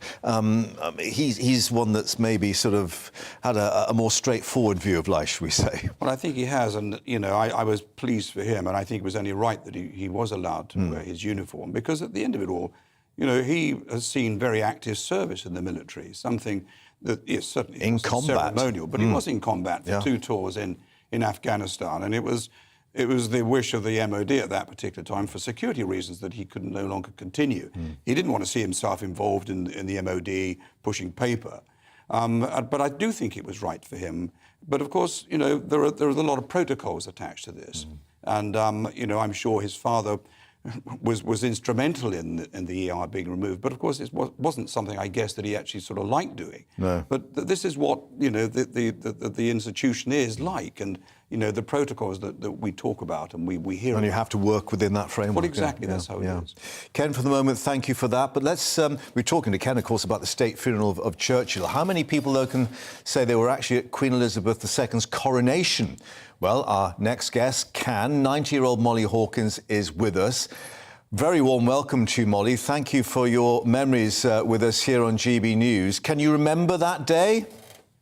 I can remember it very vividly, and it was one of the most outstanding days, I think, of our lives at that time. My husband and I had only been married 2 months, And we decided we'd do some strap hanging, as we normally did, every day to and from work. But we didn't realise that that the tube and the buses would be absolutely packed. And it was quite an adventure. We got on the underground to go up to Pall Mall. We decided to go to Pall Mall, and oh, she looked so beautiful then. I can't tell you. She was like she was exactly like a beautiful princess, and her eyes were the most lovely colour. We saw her on the way back from the Abbey, not on the way to the Abbey, and we got there so early to Pall Mall that we had a curbside seat, which was lovely because we had a real grandstand view of her, and this lovely golden coach. It was magical, really. Yes. It was a very long wait. We couldn't see her till about 4:20 in the morning, but it was well worth the wait, and we were astonished as we looked around at the crowd behind. By then there were thousands, of course, behind us too, and to see even the men had tears in their eyes. I think because of the uniqueness of the whole thing, it was such an unusual and wonderful and captivating day, really. Yeah, and of course, not we could do that. Yeah, not that long, of course, after the end of the war and the death of King George VI, I think, shocked many people as well. So this was an occasion for austerity, Britain as it still was, to come together. I mean, yes. I think I'm right in saying you still had rationing at that time. You couldn't get sweets or sugar. Well, we couldn't get sweets or sugar till no, we couldn't at that time. We were still rationed. Things were much easier than they had been, and so clothes coupons were much easier, but food was still, largely rationed, especially meats and so on. When King George died, that was a tremendous shock. I was working at Debenhams in London at the time, and there was just a sort of a loud hailer telling the whole firm that King George had passed away. And that was a real shock, although it was semi-expected. It's always a shock. And then, of course, it was preparation for our lovely Queen. And I'm convinced that she couldn't have done this on her own as a normal human being. I can't imagine anyone being able to do what she did without some divine intervention and to give her the wisdom and the strength and the courage to all that weight of monarchy on your shoulders. Yeah. I can't even imagine and indeed, that was the oath she took, of course, at the coronation, and the anointing with the oil. This was a duty that she took on before God. What will you be thinking now? We have this moment of reflection, a minute's silence in about half an hour's time. What will be going through your mind at that time? I think praying that the next heir to the throne and all who surround him will be given that same wisdom and what can I say, wisdom and unique gifts that is needed when you're a monarch. It's such a different life from all of us, and just praying for his strength, King Charles, the strength at the moment, and for those who surround him. And of course for the rest of the family. But to give thanks, really, that we've had such a wonderful, wonderful reign for so long. And the Queen has been a fantastic lady. Yeah, Molly, thank you very much indeed for sharing your thoughts and memories with us from Chichester there and joining us on GB News. It's been lovely to hear those words and indeed to look back at the coronation. Thank you very much indeed. Well, let's just return Ian Blackford there from the SNP, one of the members of Parliament who've joined the crowds going through Westminster Hall.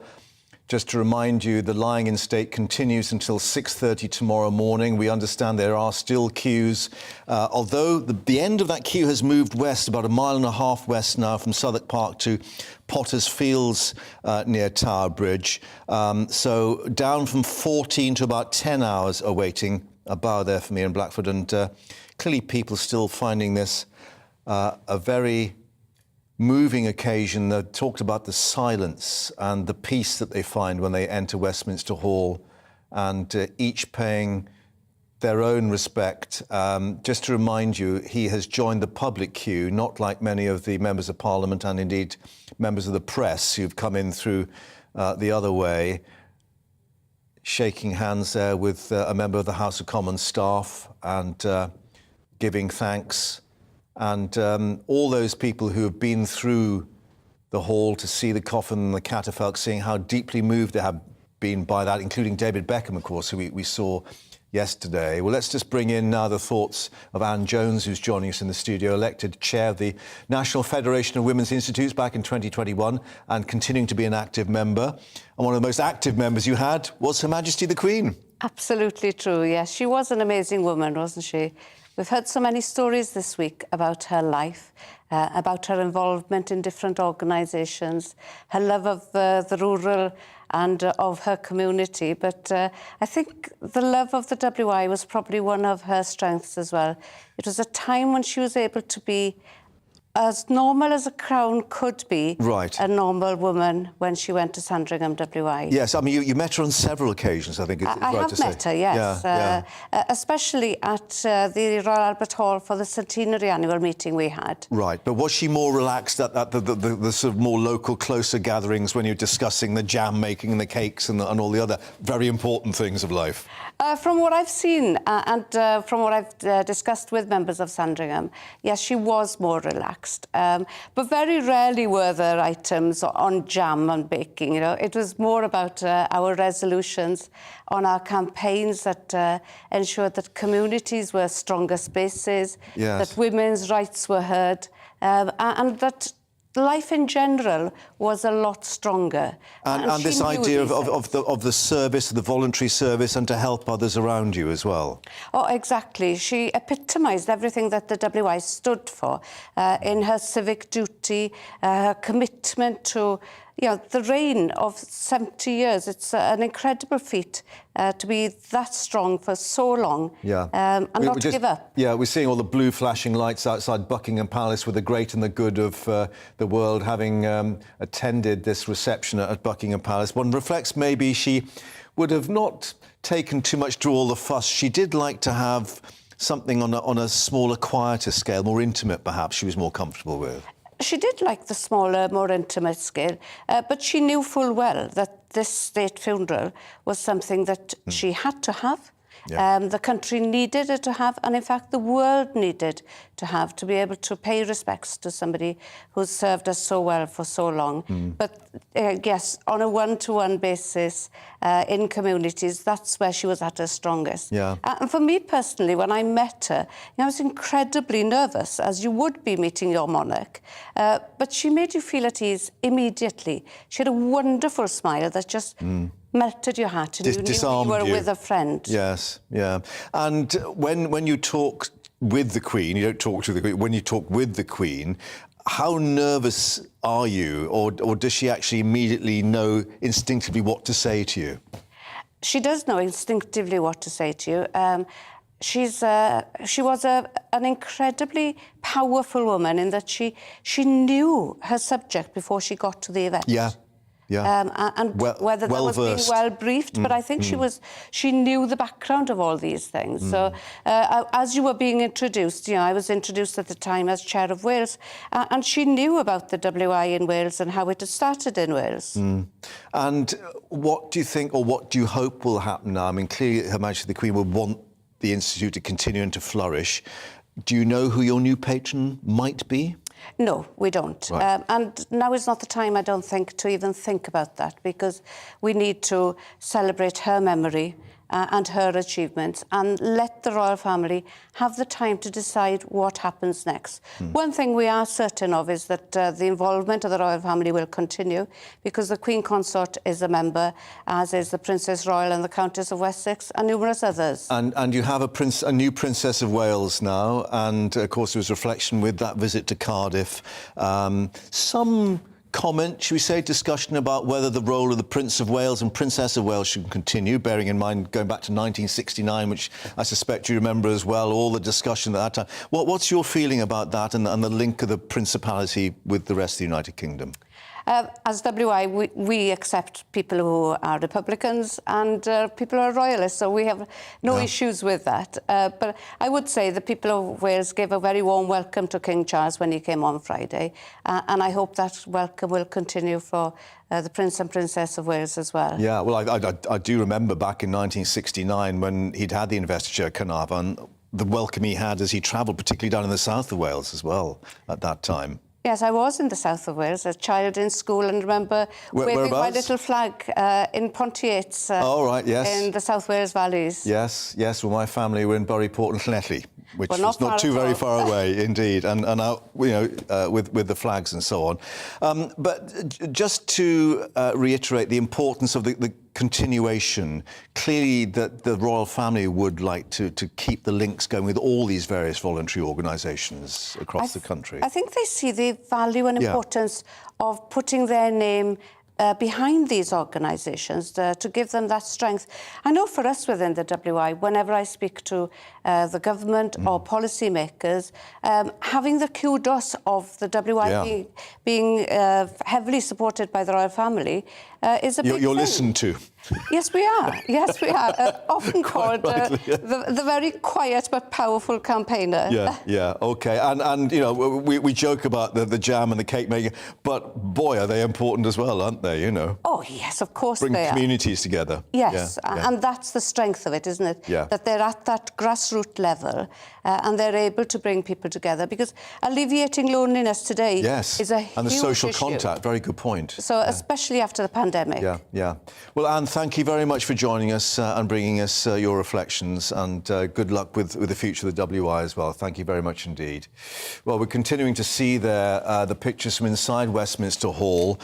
Just to update you, we are being told that the time of the queue is reducing somewhat, but clearly at some stage they will have to stop people joining the end of the queue, bearing in mind that at 6:30 tomorrow morning the lying in state does come to an official end, but people still there paying their respects very quietly and with dignity, and just bowing their heads and curtsying some as they pass the catafalque and the coffin.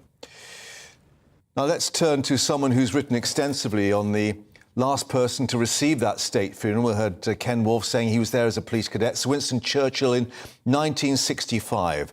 Churchill biographer Anthony Tucker-Jones joins us now. Thank you very much indeed for your time. I don't know if you heard Ken Wolfe, who joined us, saying he was a police cadet there in 1965, but indicating tomorrow may well eclipse what we saw in the streets of London then. Yes, I think so. I mean, certainly with Churchill's funeral, around 300,000 people paid their respects. I see the latest estimates for our late Queen is, you know, pushing 700,000 plus. So the numbers are even higher, understandably. And let's reflect that it was the Queen who requested that Churchill's funeral be a state funeral back in 1965. Yes, that's right, Mark. Only a monarch can authorise one. And it was, I think, a mark of the Queen's respect for Churchill that she requested to Parliament that they approve a state funeral, because, as we know, state funerals traditionally are only for monarchs. So it was, you know, a highest tribute that she could pay the man. And it was an interesting relationship, wasn't it? Bearing in mind the speed that she had to come to the throne and Churchill's position. I think there was a comment about a schoolgirl at one time, and he had to make a fairly rapid reassessment once he'd got to know her and worked alongside her. Well, yes, I think you're right. When she was Princess Elizabeth, obviously, she was well aware of his premiership, his prime ministership during the Second World War. And obviously, Churchill worked closely with her father, George VI. And I'm sure she heard George VI praising Churchill on occasion. So she had a pretty good opinion of him before she came to the throne. And also, of course, it's important to remember that, sadly, George VI had been ill since the late 1940s. So actually, his death wasn't quite as, you know, as a shock as everyone anticipated. Princess Elizabeth had already been taking on, you know, royal duties on behalf of the king. Most notably, of course, she was in Kenya when he died. We're just seeing some pictures, Emmanuel Macron, the French president, inside Westminster Hall there, paying his tribute with his wife Brigitte. As, of course, all those leaders attend Buckingham Palace and the reception this evening, just standing there in quiet contemplation. This is the other thing, Anthony, of course, is the it's a horrible phrase, I know, but soft power that the monarch had, particularly Queen Elizabeth II, across the world, which was something maybe Winston Churchill would have envied. Well, yes, both Churchill and indeed obviously the late Queen were highly regarded throughout the world for what they've achieved. They were both sort of titans of their own age. I mean, sadly, Churchill and indeed the Queen's passing, they end two very specific eras. It's interesting, of course, that the heads of state are coming to the Queen's funeral, whereas in Churchill's case, some of them declined to attend, ostensibly for ill health. Anthony, we're going to break in. We're just seeing King Charles leaving Buckingham Palace in the Phantom 5, I think, Ken. That's one of the older Rolls-Royces in the Royal Fleet there. And he is still staying, we understand, at Clarence House because of the work that's going on at Buckingham Palace. This, again, will be something that the Royal Protection Officers will have rehearsed and worked out, and even to the sort of time it takes to get from Buckhouse to Clarence House. You're right. I think what's happening, Mark, I think because of the ongoing renovation works at Buckingham Palace, I think they're some way off completion. As I understand it, I think Clarence House is going to be, or continue to be, his official residence. I think for some time to come. I think obviously the occasions of state and meeting people will take place at Buckingham Palace, but in terms of moving in, I think that's a little way off. Well, I think Mark White is still down there at Buckingham Palace for us and saw the Rolls-Royce whizzing past. Mark, an indication that that was at some speed. Clearly, for security considerations, they're getting from A to B fairly quickly, but the fact that the timetable from now until tomorrow morning is still going to be packed pretty tight. Yeah, I mean, there's no real crowd here. The area around Buckingham Palace and mostly up the Mall has been cleared of people at this stage now anyway. So we were unsure whether the monarch would be staying in Buckingham Palace for that minute's silence, but clearly now the decision has been taken that he and Queen Consort Camilla will go back to Clarence House to observe the minute's silence at 8 o'clock. And all the while, the world leaders and other heads of state leaving by these buses escorted back to that central secure location where they can then head off to their hotels, residences, wherever they're staying tonight ahead of that funeral at Westminster Abbey tomorrow. Thanks very much. And of course, we'll head back to you as soon as we see or learn anything more on a very busy night there outside Buckingham Palace. Let's just return to Nancy Tucker-Jones, Churchill's biographer, for another reflection. Anthony, 1965, a lot of people said it was a changing of the times to say goodbye to those post-war years and everything that went with Churchill. And people are looking ahead to tomorrow, saying that the same now is true of the whole new Elizabethan age, if you like. Yes, I think you're right. I mean, obviously, Churchill died pretty much at a point when the Cold War was gathering pace. And also, of course, Britain was divesting itself of empire. Lots of the former colonies were gaining independence during the 1960s. And again, I think, we will see a great deal of change. As has been, frequently discussed, the late Queen was a great unifier across the Commonwealth. So I think, it will be interesting to see how King Charles III's reign, hopefully carries on to be a unifying factor with all this. And one wonders what sort of soft diplomacy is going on behind the scenes as we speak, having had that reception at Buckingham Palace and all those world leaders together on a bus as well. Yes, I mean, it's quite remarkable. It's very pleasing that world leaders are turning out. Again, it's a reflection of how highly held she was, throughout the world. She kind of transcends politics, which is this day and age is a good thing. Well, we're just seeing more Royal Range Rovers leaving as they head towards the various royal residences. Just one last thought, Anthony. We've got this moment of reflection, the minute's silence tonight. What will you be thinking of at that stage? Well, for me as a historian, of course, it's a major historical landmark for us. We enter a new era with King Charles III. I mean, the thing with the Queen was, of course, it was 70 years of continuity for all of us. It's going to mean change. And it's going to be interesting to see how the future shapes out for the royal family and indeed the United Kingdom. And tomorrow, a great test of that and a coming together, obviously not just to celebrate the Queen's life, but to say welcome to a new king as well. Yes, I think so. It's a time to reflect on her achievements as Queen.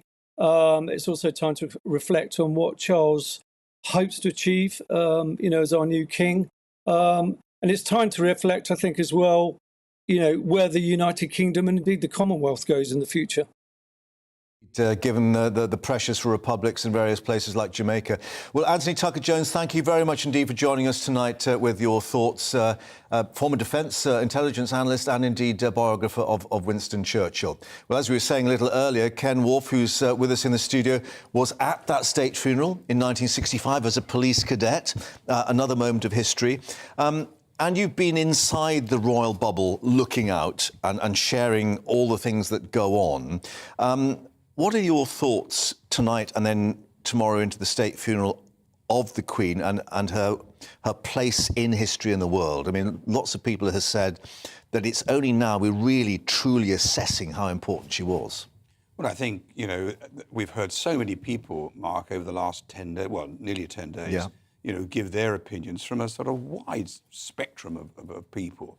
And class and so forth, and they've all said the same, that how understanding and what a listener that the Queen was, and as the last guest there was talking about, his memory will be this change now of King Charles moving into a totally new era, and there will be changes. It's interesting that we see him in front of Buckingham Palace recently, and the sort of closeness to the public. I mean, hugging and kissing people, which is quite unusual for him, I must say. But, he talks about the popularity of his sister, the Princess Royal, the popularity of the Countess of Wessex, Sophie Wessex. So I think there's going to be a real change here. He's going to bring into play, I think, people that's going to take this new... It's a Team Windsor. It is a Team Windsor, but with that, he mentions the word popularity. I'm slightly guarded when I hear that, because when Diana entered the frame in 1981, of course, her popularity went through the roof. And part of the problem then, of course, was that in my view, and I think in the view of many others, the royal family at that time, her husband included, the King, the Prince of Wales then, of course, had a real problem in dealing with this popularity. But I think he learned throughout her short reign that actually, they failed to sort of endear these people. And I think what he's now saying is we need these people to come into it. Yeah, is it right to say that at that stage there was some jealousy between the two officers of the Prince and Princess of Wales? There was almost a bit of a competition going on. Well, you're absolutely right. I say popularity. Behind all that, it was the word jealousy. And there were two camps in those days, effectively. And in Diana's words, they were the A camp and the B camp. Well, I don't have to tell you which camp she was in. And it was difficult. His camp in that point was much bigger, it was much more efficient. But unfortunately, they just weren't able to get it together. Look, that period has gone, and we've talked a lot about Diana over many, many years. But I think my thoughts are, and we have, if the monarchy is to sustain itself and move forward, we have to believe in the King Charles and take it forward, but with all the attendant members of the family, which is diminishing. Yeah, but from what we've seen and heard so far, he will be taking William with him on that. The fact that he's made Prince of Wales so quickly, and the fact that clearly the continuity is already in place there. And William does seem to be quite comfortable in that. Is that your assessment? And do you think that reflects on the difference between Princes Harry and William? Oh, William certainly, is very much part of his father's plan.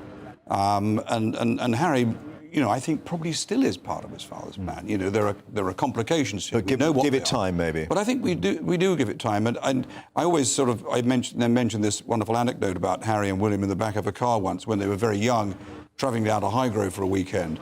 And Nanny was refereeing this fight in the back of the car. And Diana, who was driving, I was in the front, she said, "Look, both of you shut up, otherwise we're going to go back to London." At which point there was silence. So then Harry, out of nowhere, as a 6-year-old, leant across to his brother and said, "It's all right for you," he said. "You'll be king one day and I won't, therefore I can do what I want." We all started laughing, and Diana said to me, "Where the hell did he get that from?" And in a funny sort of way, we're almost at that point now where, you know, William one day will follow his father. Quite where Harry will be in years to come, one doesn't know. But, you know, it was difficult for him. And I think it's very difficult for him now and his wife, Meghan. And there's so much being said about that. And, but I do think that somehow I think his father would like to find a way of bringing him back into this fold. It's not going to be easy. And, you know, there will be those royal specialists that will continue to make comment. But I think part of his agenda... You think that King Charles will be quite active in that role? Because some people have reflected that the Queen's approach was, let them sort it out themselves, let them get on with it. You think that there might be a different approach from King Charles? Well, you know, the Queen was quite open about how she felt about it. I think Harry's idea was that, you know, he could try and do a 6 month in and a 6 months out. But no, the Queen said, look, you know, you're either with us or you're not with us. And I don't think the King's view will change there. But look, it's his son, and you know, he loves his children, and I saw that very openly during my short time, and I don't have any reason to see why that's changed. The difficulties is that how does he bring them back in with all the complications that we know that have existed over the past few years? And this is maybe perhaps an unkind observation, but it is a reality. He's got a limited amount of time to do it in as well. Bearing in mind he is 73 and the Queen Consort is 75, they will be conscious of that. Oh, I think, you know, time is not on his side. But my guess is that he's, as everyone keeps saying, he's been in an apprenticeship for some time now. And certainly in the last, you know, 3 or 4 years, he would have sort of marked up somewhere some ideas of how we might bring, you know, both of his sons into his reign. I hope that there is something like that, Mark. Yeah, because I think, you know, for all that's... Well, I think we saw that at Windsor when the two princes and their wives appeared through the gates to see the flowers, and we heard that tremendous cheer and applause. The relief almost at seeing the Fab Four, I think was the phrase used, back together again. Yeah, well, of course, you know, Harry was, you know, up until his marriage and, you know, for a while thereafter, you know, was this sort of global icon. In many ways, he was more popular than the Queen. Yes. People liked him. And tremendous respect for what he did in Afghanistan and actually being in combat. And his charitable, notably his work with the military and... the Invictus Games. Exactly, all of that, and his charities in Centre Bali in South Africa. So he was very much part of a royal wanting to do good and serve the Queen at that point. And I still think, when I look at his face now, I know that I think that he wished that he was part of, or would want to be part of his father's idea for the future of the monarchy. And part of the family. Exactly. Yeah. We are preparing for this moment of reflection, as it's called, including a minute's silence. May I ask you what you'll be thinking of and all the tremendous memories that you must be taking with you? Well, I will be thinking of how privileged I was to be able to work for this family, notably the Prince and Princess of Wales was then, and also for the Queen and every member of the royal family. I had a delightful period of working for 3 years with the Duke of Kent, the Queen's cousin. Oh, yes. A man who once said to me, you know, I don't know why you're here, nobody knows who I am, but they know who you are. But he was a great man to work for, you know, extremely loyal. And so what I will be, Mark, I will be reflecting on the privilege, really, that I was able to work for members of the royal family for 16 years. And I just sincerely hope that, you know, the monarchy will, for King Charles certainly, will change, there's no doubt about that, but be successful. But it's going to be a very difficult time. Yeah, and given all the difficulties and the things that they all went through, you still look back at those times with fondness? Oh, I do. I look back with fondness, I look back with happiness and met en route some extraordinary people. Not necessarily members of the royal family, members of the household, fellow police colleagues, you know, who all, you know, gave more than perhaps they should do in terms of their duty. Why did they do that? Because they were generally well rewarded. One of the great things about working with the then Prince and Princess of Wales was that they were incredibly generous with their staff and we, the police. So, yeah, they were good times. I know very few people that say, God, that was an awful attachment. I was very lucky and very privileged. Yeah, part of history, that new Elizabethan age, indeed. Yeah, absolutely. Yeah. Ken, thank you very much indeed for your time. Of course, you're still with us here in the studio until 9 o'clock, but let's just reflect, that is the front door there of Downing Street, and we are expecting the Prime Minister, where the nation will observe a minute's silence to remember Her Majesty the Queen. There is Liz Truss.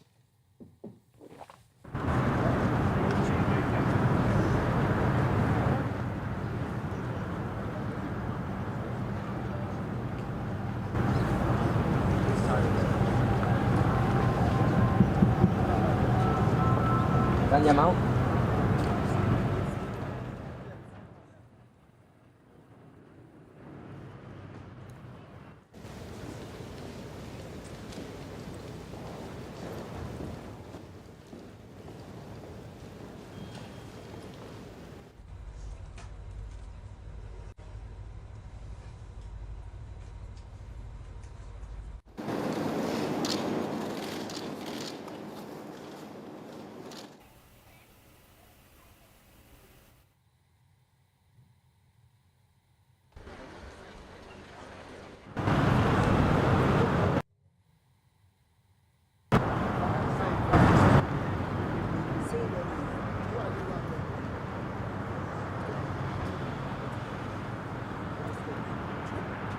Recepció oficial en la que participen els il·lustres mandataris internacionals convidats a comunicar de la reina.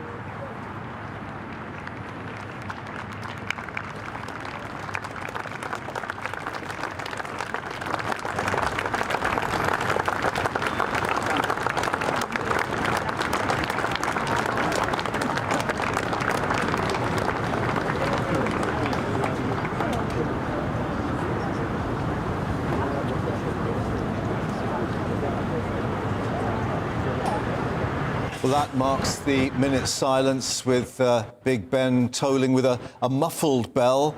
So that's why it's not quite as loud as normal, but a wonderful moment there of applause at the end of that minute's silence, marked across the nation, and by Liz Truss, the Prime Minister, outside number 10. And the minute's silence being rung in by Big Ben and then rung out as well. And Ken, still with us, Ken Wharf, the bell as well struck, I think, on the minute, every minute tomorrow as the funeral procession travels across London and back from Westminster Abbey, for whom the bell tolls. Well, yes, I mean, you know, a real moment, I think, tomorrow, Mark. And you know, I say the word spectacular. It will be something that we've never seen and probably never like to see again in our lifetime. But it's something that I look forward to, and as we've discussed previously, because it is a time of reflection for me in many ways, having been very privileged to work for, you know, the late Queen Elizabeth. And indeed, what was she like personally? I mean, clearly, you know your place as a Royal Protection Officer. You know when to intervene and do your job and so on. But clearly, you get to know them not as individuals as such, but their characters and their traits. Did you get nervous in Her Majesty's presence? Well, I think everybody does initially. I mean, I think, you know, the kudos of who they are wears off pretty rapidly. But, you know, I didn't meet the Queen a lot because I wasn't really assigned to her, but there were a number of occasions when I did, and you know, people have talked here tonight about their experiences and their memories of the Queen. There was one particular memory that in Balmoral during the summer, you know, we would spend... Which was her holiday. Oh, she loved it. And we've seen pictures, and she would take herself off in her beaten-up Land Rover and disappear somewhere into the... With a headscarf on. Exactly. Yeah. And of course, you know, picnics and barbecues was all part of the fun and the downtime she had. And I remember one particular evening, it was a dreadful evening. I think once the midges had settled down, the rain came down. And you would have thought, ordinarily, people, no one would ever go for a barbecue or a picnic in the countryside, but they did. And we were lucky, we were holed up in a Range Rover in the warm. And then suddenly there's a sort of knock on the back of the Range Rover. And I turned around, it was Her Majesty the Queen, and in a sort of a dryer's bone, those big sort of Australian... The Australian coats. And she said, don't get out. She says, I wondered how you were. I just brought you over some sausages and some how wonderful. Of course, there was these sort of greasy sausages being sort of cooked on the barbecue. By presumably the Duke of Edinburgh. But the very fact that she came over and did that, and I think, for me and for my colleagues there, that was normal at that particular time in Balmoral. And we've heard so many similar stories like that. There's a colleague of yours, a police officer there, still in Westminster Hall, following the silence of people, just taking a moment and reflecting and just it was interesting watching that simply over many days now. For most part, the public have just processed and moved on with expression on their faces of sorrow, yes. But there's still a role here for the uniformed police officer. Yes, I saw the white gloves. Is that sort of part of a special funeral dress? I think it's just part of the ceremonial dress. Yeah. When you look at most police officers today, of course, it's a different uniform. And stab vests and all the other gear they have to take with them. But it's nice to see it revert back to the old style of policing. But they're there for a purpose. I mean, they're there ceremonially, of course, but, you cannot rule out, even at this stage, so close to Her Majesty lying in state, run the risk of somebody making a statement. Well, there is, in fact, someone in custody who tried to... There we are. Yes, rush the catafalque and the coffin, and they were on that individual pretty quickly for obvious reasons. But looking ahead to tomorrow, one assumes that your former colleagues, the protection officers, will be there pretty close to all those senior members of the royal family who will be on foot walking through the centre of London. Well, we saw it with the walkabout and the procession of Her Majesty. The ceremonial procession, back from Buckingham Palace to Westminster Hall. I recognise it. I'm sure many people did that either side of the King and either side of other protected members of the royal family, there were plainclothes protection officers in their mourning suits. So, this was a standard practice. And the same will happen tomorrow. They'll be part of it. And, because there is a risk here, of course there is. That's why members of the royal family, receive protection. I'm not saying all the time they like that, but the Queen accepted it from the beginning, as indeed the Prince of Wales from birth. But it is a necessity in the life that we now live, I'm afraid. I think we're just about to see the changing of the Vigil Guard here with the yeomen of the Tower of London and the various guardsmen and so on, which happens every 20 minutes. And I think that would explain why the queue was just paused there and halted. The latest that we had is that the queue itself, I think, was down to about 10 hours now. So clearly at some stage there will be an indication that no more people will be able to join the queue, bearing in mind that the lying in state will actually end at 6:30 tomorrow morning. But no doubt they will try and get everyone through. Bearing in mind the numbers, I think there was a little bit of a hiccup down at Southwark Park. But, this is a tremendous effort of logistics to get all these people through, isn't it? Well, it is. I'd be interested to know, actually, how they sort of decide the cut-off time. You can imagine sort of people now, as we're speaking, making their way down, having travelled from Scotland or wherever, yeah. And so, that's going to be interesting. Logistically, I think to date, it's been remarkable. No one's complained about it. The fact that people are prepared to walk for upwards of 8 to 10 to 12 hours is extraordinary. Well, these scenes in Westminster Hall, let's remind you, have been witnessed by the US President Joe Biden earlier, alongside the First Lady, Jill Biden, and indeed the UK Ambassador, or the US Ambassador to the UK, Jane Hartley. And then we saw a little earlier to President Macron of France, all witnessing these scenes, and a silence there as the Vigil Guard is changed. And of course we remember, as you were saying, the fact that the Duke of Sussex, Harry, was allowed to wear a uniform alongside his brother, the Prince of Wales, at the four corners of the catafalque. That I would have thought would have been of some comfort to him, even though he wasn't allowed to wear the ER emblem on his sleeve. Well, I think it was a great comfort to him, Mark. It's a shame that happened, but as we discussed, it was all part of the protocol, and there's not much that we can do about that. It's interesting that that happens. I think that, you know, he will be pleased to be part of this. And, you know, I just sincerely hope that there has been time for him and his brother to sort of, you know, rethink because they're fairly close together in Windsor, aren't they? The two cottages. Well, they are. I mean, I don't think there's time for them to sort of pop over each other and... A cup of tea or whatever. Yeah. I don't think so. But I just think that... I just hope that there has been some sort of rapprochement here. I think, you know, personally, I think something will happen that's going to be perhaps more positive than most people think. Yeah. Well, we're just seeing the queues starting to file past once more. It was paused for the change of the visual guard, as it was, of course, for that minute's silence at 8 o'clock. We can now join our reporters across the country who also observed that national minute silence. First, let's speak to Mark White at Buckingham Palace, and then Sophie Reaper outside Lancaster Gate, Anna Riley for us at Renishaw Miners Club in Sheffield, and Doogie Beattie outside Hillsborough Castle in Northern Ireland. Mark, to you first. Obviously, that was the centre of tonight's activities with all these world leaders, and of course within one hopes hearing distance of Big Ben as the bell tolled.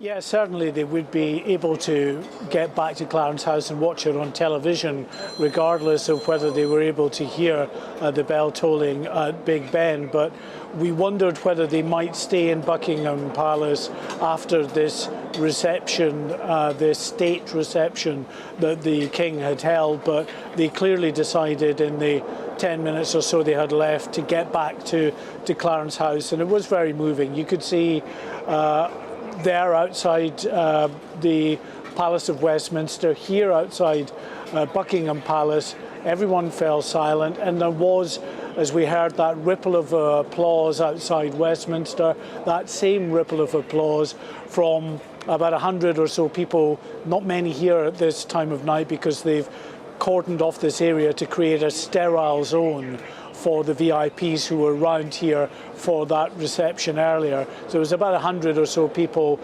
just at the north end of Victoria Monument who were clapping, but the area itself remains pretty much cordoned off.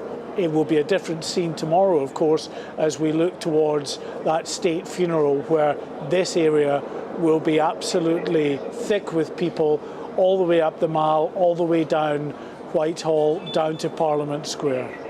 Mark, thank you for that. Let's now join Sophie Reaper outside Lancaster Castle. And Sophie, how many people were there for this national moment of remembrance? Well, hundreds of people have gathered this evening outside Lancaster Castle for, like many people around the UK, we just observed that minute's silence, which was followed by 3 cheers for Her Majesty. There behind me, we can just see a candlelit vigil which has just been taking place, which was actually interfaith. Now, that's significant because, of course, the Queen was the head of the church, but also head of state, which means she was a figurehead for people across the entire spectrum of faiths and religions. Now, once we'd observed that minute's silence, we heard prayers, not just from the Christian faith, but across many different faiths. So everyone in the community here at Lancaster could come down this evening, light a candle and remember Her Majesty the Queen. Earlier this evening, also at Lancaster Priory, we had a special service for the Queen. Now, we had a choir singing and we heard prayers and readings as we usually would, but this one was particularly special because it was dedicated to the Queen. They thanked her for many years of service and asked our Lord God to welcome her back as one of his own flock. And I think people here really just feel that sense of loss, but also a sense of unity coming together as one people as part of the loss of Our Majesty Queen Elizabeth II. Yes, indeed, a real national moment of reflection. Sophie, thank you for that at Lancaster Castle. Let's move on now to Anna Riley, who's at Renishaw Miners Club for us in Sheffield. And Anna, not just the palaces and the grand locations, everyone across the country sharing in this. Yes, they certainly have been. I've been here for that moment's silence at Renishaw Miners Club near Sheffield. There's hundreds of members and the main room was packed out with everyone paying their respects to Her Majesty. I'm joined by David here. He is one of the club members. Just step in a touch for me there, David. David, you observed that moment of silence. except the Queen being there. It must have been so difficult for her being a solitary woman. There weren't women prime ministers or women presidents. She was the only one, so I think she carved her own role. She made a rule that she had her private time and her private passions and then her public role, and I think that is very important that, you know, the diary is planned out so you know when you're on duty and when you've got to do things. And then when she went up to Scotland in August, you know, that was the moment where it was her enjoyment. Although she was probably working, you know, with her red boxes throughout, she could have her family to stay, she could do the things she loved. Her real passion was racing.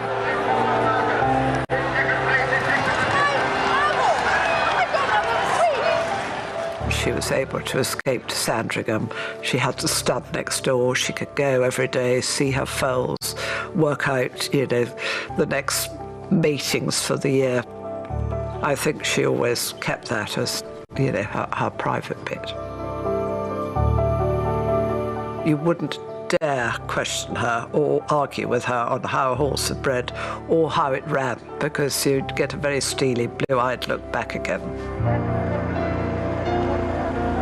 I remember coming from here, Clarence House, to go to Windsor the day I got married, when I probably wasn't firing on all six cylinders, quite nervous. And for some unknown reason, I put on a pair of shoes, and one had an inch heel and one had a 2-inch heel. So, I mean, took about hop along, and there's nothing I could do. It's halfway down in the car before I realised. And, you know, she could see it, and she laughed about it and said, look, I'm terribly sorry. And she did, you know, she had a good sense of humour. Something that is more unusual. I've taken her to some of my charities and to the Ebony Horse Club and to the medical detection dogs. And she loved both of them. You know, it was real sort of genuine enjoyment, and she asked lots of questions, and it was very nice to take her to things which I knew she would enjoy. She's got those wonderful blue eyes that when she smiles, you know, they light up her whole face. I'll always remember that smile. You know, that smile is unforgettable.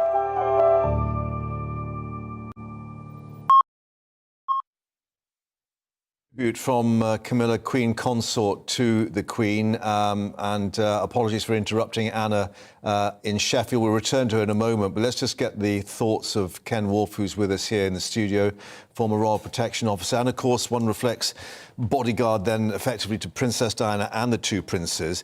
And given the difficulties of this history involving Camilla and the Prince of Wales as he was then, she has had a very difficult thing to re-establish her position after the Queen, of course, decided to give her this title of Queen Consort. Well, I think that, in a sense, was inevitable, Mark. I mean, historically, we can go back to the period of Diana, and that was a very difficult time for Diana, certainly, and I would imagine a very difficult time for Camilla as well. I mean, that episode in Diana's life, and indeed the King's life now, and her life, has been you know, sort of thrashed out many documented, as they say, and it's well documented. And I think, you know, it is the time to place that on the appropriate shaft, move forward. One thing's for certain, you know, that the Prince's marriage to Diana was a difficult one and calamitous in the end. But he's clearly now found someone that he loves, he feels very confident with, and seems to be supporting him quite a bit as well. We saw her reaction with the pen moment, where she, you know, basically. Well, that was a classic. That was a classic Prince of Wales. You know, the fact that it happened once was bad enough. The fact that it happened the second time, I think, was in Hillsborough. Why me? You could see that grimace came across his face. But no, I think the Queen was right. I mean, the Queen understood all the problems of her son and Diana throughout the 80s and 90s, and, you know, gave extraordinary help both to Diana and her son at that particular time. But we're 2022. There's a new reign now, and I you know, it's very easy for me to sit back and say, well, you know, that was wrong.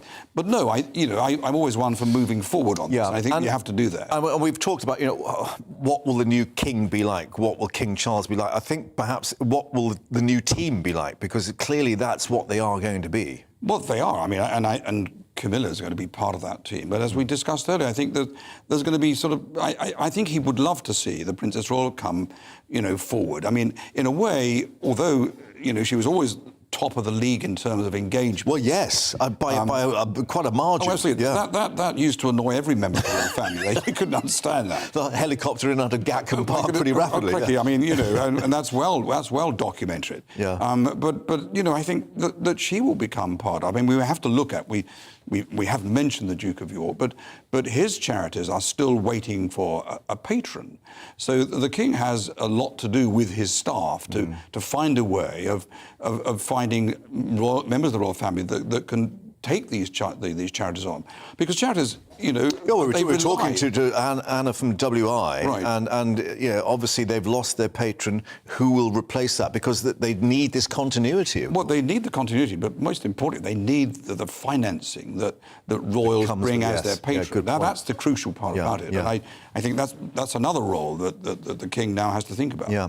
Ken, thank you for your thoughts. As we were saying, we were talking to our reporters around the country when we just received that tribute from the Queen Consort. Let's return, I think, to Anna. You were at Renishaw Miners Club, to remind people, in Sheffield, Anna. Apologies for interrupting you. You were just about to speak to someone who had observed this minute's silence.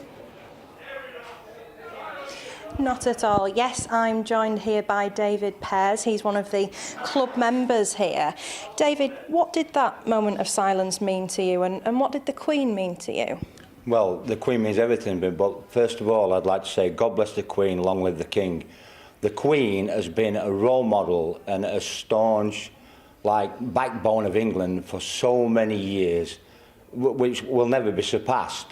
And it's like a knee-jerk reaction to mourn, but now we've got to look to the future, and I think the royal family as an asset to the country, which they always have been, and I think we can go on from here now. And it just shows the outpouring of grief for the royal family over the last few days is a pleasure to see, even on such a sad occasion.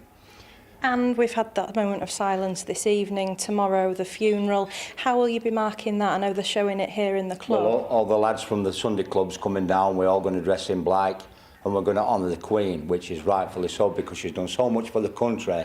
And the royal family is a big part of our institution. The royal family, over the years, it's just like part of England, part of the universe, part of everything. Thank you so much, Thank you, David. darling. Thank you for sharing with us. That's David there sharing his views on that moment of silence and his thoughts on the Queen. Anna and David at Renishaw Miners Club in Sheffield, thank you for that. But let's move on to Doogie Beattie, who's outside Hillsborough Castle. And Doogie, that has, of course, been a focus in these past days, with the King and Queen Consort arriving there and being very welcomed. They have been indeed. This is Royal Hillsborough, and the monarchy is the support for them is very, very healthy here. Nearly 20,000 people have came through the estate today, leaving flowers behind me. And when that moment of reflection came, there was probably about 300 people here. We have lost the light, of course. Generators powering this very autumnal night. It must be said the air has cooled a lot. And when it went into a hush, you could just hear the purr of the generators behind, and you could almost hear the thoughts of the people that were standing there. It was really quite a privilege to witness it, and the thoughts of the people of Northern Ireland are most definitely with the monarchy, as they are the whole way across Great Britain. I spoke to a few of the locals here today. They said they had witnessed many things in Hillsborough and had never seen crowds so constant through here. The road from here down into Sprucefield at one point in both directions was at a standstill. That is where Hillsborough stands tonight as they look ahead to tomorrow. There will be a short service in the fort here when the guards at 9 o'clock, and then there will be a video screen at the local church at the bottom of the town. Doogie and also, of course, Anna, Sophie and Mark, thank you very much indeed to all of you, and, of course, those people who shared that moment of national reflection, the minute's silence. Well, let's move now to join our next guest, a member of the Royal, who'd met the Royals rather many times, even spending 90 minutes with King Charles, as he is now, from the Church of England. Let's welcome no, I think, in fact, we can just reflect with Ken until we wait for that guest to join us on what we were hearing there about how it's shared across the nation, because one reflects the efforts that have been made by King Charles to include Wales and Northern Ireland and Scotland, of course. And there's been much discussion about the way that, Britain, or modern Britain's fragmented. This is telling a different story these past few days, isn't it? Oh, it has. It's great listening to your colleague there in the Miners' Club. It's not just London that sort of roars. I mean, I have fantastic memories of travelling all over the United Kingdom, Scotland, Wales and Ireland, and every place you visit is different, and that's the same for all members of the royal family. And you have different ideas from people, different dialects, different sort of accents and so forth. And there is a true phrase here that the further north you go, the warmer it happens. And people behave differently. And I remember getting off the plane once from in Manchester, and Diana was going on a massive walkabout, like all other members of the royal family. And, she said to me on the way, she said, "I hope we're not going to get that same driver." And I said, "Why, what's up?" She said, "Oh, he talks too much." So no, we did get the same driver. And anyway, I said in the car when we got there, just don't say too much, which he bought, and in his Mancunian accent apologised. Anyway, we were eventually walking down this high street in Manchester with thousands of people, and Diana suddenly caught eye on this lady with a stick in the crowd and said to the policeman, "Oh, can you get that lady? I want to say hello to her." And she said, "Why are you out here like this?" She said, "I've come to tell you something." She said, "Oh, what's that?" She said, "My son is your driver." At that point, Diana couldn't get back in this car to say to this guy, to speak to him, of course. He thought he was, persona non grata. When he gets in the car, she says, "Guess what, Brian?" He said, "What's that?" He said, "I've just met your mother." He said, "Bloody hell." And that was it. We're getting some emails, Ken. I'm just going to reflect. Adrian has been in touch. Great listening to Ken Wharf. Ordered his latest book, collecting it Tuesday. Fascinating listening to him. So there we are. Thumbs up. But just to reflect, as we see, again, the changing of the visual guard here in Westminster Hall, some more of your thoughts that you've joined. Peter, credit to all involved, especially the police and all military personnel. No country in the world do occasion and pomp like us. It makes us proud to be British. Well done on all the reporting and amazing, dignified presenting. Well, thank you for that. Teresa, thinking of the Queen's smile and how it may have won over some diplomatic problems. Simcha, thank you for your coverage of the funeral. Much appreciate your loyalty, hard work and affection by which you are presenting this crucial event. Melanie, the man King Charles has got to be exhausted. One more day, Charlie! Exclamation mark. Well, yes, God save the King. Paula, this is a monumental time for the nation and the world to celebrate a life spent serving her country and the Commonwealth, as indeed these people are doing as we watch them continue to file past the coffin in Westminster Hall. Well, let's speak now to author and journalist Tessa Clark, who can join us. She wrote a book, Disclosure, Media Freedom, and the Privacy Debate After Diana, which may well feature Ken, I'm not sure. But Tessa, your thoughts today as people are reflecting that this is a sea change in our attitude towards the royal family. Well, yes, it's a sea change in the sense that people are coming together around the display we're seeing, the choreographing of grief, of the transfer of power from one monarch to the next. And in that sense, this is a very, very unusual and maybe not unexpected time, because the Queen was, relatively speaking, compared to other royals, without controversy during her reign. But I think that after that, when King Charles does become the focus of attention and he gets into his working life after this, then there will be probably more debate going on. And that's partly because he's spent so many decades being the Prince of Wales and being quite outspoken about his passions, some of which are quite controversial. Yes, I mean, he has said himself that he realises, I think don't be stupid was the answer to the question, that he realises that things change as you become the monarch. But clearly, as you were saying, the Queen has had to deal with not just the divorce with Princess Diana, but then the whole issue of first the Duke of York and also Prince Harry as well. And she's trod a very careful path. One assumes that what we've seen so far with the King's ease at which he meets people and also the Prince of Wales's ease at which he meets people and has talked about how it's affected them, William particularly when we saw that at Sandringham, this will perhaps be a more relaxed approach with the public in terms of sharing feelings in public. Yes, I think that's definitely one of the kind of new values of the royal family, to promote mental health and well-being, and also climate change. And these things are debatable, you know, they're not just beyond debate. And so I think that King Charles has said that in the past that when he becomes king, he won't be so outspoken, but we can see very clearly that the new Prince of Wales is very outspoken. During the Platinum Jubilee, for example, Prince William came on the giant screens above them all and talked about what we should all be doing, in his opinion, about climate change. So I think that we are entering a new phase where the royal family will be more outspoken, but different members in different ways. And I think that this actually is aligned with government priorities. Most political parties do support these values. So they will need the monarchy to support their own policies as well. Yeah, and of course, once you become Prince of Wales, you do have that freedom and impact, of course, when you start talking about things. And both William and Harry have talked about things such as mental health, which has been a bit of a taboo subject. But just going back to King Charles and Prince of Wales as he was, of course, let's not forget he was actually painted as a bit of a crackpot at one stage with his utterances about modern architecture, organic farming, and all those issues. And he's been proved right on most of them.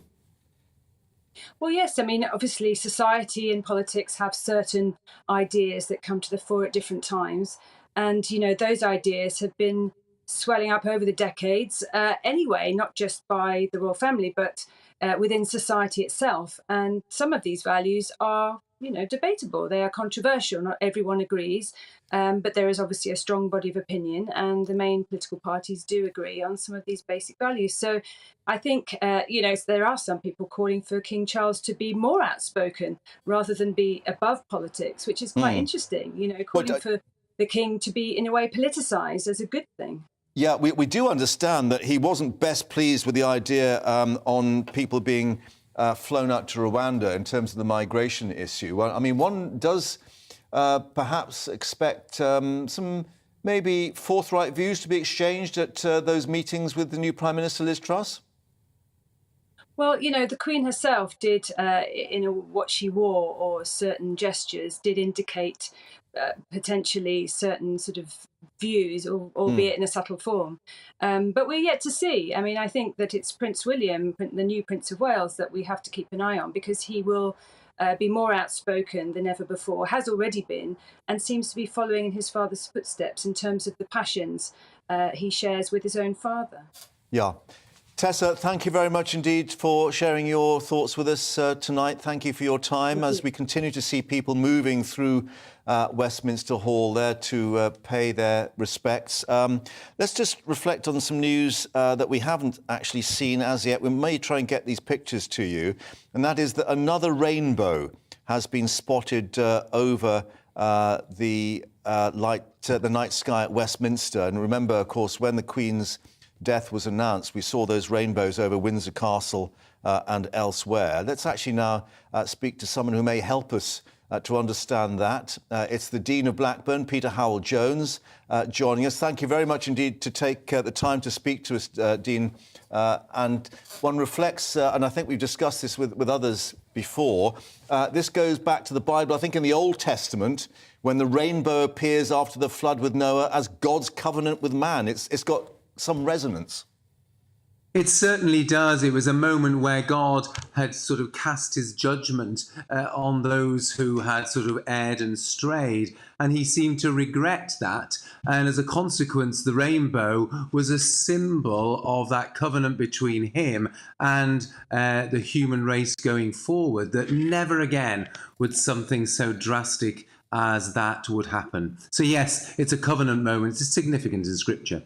Yeah, and we take some comfort perhaps from it. But let's talk about tomorrow, the state funeral, because one that reflects maybe it is going to be a state funeral and a personal funeral together, in that we understand the Queen has actually organised so much of it herself. That is exactly as I understand it. And of course, when many of us think about death, we're a little bit apprehensive. And time again, we talk to people about trying to organise their funeral. And let's hope that as a consequence of the Queen putting so much effort into this and making preparation for what she knew would one day come to her, that would encourage others to do the same. But yes, she's given significant thought to this. And of course, at the heart of everything she did was a Christian faith. And I think we'll see something of that borne out tomorrow. Obviously, the service is taking place at Westminster Abbey, which is the royal church, if you like. And everything to do with that will celebrate her life and her faith as the people of this nation lay their late Queen to rest. And it's always difficult for people at funerals to know whether to celebrate or mourn, what the feeling should be, because obviously one has a congregation that come together and sing and pray together. It can be quite uplifting, can't it? Absolutely, and I think, you know, most clergy who are involved in the taking of funerals would want to do two things. One is celebrate the life of the person, and then secondly, to remind people of the hope that they have as Christians in the resurrection of the dead. And that's a significant understanding of Christian faith, and we will see that borne out in the service tomorrow. Yeah, and then, of course, let's not forget the interment at Windsor, at King George VI Chapel, a very private moment for the family. But that is the time when clearly the Queen's faith will have been tested and be very important to her. She moves on to another life. Absolutely, that's when, if you like, the whole thing comes to fruition. And I think it is really right that that's a private moment. It's been amazing for the whole of family grief to be borne out on the public stage in the way that it has. And I think just watching the images in Westminster Hall at the moment, millions of people across this country and indeed across the world are resonating with all that's going on. And I think it's been amazing the way King Charles III and the whole of his family have been able to do this in the context of the wider public. But there, at St George's Chapel, Windsor, tomorrow, there'll be a private interment where they, I think, are able to let their emotions go and to be the human beings that they are, saying goodbye to their mother, to their grandmother, to their auntie, etc. Dina Blackburn, Peter Howell-Jones, thank you very much indeed for joining us with your thoughts this Sunday evening. Thank you very much. As we continue to see the queues there at Westminster Hall, including, as we saw earlier, the US President Joe Biden, the President of France, Emmanuel Macron. Ken is still with us, Ken Wolfe, former Royal Protection Officer to Princess Diana and the two princes. And just to pick up on what the Dean was saying there about across the world, I mean, you will have been on the royal tours going all over the world, and she was absolutely a star of the world stage, wasn't she? Oh, she was. And it's an interesting point that the Dean made there about the Queen preparing her funeral. I think it's something that we as ordinary folk, you know, probably don't do. I mean, people talk about making preparation for one's funeral. It's not an easy thing to do, but actually, you know, you can see the logic and the wiseness of actually doing that. You know, your question, Mark, I mean, you know, the Queen, you know, travelled widely the world. I mean, probably the most travelled woman in the world, in fact. And it's not just here that we've heard people reflect about her. You know, people throughout the world will know, and obviously what's happened, and they too have their memories. I mean, it is for me to sit here now and discuss it. It is extraordinary, really, quite what Her Majesty did in her longest reign of any monarch. Yeah, I'm just reading what Joe Biden said in the Book of Condolence at Lancaster House. The world is better because of the Queen. To all the people of England, all the people of the United Kingdom, our hearts go out to you. That written by President Biden and the First Lady Jill Biden. And a lot of people, when they were reacting to the news of the Queen's death, President Trudeau, for instance, saying, we don't regard her as the Queen of England, we just say the Queen. And that was the moniker across the world. It was. And I just want to pick up on what Tessa said there, because it was quite interesting. You were talking about changes and, you know, about Prince William becoming perhaps the voice of his father now, because he is controversial. And there will be changes. I think what's happened, you know, in the last 30 years, we've become, because of social media, we've become very much aware of what royals do and what they shouldn't do. And climate change is one issue. And William has got himself in hot water in the past over shooting. And you know, the royal estates are renowned for their shooting parties. Sandringham. It wouldn't surprise me, and I think it may well be something that the King himself will move towards, that, you know, there could be an entire blanket ban on shooting on the royal estates. But because of the controversy that it causes, I mean, William himself got himself into hot water with making a statement about shooting and then finds himself off in Spain shooting boar. Well, OK, it's a good story, but I think this is where, you know, they have to be careful, because, you know, there is a very attentive public out there. Consequences. Of what it brings. And I think that was a very good point that actually Tessa made. Indeed. Ken, with us until 9 o'clock, and we'll just be talking about that aspect of the whole world sharing in this across the world, as we're hearing from the Dean. Well, let's actually now head to the United States, and joining us, a reporter for Royal Central, Sydney Zatz is joining us. Sydney, thanks for your time. Just reflecting once more on what the US President Joe Biden wrote in the Book of Condolence, the world is better because of the Queen. What has been the response there in the States? People in the States have really, truly been kind of heartbroken, as you guys were saying a few minutes ago. People really think of her as the Queen.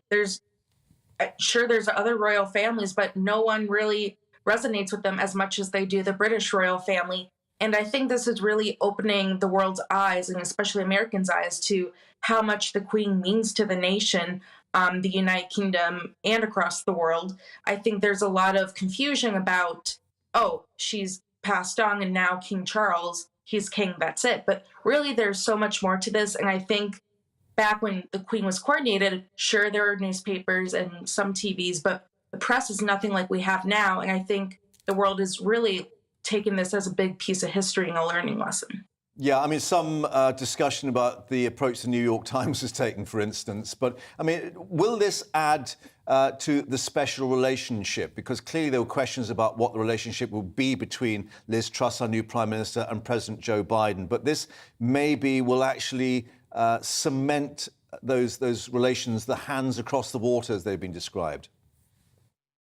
I think the United States has always had a very good relationship with the British monarchy, especially as we saw with the Obama administration, which we are showing on the screen right now. We know with the Obamas, the royal family, several members have met with them several times. And while President Biden was elected during the pandemic, we still saw him go out to Windsor and meet Her Majesty. So I think as things return to normal, and I think as the monarchy continues to modernize, we will see more interaction between the two countries. And I think because King Charles is younger, I think too we could see a few more state visits in his reign. Doing the same, it's difficult to move on, isn't it? We're just seeing some pictures of a certain President Trump as well when he visited. There was a sort of slight faux pas on the sort of etiquette and so on, but quite clearly, in terms of what the world is seeing, many in the United States, I suspect, will be reveling in all the history and the uniforms and the whole panoply of royal theatre, as some have described it. It really is amazing to think of how many presidents and prime ministers she's worked with and all the different events she's lived through. And when you think about she's worked with more than a dozen presidents, so it really is fascinating to look at that big scope of history and see all her work that she's done. And I think the royal family will continue on her work. And as I said, that as the monarchy continues to modernize, I think there'll be more opportunities, especially with senior royals who are younger taking more responsibilities from King Charles and Queen Consort Camilla. Sydney, thanks very much indeed for joining us in Minnesota then and bringing us the reaction from the States. Thank you very much indeed. Thank you. Well, as we look forward to tomorrow, the state funeral, one of the things, of course, that we very important to the Queen, who's been involved in that funeral service, is the music. Let's speak in a moment to a former director of music on the Royal Yacht Britannia. But before we speak to him, let's actually just remember and listen to the peerless band of the Royal Marines.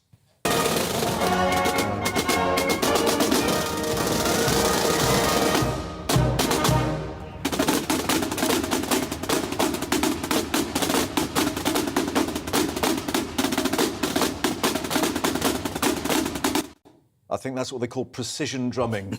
Jim Ryder joining us now. His job was to provide appropriate music for the band or the orchestras or even the dance band on the Royal Yacht Britannia. Jim, thank you very much indeed for your time. Thanks for joining us.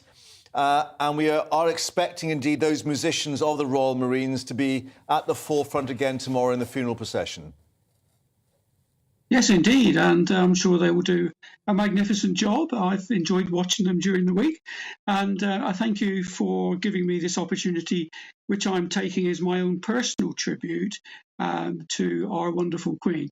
I'd like to lighten things up a little bit, if I may, by telling you a nice, happy and insightful story about something that happened to me when I was the director of music on the Royal Yacht Britannia, and I was there from 90 to 92. Before I start off with that, let me just say that before you go on to the yacht to do a job as one of the officers, and there were 21 officers, crew of 240, but 21 officers, what I had to do was to go and meet the Admiral. And he said to me, Jim, I'm sure you can do your job perfectly well, but please just remember that what we want here is unobtrusive excellence. Unobtrusive excellence. What a way to go to work for any professional. And in my view, if people say to me, so what do you make of the Queen? What's your word for the Queen? I would say she is the supreme professional. She's worked out her job over the time she's been doing it. She's moved forward with the world. The world has changed. Look at all this technology we've got now. She's brought it all forward. She's developed it all the way through. What a professional. So I say she is the professional's professional. Right. Absolutely. Bit of an odd word to use perhaps for the Queen, but that's the way I felt about it. And we saw her... Sorry, go on. So we saw her sadness, the tears, of course, when she left Britannia for the last time and the memories that came with that. But just tell us a little bit more about the music, because it sounds as if you had quite a tricky job, you know, not too fast, not too slow, not too loud. Yeah, absolutely. Yeah. Yes, I call that the Cinderella effect. You know, if people... The Queen liked what I call, this is the speed of the anthem, of course. So she liked it Cinderella, is what I've always thought. Not too fast, not too slow. And certainly when it came to things like hymns, she doesn't want a dirge. She wants you to get on with it. So we did. But the main thing about the music is the Queen enjoys music. She loves it.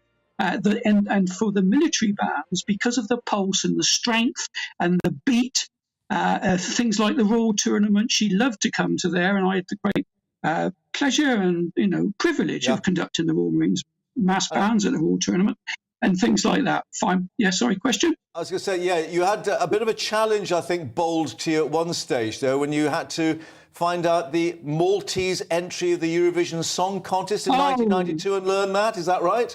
Okay. Well, okay, that's a bit of a longer story, but I can cut it as short as I can. We were steaming from Gibraltar to Malta because in Malta the Queen was going to award the George Cross, which was owed as a gong to a Malta. King George VI had done it on paper, but the Queen on the Royal Yacht was taking this to Malta. Unfortunately, sort of for me, the night that we were making this passage, Malta did very well in the Eurovision Song Contest. They came third, second to Ireland, and no, we were second and Ireland was first. That's right. So I was on the bridge one night, just making this passage. The phone rang. The officer of the watch said to me, "Jim, could you get the phone?" I pick up the phone, and it's the Queen on the phone. What she wanted me to do initially was to, she said, "Oh, Captain Ryder, what on earth are you doing on the bridge? You shouldn't be on the bridge. You're not." I said, "No, Your Majesty, I'm not driving the yacht, I can assure you. I'm just up here having a cup of coffee with my friend."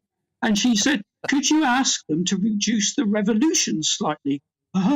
Reduce the revolution, she means that we were going, the propellers, there were two propellers on the yacht. They were going a little bit too quickly. She wanted to slow it down to stop the vibrations in her cabin. Absolutely. So I said, "Your Majesty, certainly," and I'm sure the officer of the watch is doing that right now. She said, "No, well, I've got you." And this is the way she worked, you see, and this is why she's such a wonderful person. She could have ordered me to play the song because she wanted to hear the song that the Maltese had won the competition with. Well, they hadn't actually won it, but they did very well. So she said to me, is it possible, Captain Ryder, for the band to play this when we're going into Grand Harbour Valletta tomorrow morning?" So she said, "Did you hear the tune?" I said, "No, Your Majesty, I've no idea whatsoever what the tune is." And then I was out of order because I said, "Did you hear it?" She said, "No, I didn't hear it either." So she wants me to play this tune that nobody's heard. Anyway, so I said, "Your Majesty, I will, as quick as I can in the morning, ring the ambassador and say, could you please let us have some idea of this tune?" Jim, and when you say, go on. We've got to ask you, did you get it right? That's the important question. Did you actually manage to get away with it? Absolutely. Well, the wonderful answer to that question is we certainly managed to get a bit of what I called spider music through. So when you get spider music, you can make it up, really. And of course, music, you understand that music can only do certain things. It can't just go swinging around all the place and still be a good tune. There are certain things you can do with the tune and certain things you can't. So we invented what we didn't know. And I'm sure we certainly played what we picked up going in, but I don't think many people heard it, and I don't think anybody would have known whether we were playing the right tune or not. I have no idea. I couldn't sing it to you now, of course.